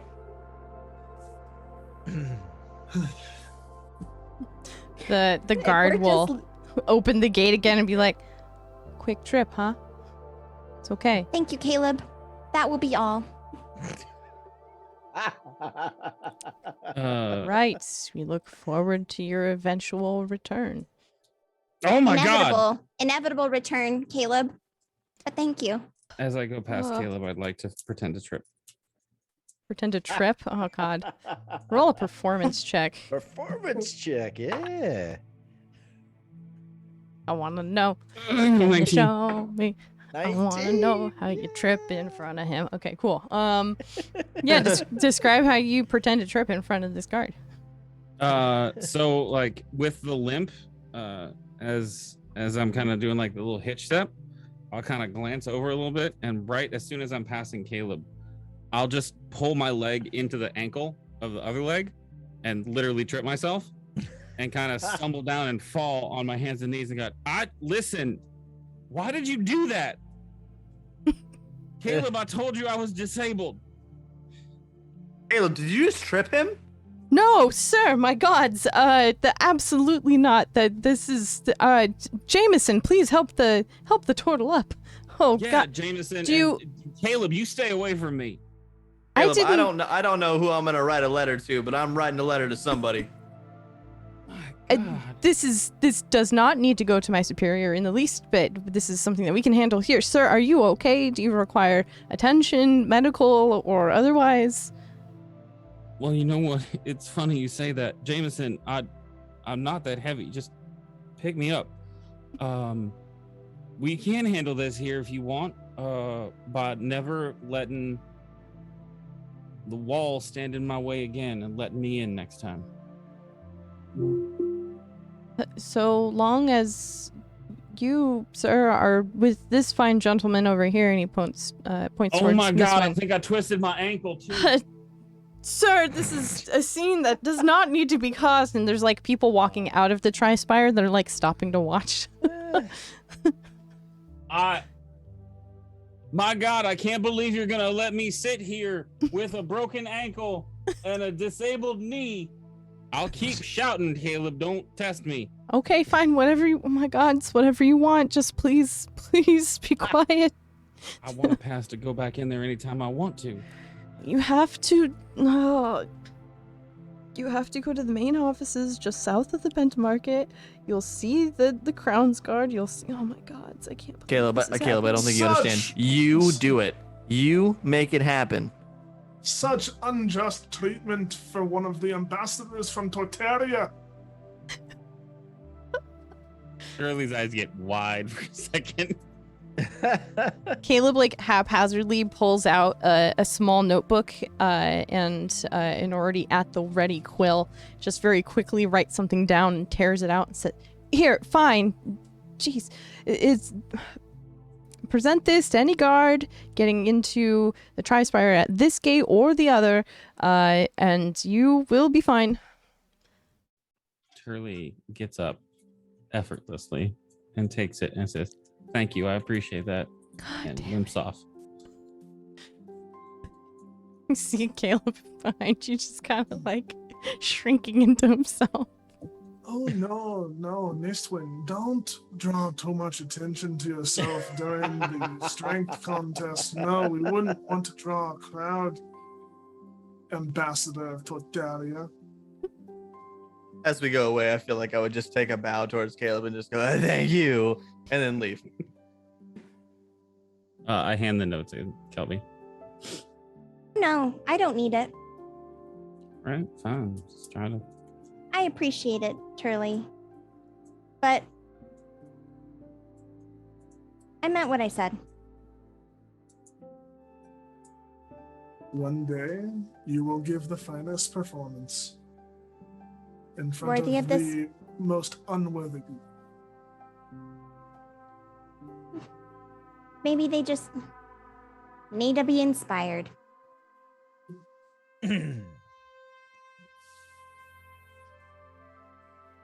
Well, I thought that All was right. great fun. Thank you all. It was wonderful. Turley, that was a rather convincing performance. Thank you. It I have a works. feeling you've done that before. I have. It's it's funny how you can get better seating on the boat when you're traveling. Just playing up, and hamming up a little bit. It's not. I just really didn't like that guy. I don't do stuff like this often. I have in the past. I regret it. It's not something I'm proud of. But that guy was just kind of being a prick. He was just doing his job. I mean, I get that. I should have been nicer to him. It's okay. He now has a story about the time that a turtle conned him out of probably out of a job, if I'm honest. All right. Okay. Let's just keep moving. Pumpkin, where to next? Surely there's more of Zadash for us to terrorize. What time of day is it? I'd say after the tour around the city, kind of taking your time to see all the sights that Pumpkin was attempting to showcase, and your brief stint in the Tri-Spire, it's probably like afternoonish. You just harassed a guard at I mean- 2 o'clock on a Tuesday. I mean, there's always the chance that they got it done early. We were gonna show up after they closed, anyways. Well, I believe they were going to close early too, so we might as well get over there. Could always play some more games. Maybe Turley can fake fall again. Maybe I can. No, we should go see if Pumat is alright. Maybe he was teleported away. Okay, there it is. Why'd you have to say it?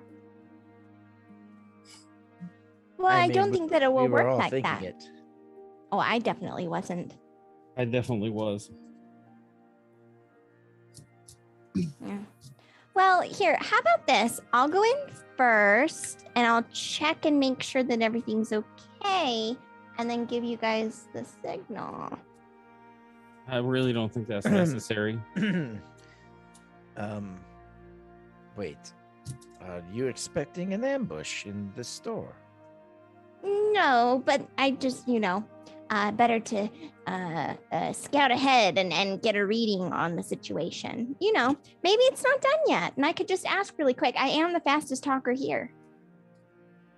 You got beef with Pumat you haven't told us about? Well, no, I don't just carry around raw beef, Turley. That would be weird. Okay. And then I wouldn't give it to somebody, not without cooking it first. You can get really sick, Some people like to eat raw meat. Well, okay, that's fair, but that seems like a very small sample size to try and accommodate for. Do you know how smelly it would get? Druidcraft can only do so much. Pretty sure I could just cast. Elby, you're being extra strange today. Gentle repose. What is going on? If Kilby wants to go in first, just let her go in first. Thank you, Miss Stren. There's no point in arguing. I'm not arguing. I'm asking why she's being strange this morning. This morning. This morning. Extra strange. That is something I've been called, is very extra. No, you see, it's just I might have, commissioned some personal work to be done that I would like to keep private. What, like magic underwear? Yes, exactly that. Exactly like magic underwear. It's actually astonishing that that's the first thing that you guessed and that it was totally 100% right.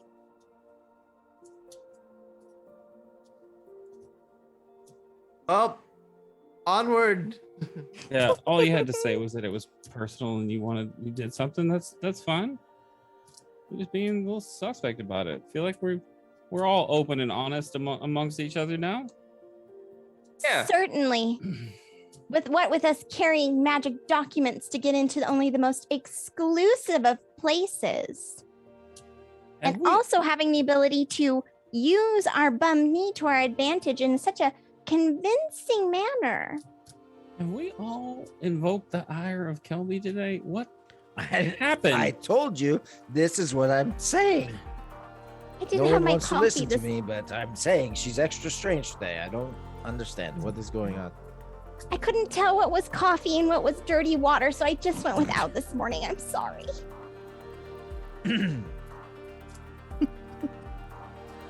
Please, go get your magic after you, thing. yes, yes. Thank you, I will. And Kelby will, once we arrive at the store, just let herself in. Is anyone else following Kelby into the store?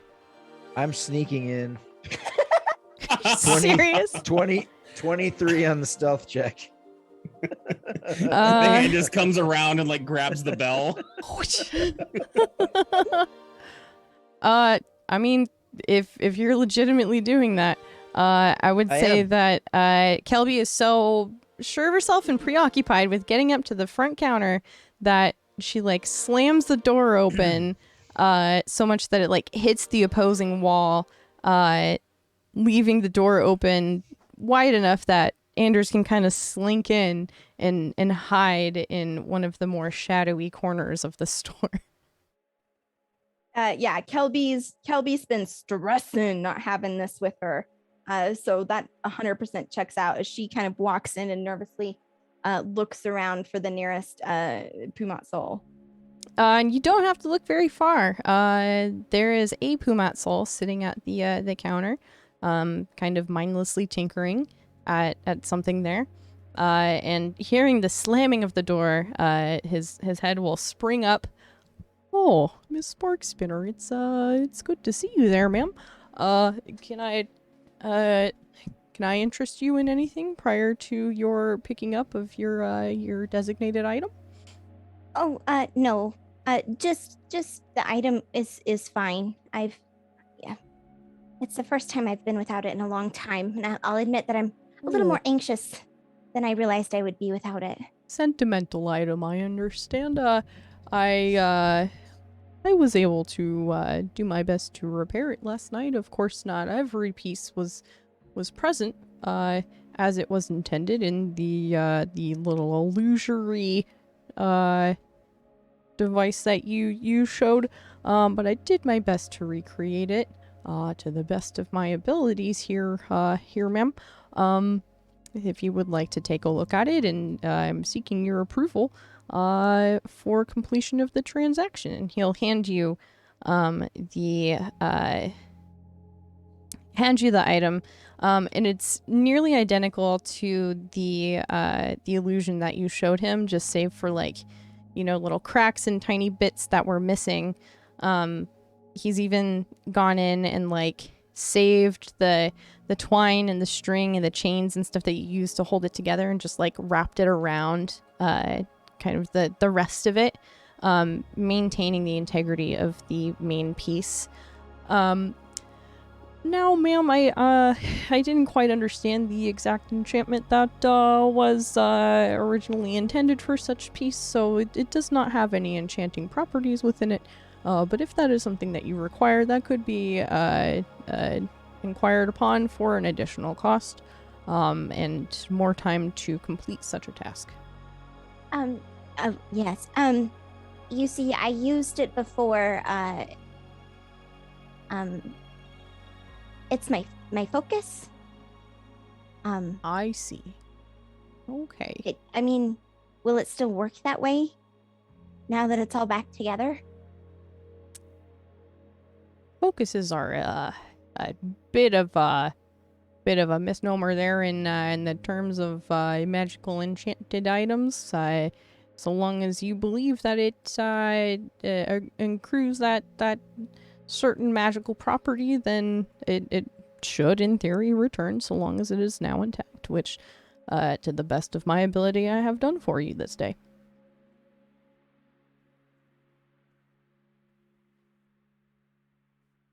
Thank you.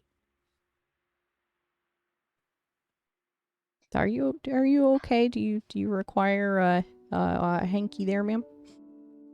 Oh, sorry. No. I just,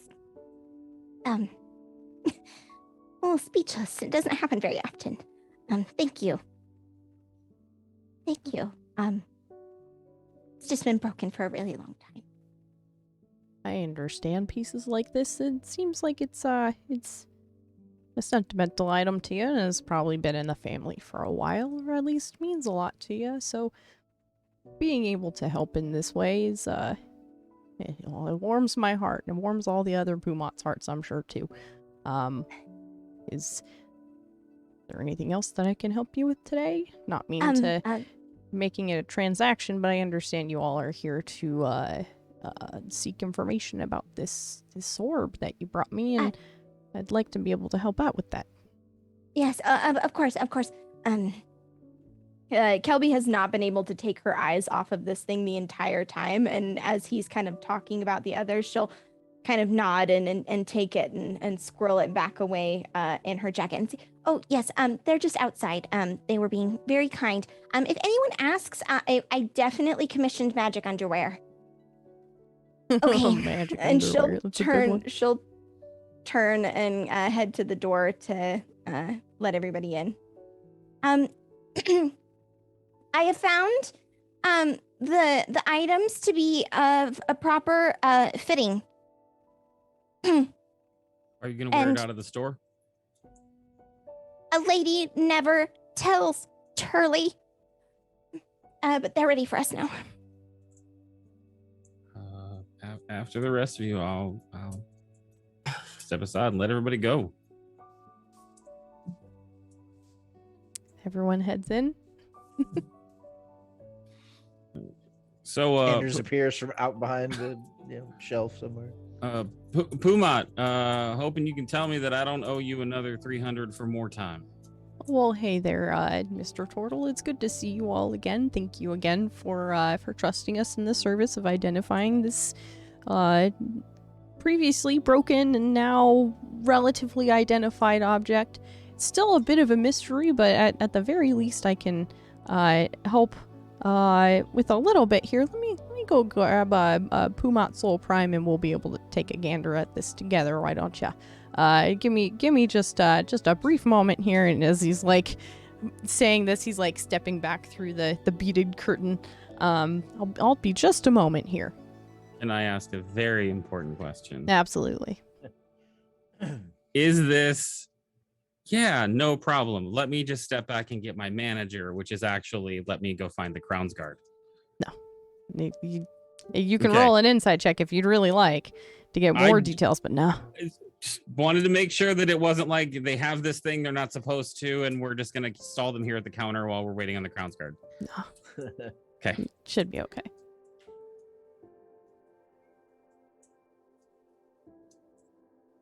Few moments pass, and Pumat Soul Prime, the one with the goggles on his head, returns back to the front of the store here, accompanied by all three of his other Pumat souls, all kind of looking a bit tired and a bit worse for wear, but excited to present this item to you. Pumat Soul Prime will take a you know, the orb, it's now been like covered in a cloth to present to you all. And he'll just kind of gently place his hand on it and say, now this was a bit tricky here. I again still haven't really been able to crack the exact code of it. But I can tell you that it's not just an orb. It's actually got a few other sides to it too. You see, and he like pulls off the cloth on top of it. You see, it was actually just haphazardly encased in this here globe here, and you'll see that the orb now has kind of a surgical lined crack around it, in which they've like completed the crack and taken it off. And he kind of hands it off to one of the other Pumats. Can you grab this out of this orb here, sir? That would be very helpful. And you see the other Pumat take 2 hands to reach inside this orb and present this item. You see Tyre just smiling, sorry. This kind of orb is it's got multiple flat sides to it. It's gilded along each of these sides. Basically, whatever one of these little D12s look like, it looks like that. With the gilded lines on each of the like there's not curves, but you know what I mean. Yeah. And the Pumat that's holding onto it is holding onto 2 small handles on opposing sides of it. Well, you see here, it's not actually an orb. There was a small little trinket inside. It also happens to be a bit cracked, so whoever had it previously was trying to keep it concealed or safe or what have you, and can't. Again, it's anything unlike anything I've ever seen. But we can tell you that it's pretty powerful here.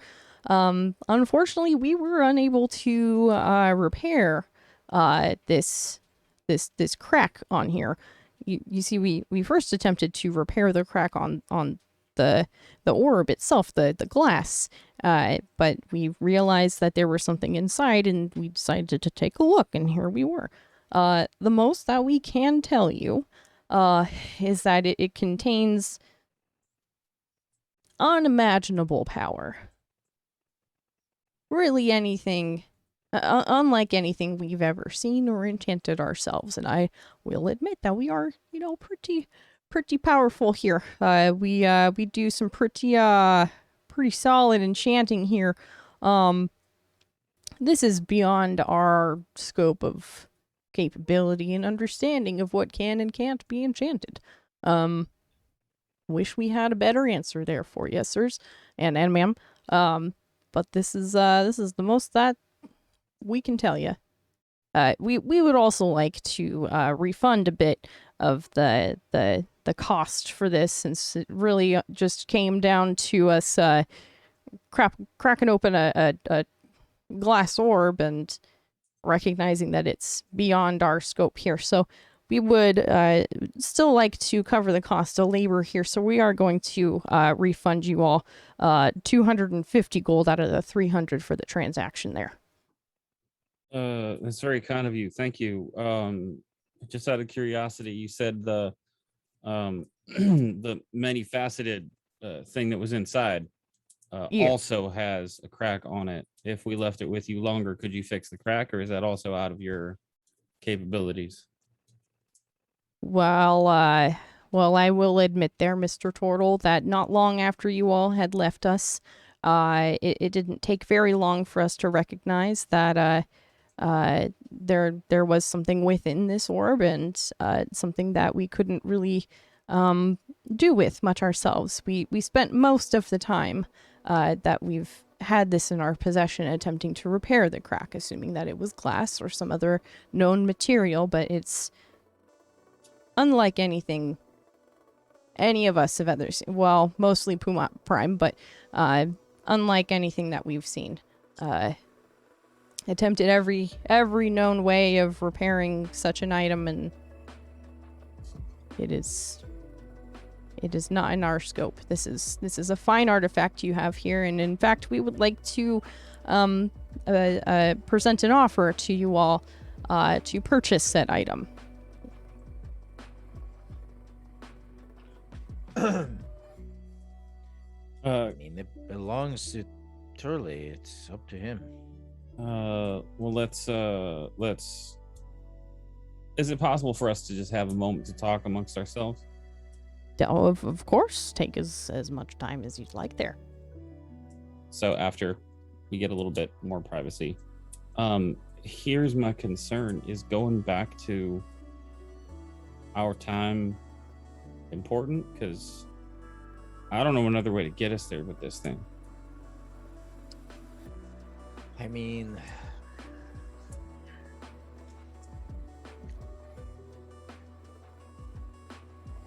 Two years isn't a long time. And honestly, adventure and travel is what I was seeking, so no, not necessarily.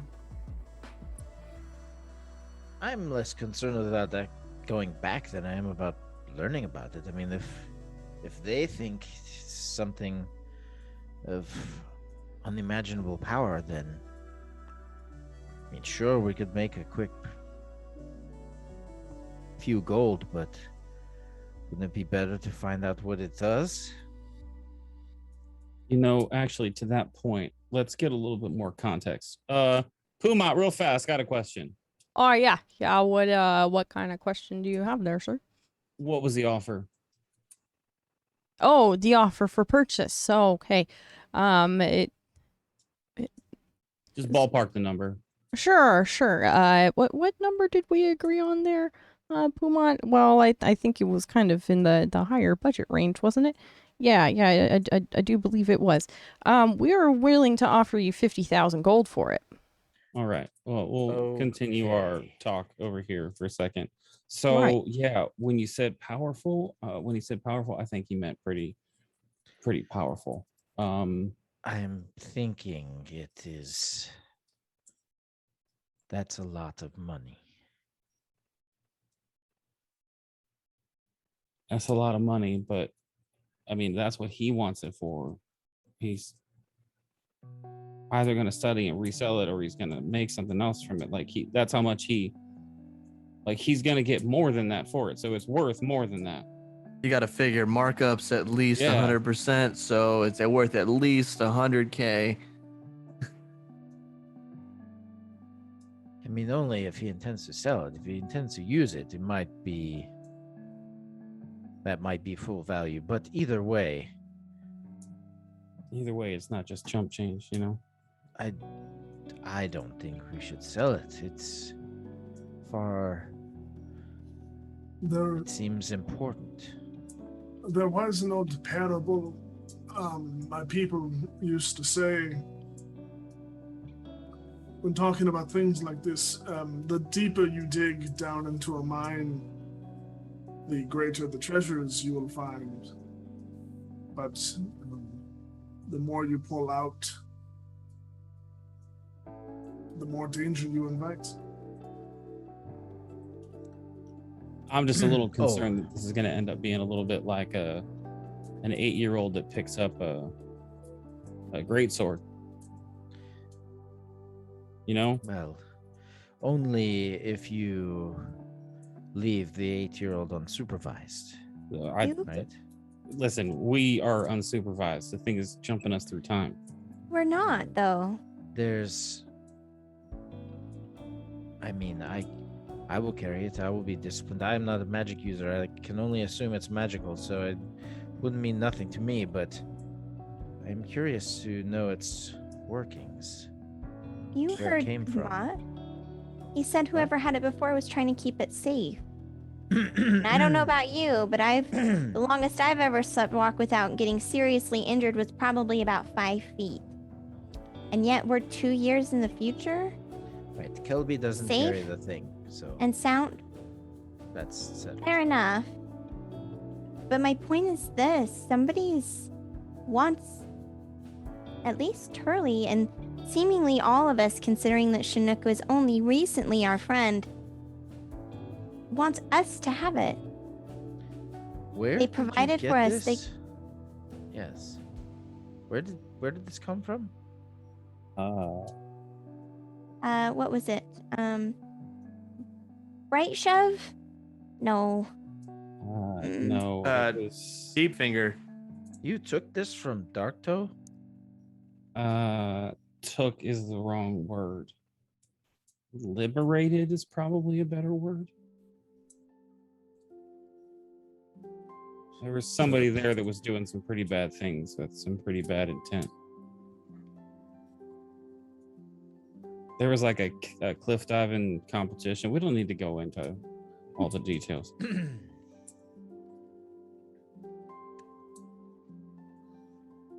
I very much now want to know about this thing. I do.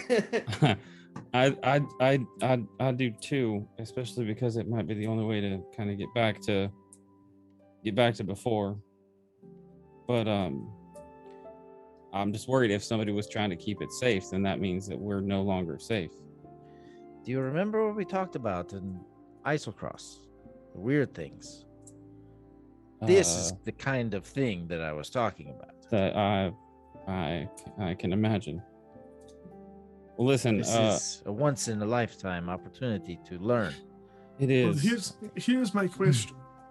If we are going to be inviting so much danger on ourselves,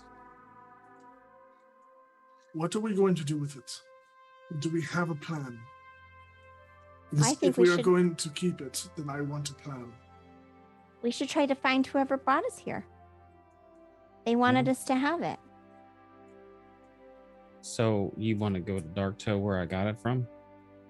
Well, I don't know if we need to go to Darktow, but we must have gotten here somehow. They said that we walked in kind of all weird. Maybe we can backtrack. We had to have entered the city through a gate, right? And if we entered through a gate, then we must have gone by a road. That's We true. went And by we, a road. and it we has to do- connect to somewhere else. we do have friends among the Crownsguard now. Friends. Okay. Yes. It's an Probably interesting, more on the acquaintance level there. Fair enough. an interesting theory, Kelby. But what if we applied that forward? If we instead just let this thing take us where it wants us to go, maybe that would lead us to whoever is controlling it. So what do we do? I mean- Just sit here and stare at it and hold it in our hands and wait for it to do I- something? We can do both. Try to backtrack as far as it will let us. At some point, if we're going in the wrong way or it wants us to go somewhere else, it'll take us there whether we like it or not. I mean, I was really right about to that punchline. If I'd given my druthers, I would have finished that joke and just slayed everyone in that tavern.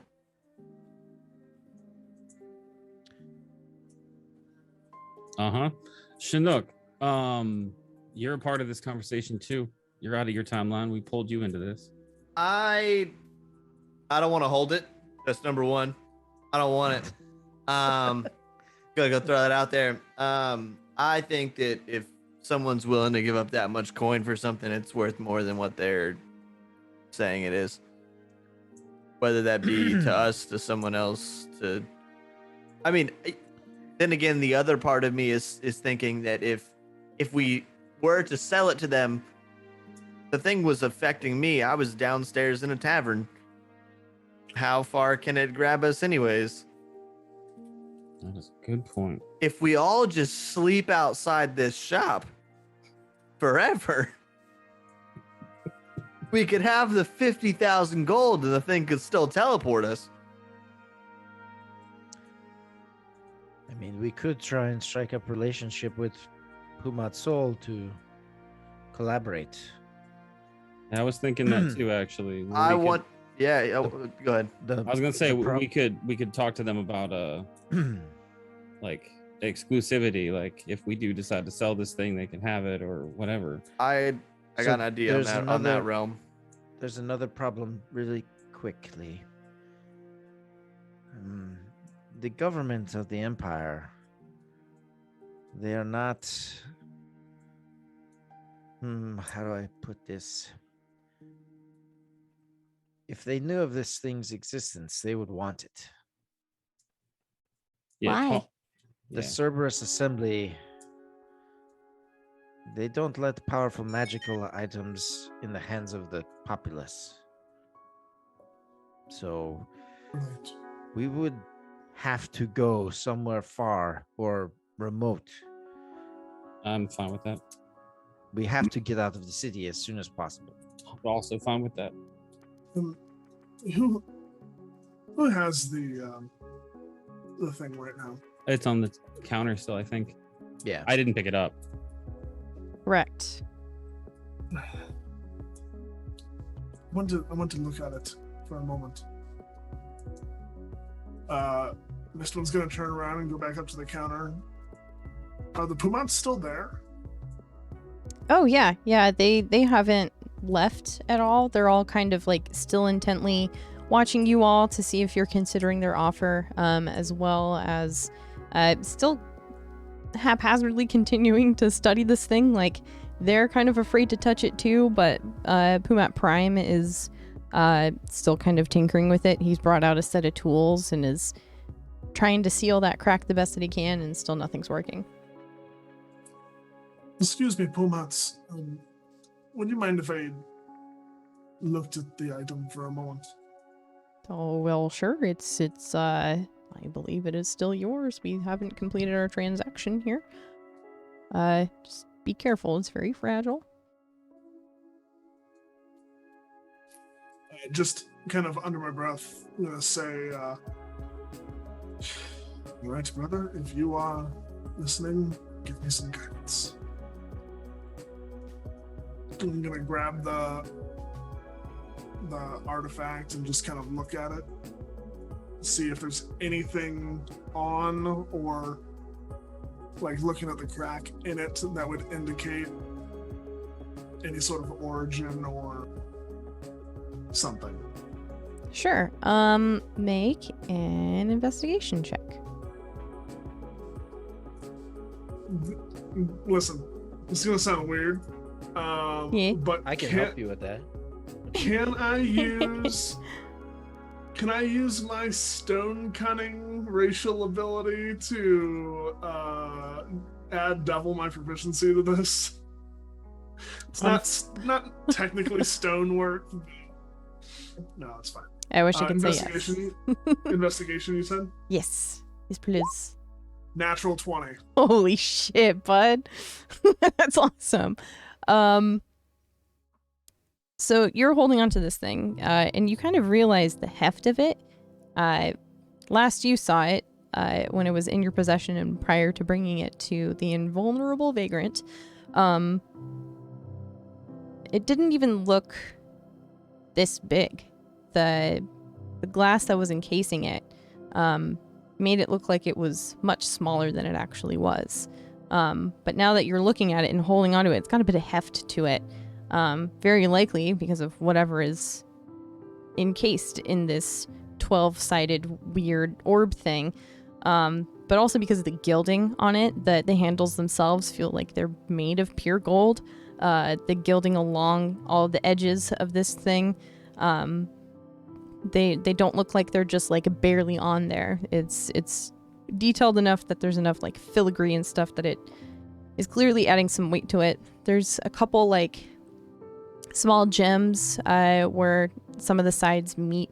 No particular pattern or anything. And then you look into the crack of it. An imperceptible bit of light shines from the inside of this thing. And it doesn't really look like much until you just like even just heft it up maybe about a half an inch. And once you do that, your mind kind of escapes yourself. Like picture Doctor Strange getting kicked out of his body from the Ancient One. Your concept of time and reality is laid out in front of you in a way that you can't wrap your head around.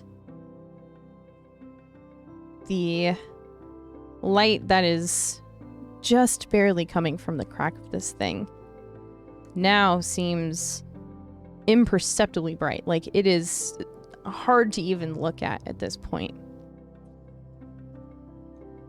And you stare at this thing, so much so that you can't really tell where your hands meet this thing and where it ends. You've kind of melded into one in some strange way.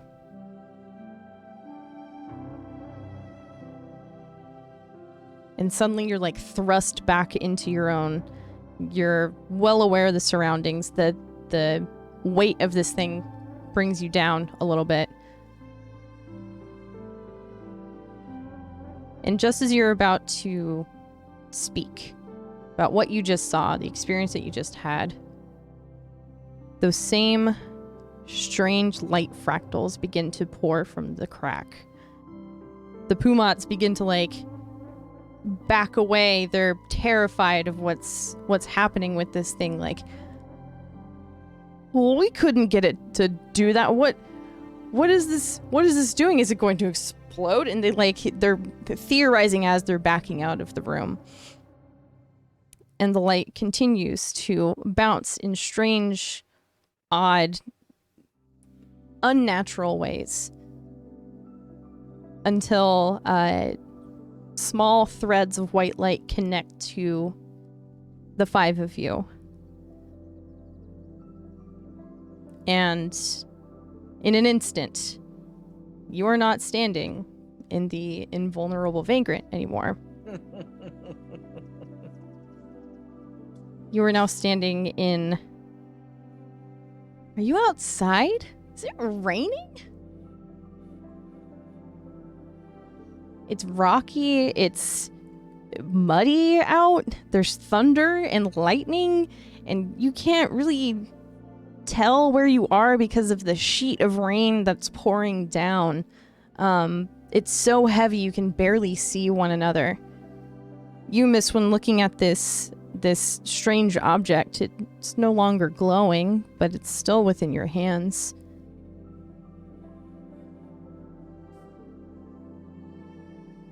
What are you doing? Well, I guess we're not selling it then. What? I was kind of worried that would happen. I guess we're not selling it then. I'm sorry.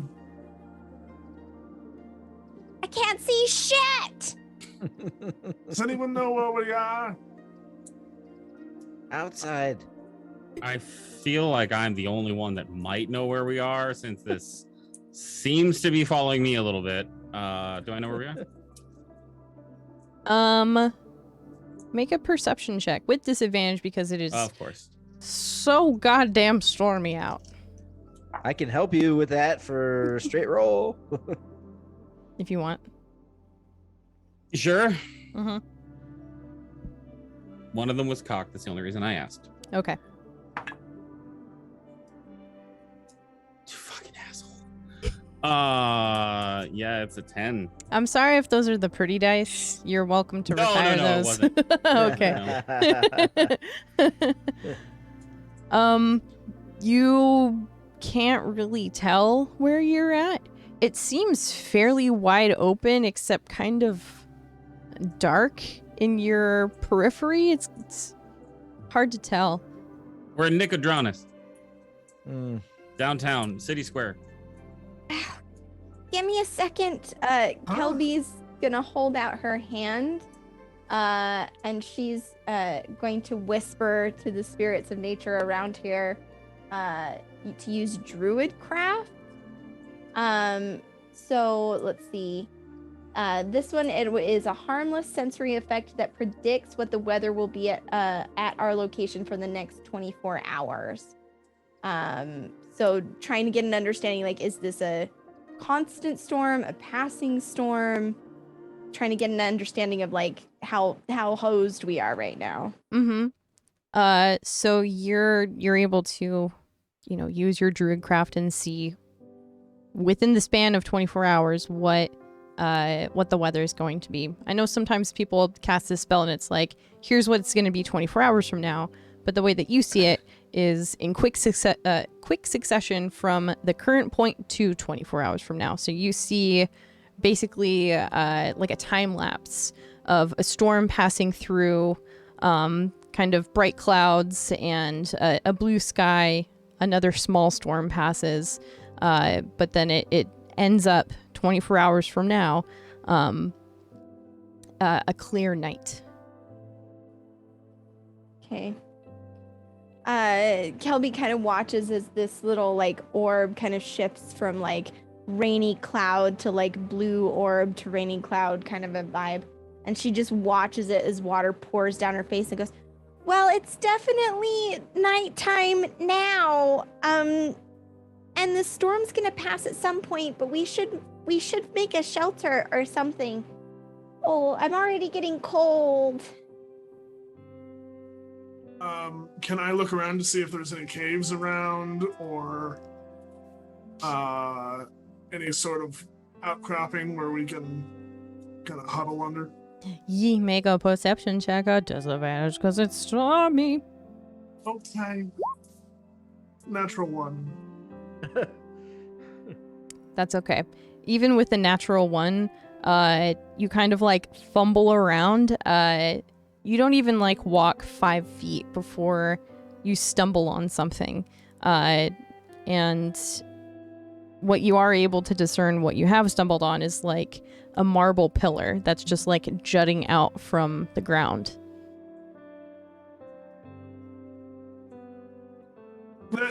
There seems to be some sort of structure here. All right. Okay.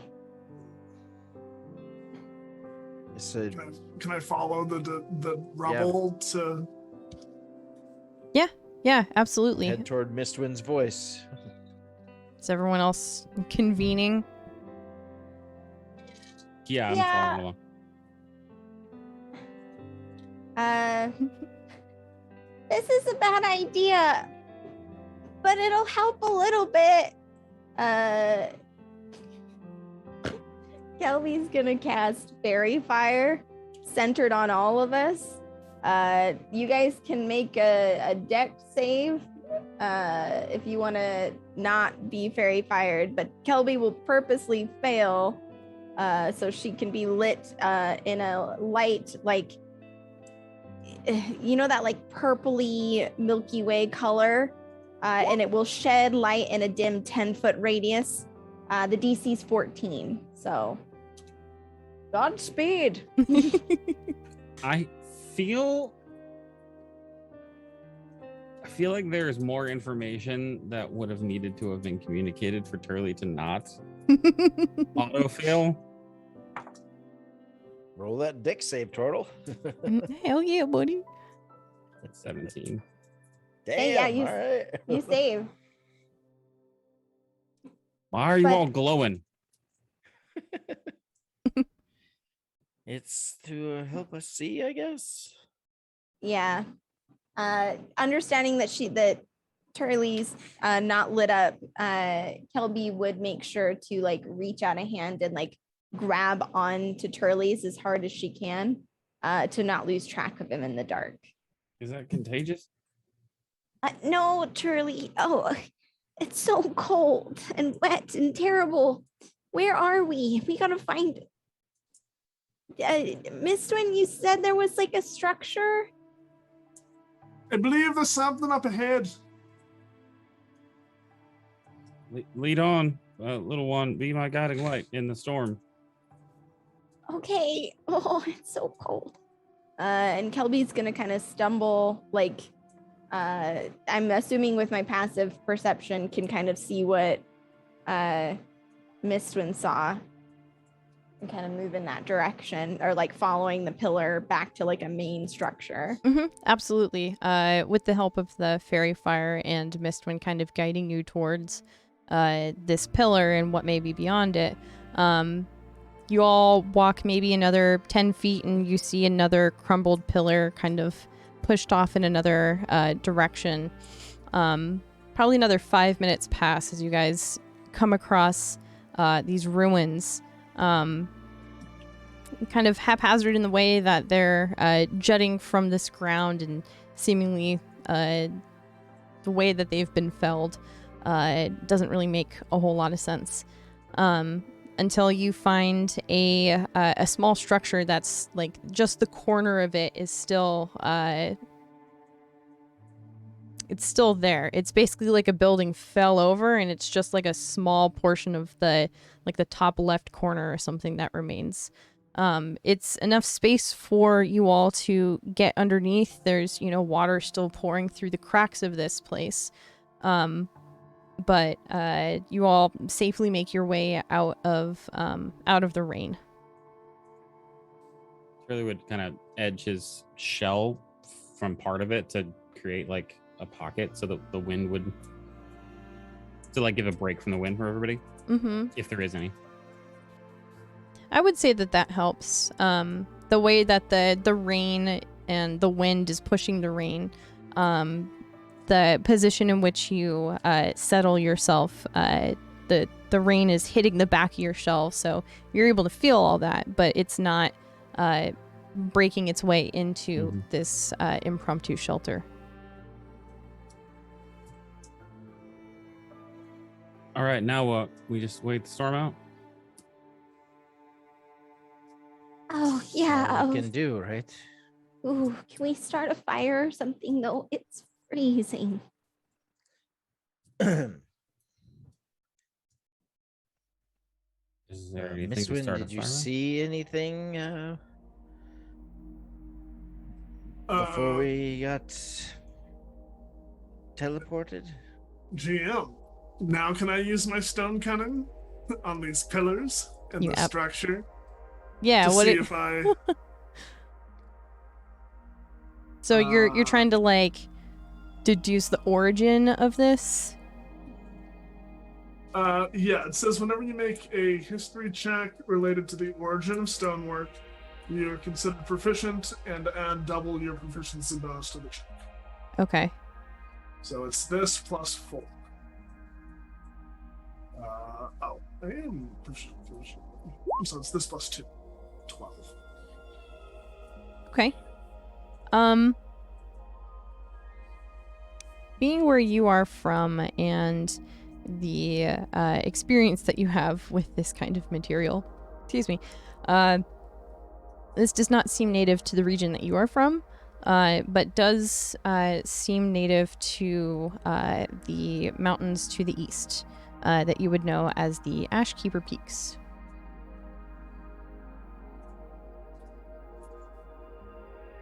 Okay.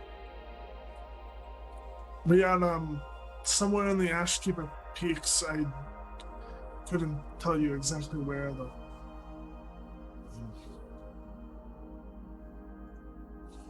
Some sort of ancient temple. Anyone looking around in the small ruin that you are currently residing in would see some broken, albeit kind of wet wooden furniture that could potentially be used for some sort of kindling, but it is still kind of wet because of the storm. I would just take out a torch, tinderbox, and then light the torch. Okay. And then I guess I would just slowly add the wooden furniture as I'm a fucking Boy Scout, okay? God damn it. Add it as to not put the fire out, but dry the wood out and add more, etc. Okay. Kelby would try to assist with Druid Craft, which has the ability to light or snuff out a candle, torch, or small campfire, understanding that it's wet, but trying to use that as a magical starter fluid, if you will. Mm-hmm.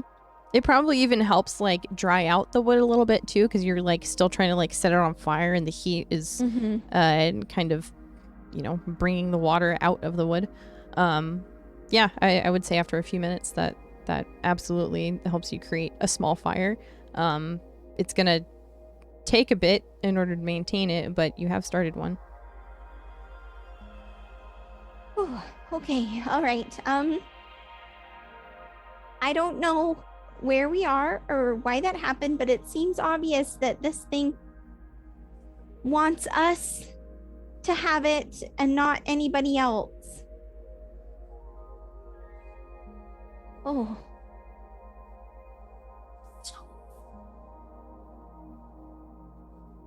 I'm gonna light a torch as well and see if I can explore deeper, try to figure out where we are. I don't know if it goes any deeper, but a little bit. So where you're at, it's what's the best way to describe it? Basically, imagine like a, oh god, I'm forgetting words. What are words even? Picture kind of like a gazebo that's fairly well structured. That's just kind of tipped over on its side, and kind of like stuck in the ground a little bit. So you guys are underneath the top of that. But it does look like there's, you know, some stuff that's lodged in with it. I mean, if you wanted to make a quick perception check to see what in the general area might also be visible that you can try and deduce, please feel free to. nah. That's an 8.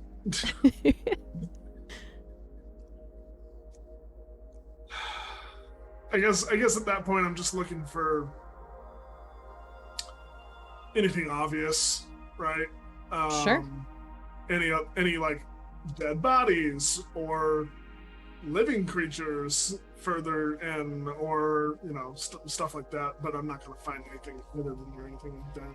Nothing in the immediate vicinity. You see some stuff just outside of your perceived vision out in the storm. Like the sheet of rain is kind of hard to see through, so you just see like more marble kind of stuck out of the ground in weird directions. But that's all you can tell. Well, perhaps we should bed down and wake. Keep watch, obviously, but wake whenever the storm passes, and we can figure out better where we are.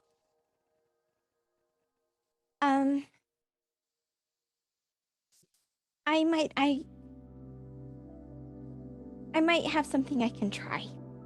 And Kelby's gonna go like find a little spot in this little structure that we've made like really close to the fire. And she's gonna reach into her jacket and kind of pull out a little pendant and look at it very intently for a second, just shivering as she does, and like grip her hand around it. And she's like, okay, maybe it'll work now. And she's going to focus really, really hard on her focus. And she is going to use a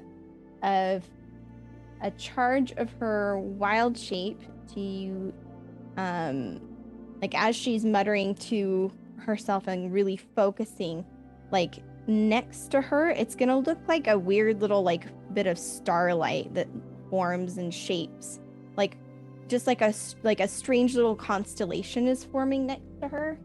And as she kind of focuses more and more on it, the stars will kind of drift apart into like two like long like stretches, and then behind it even longer stretches that break out into little constellations.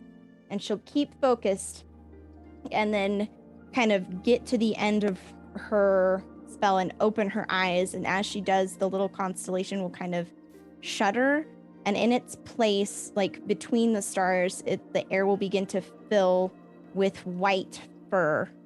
And sitting next to Kelby is a snow-haired jackalope, seemingly summoned from nowhere. And she'll kind of hold the stone and look over and look back at the stone.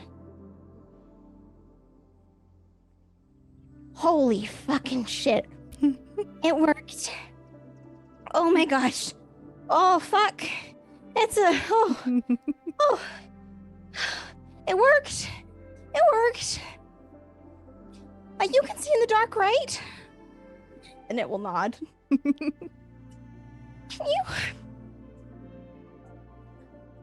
Can you go tell us what's out there? And it will nod.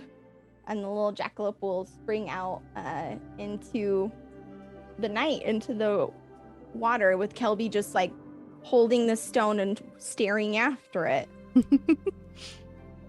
Amazing. Can you go into description of what this little summoned creature can do for you? Yeah, so it's basically Wild Companion. As an action, you can expend a use of your Wild Shape feature to cast the Find Familiar spell without material components. Amazing. So it's a little fae instead of a beast, and it will disappear after 1 hour. Okay. But I kind of want to use it. Turns out there's not jackalope in here, so we're kind of flavor texting. I love it. No, stuff. it's perfect. Of course it's a jackalope. This is great. But Kelby would like to kind of send it out to scout around and, like, as the Find Familiar spell, like, communicate with it and get an idea of what the hell is out here. Sure. And I looked it up. Rabbits can see in the dark. You can. You are true. correct. Yeah, so your little jackalope buddy nods in agreement to take care of this task for you and hops off into the night, returning just before the hour is up to mentally relay everything that it's seen.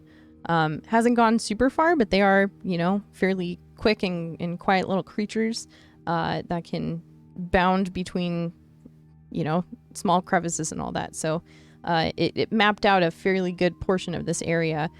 There's a lot of rubble and ruin, mostly made out of marble. What looks like a former city or some sort of livable area. What it did also happen to notice is that the ground kind of curves up a little bit in a weird way that it couldn't quite figure out, so it's relaying that information for you to kind of figure out on your own. But it did come across a relatively intact statue that it thought particularly interesting and kind of hopped around to get a good look at. And it looks like some sort of humanoid creature draped in robes, holding on to like a staff or something to kind of hold itself up, with a long kind of spiked tail, and the face of it is kind of broken off a little bit, but it looks like it has kind of a long extended jaw.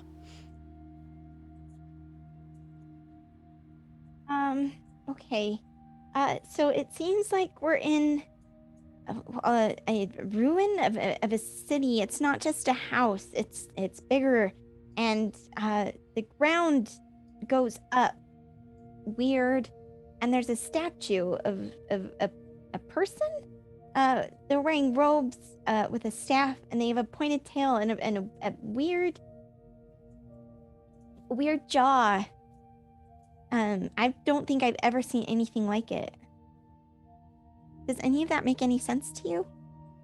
To any of you?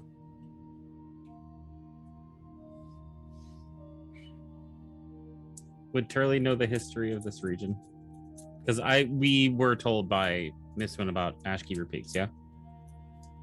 That this stuff came from it? Is that what you said? Yeah.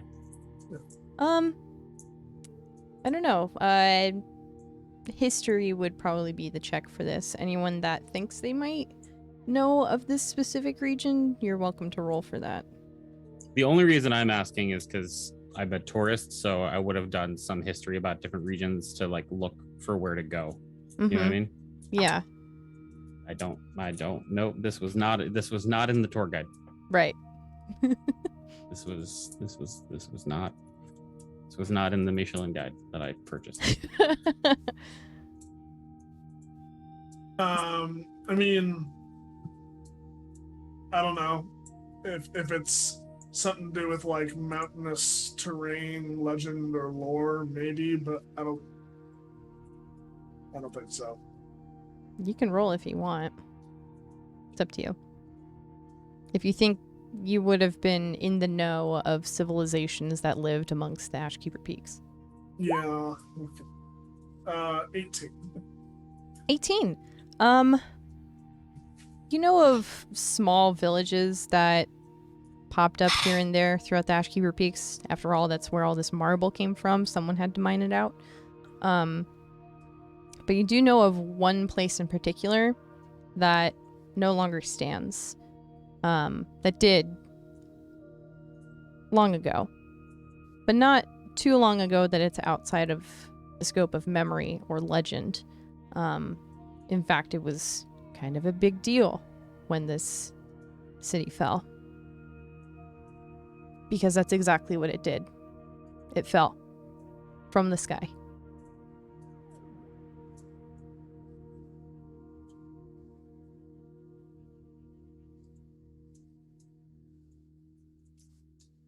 Do I know the name of this city? You know this to now be the ruins of the city of Draconia.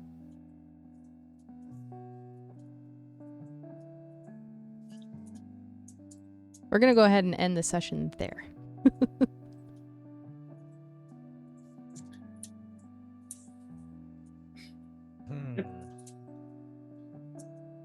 I don't know what any of Sarah. this means. That's okay. Fun references and stuff. I love it. Shit. Oh shit. And every session during this campaign, we will teleport. Got it. You don't know that. It's only happened True. I 2 don't know. times. I don't know. Kind of seems like that's the case, though. I mean, It's We'll very see. cool. I'm a fan. Oh, I went to yeah. all places. Times I teleported into the first episode. yeah, that's I fair. mean, Technically, you it all makes did. It was only traveling a hell Turley. of a that- lot easier. True. Just don't know where you're gonna end up, right? It's not all that standing watch and worried about bandits and random encounter tables, you know. Can I get a timeline for when we're here? I'm just curious. I'm kidding. You can't. I can't tell you right now. I know. Hey guys, how you doing? How you feeling? Very Fun. cool. Sorry that went a I little love long. it. Yep. Very nice. No, Very it's good. so good. So good. I love Pumpkin, I by the love way. I want Pumpkin to be around forever, Oh, but I didn't even ask. Did Pumpkin come with us? no, No. just you I'm guys. so disappointed. Big sad. Now at least Pumpkin. you think you have a friend in Zadash. Several, probably. It's true. At It's Yeah, least we have- acquaintances. We have fucking Clyde Yeah. or Kyle or whatever the fuck that guard's name is. So Caleb with a Caleb. K. Caleb. Whatever. Caleb. whatever. Oh man. Oh goodness. Well, hey guys, that was this session of Against the Tides. I hope you enjoyed it. Hope you had a lot of fun. I had fun. I was stressing out as I normally do, but this is probably the most quote unquote prepared I've been, and I'm happy about it. So here we are. Anyway, thanks everybody for watching here tonight. We're gonna go ahead and go around the horn and reintroduce ourselves and mention anything that we have coming up in the near future. We'll give our sign-offs, perhaps figure out where to send you guys, and if not, it'll just be a good night from us. We're gonna go ahead and start with Sarah. Hi, I'm Osara Expranco. I play Kelby Sparkspinner, the Forest Gnome Circle of Stars Druid.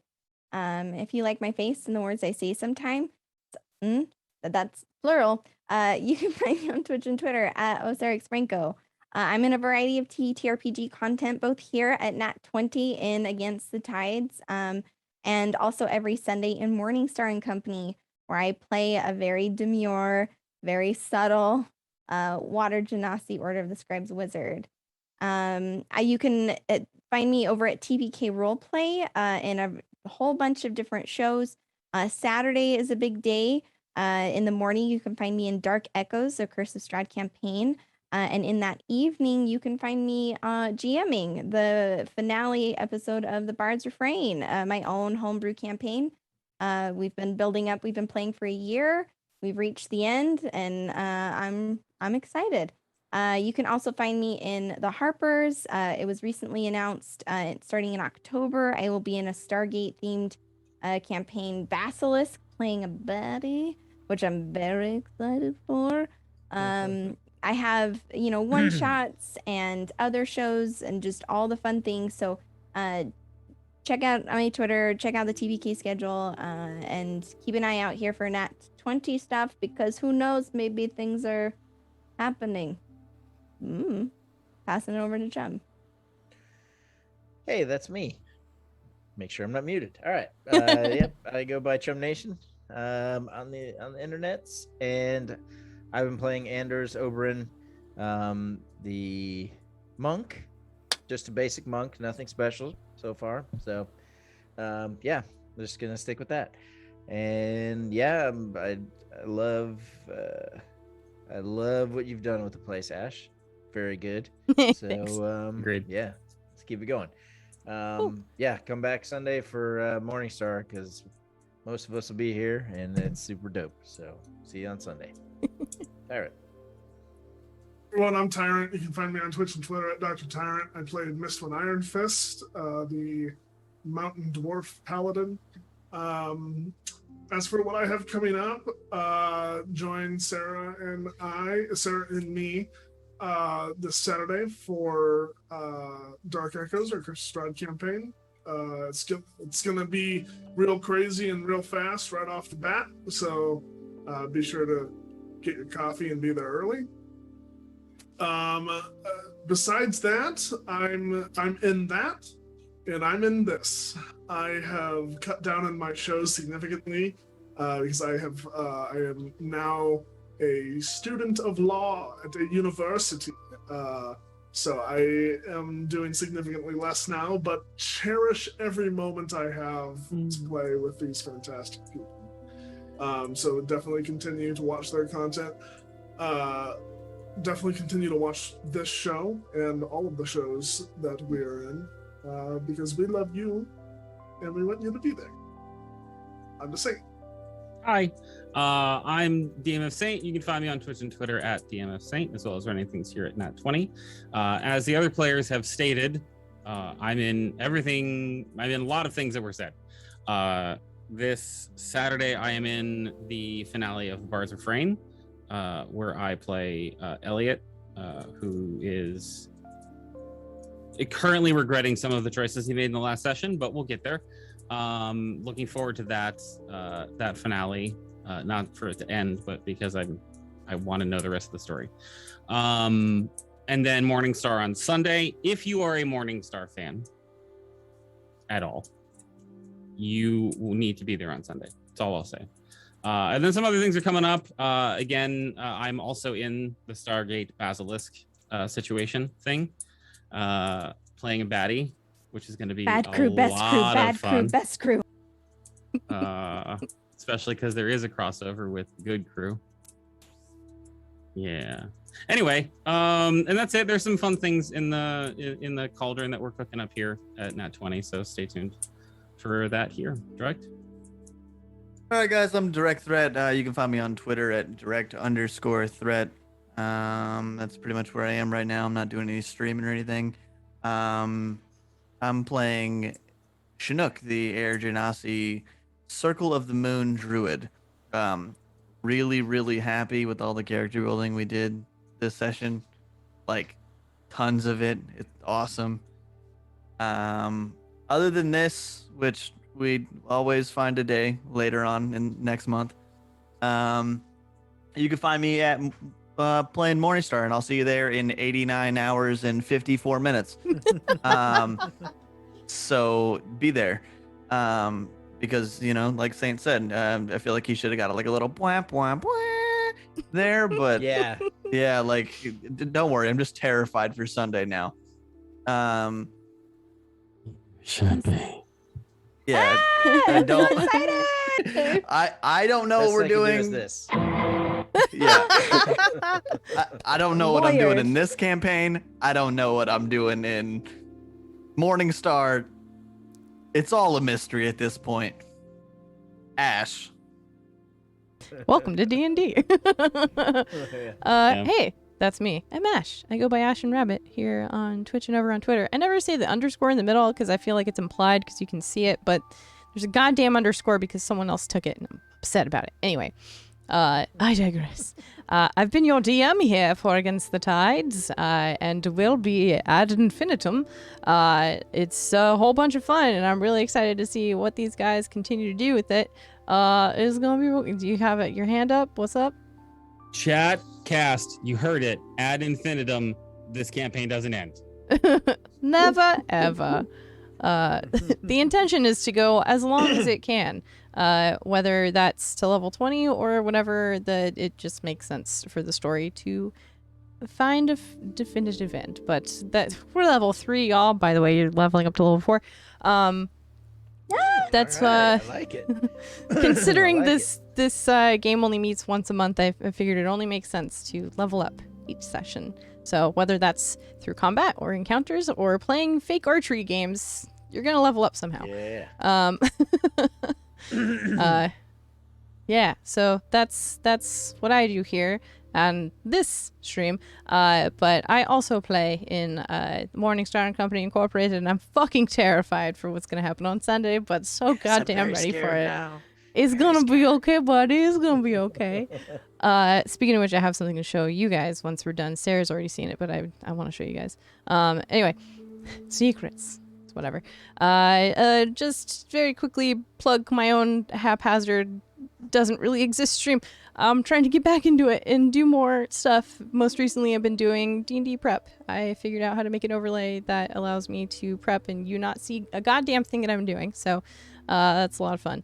Come check that out if you're interested. Anyway, that's it for us. Next Against the Tides will be likely sometime towards the end of September. We'll figure it out. Scheduling conflicts and whatnot, but sometime towards the end of September. Expect information about that during our other "Hey, we're leaving" goodbyes at the end of streams. Anyway, I'm bad at saying goodbye, so I'm just gonna go and say thanks for hanging out. We'll see you guys next time. Come back for Sunday. Do it.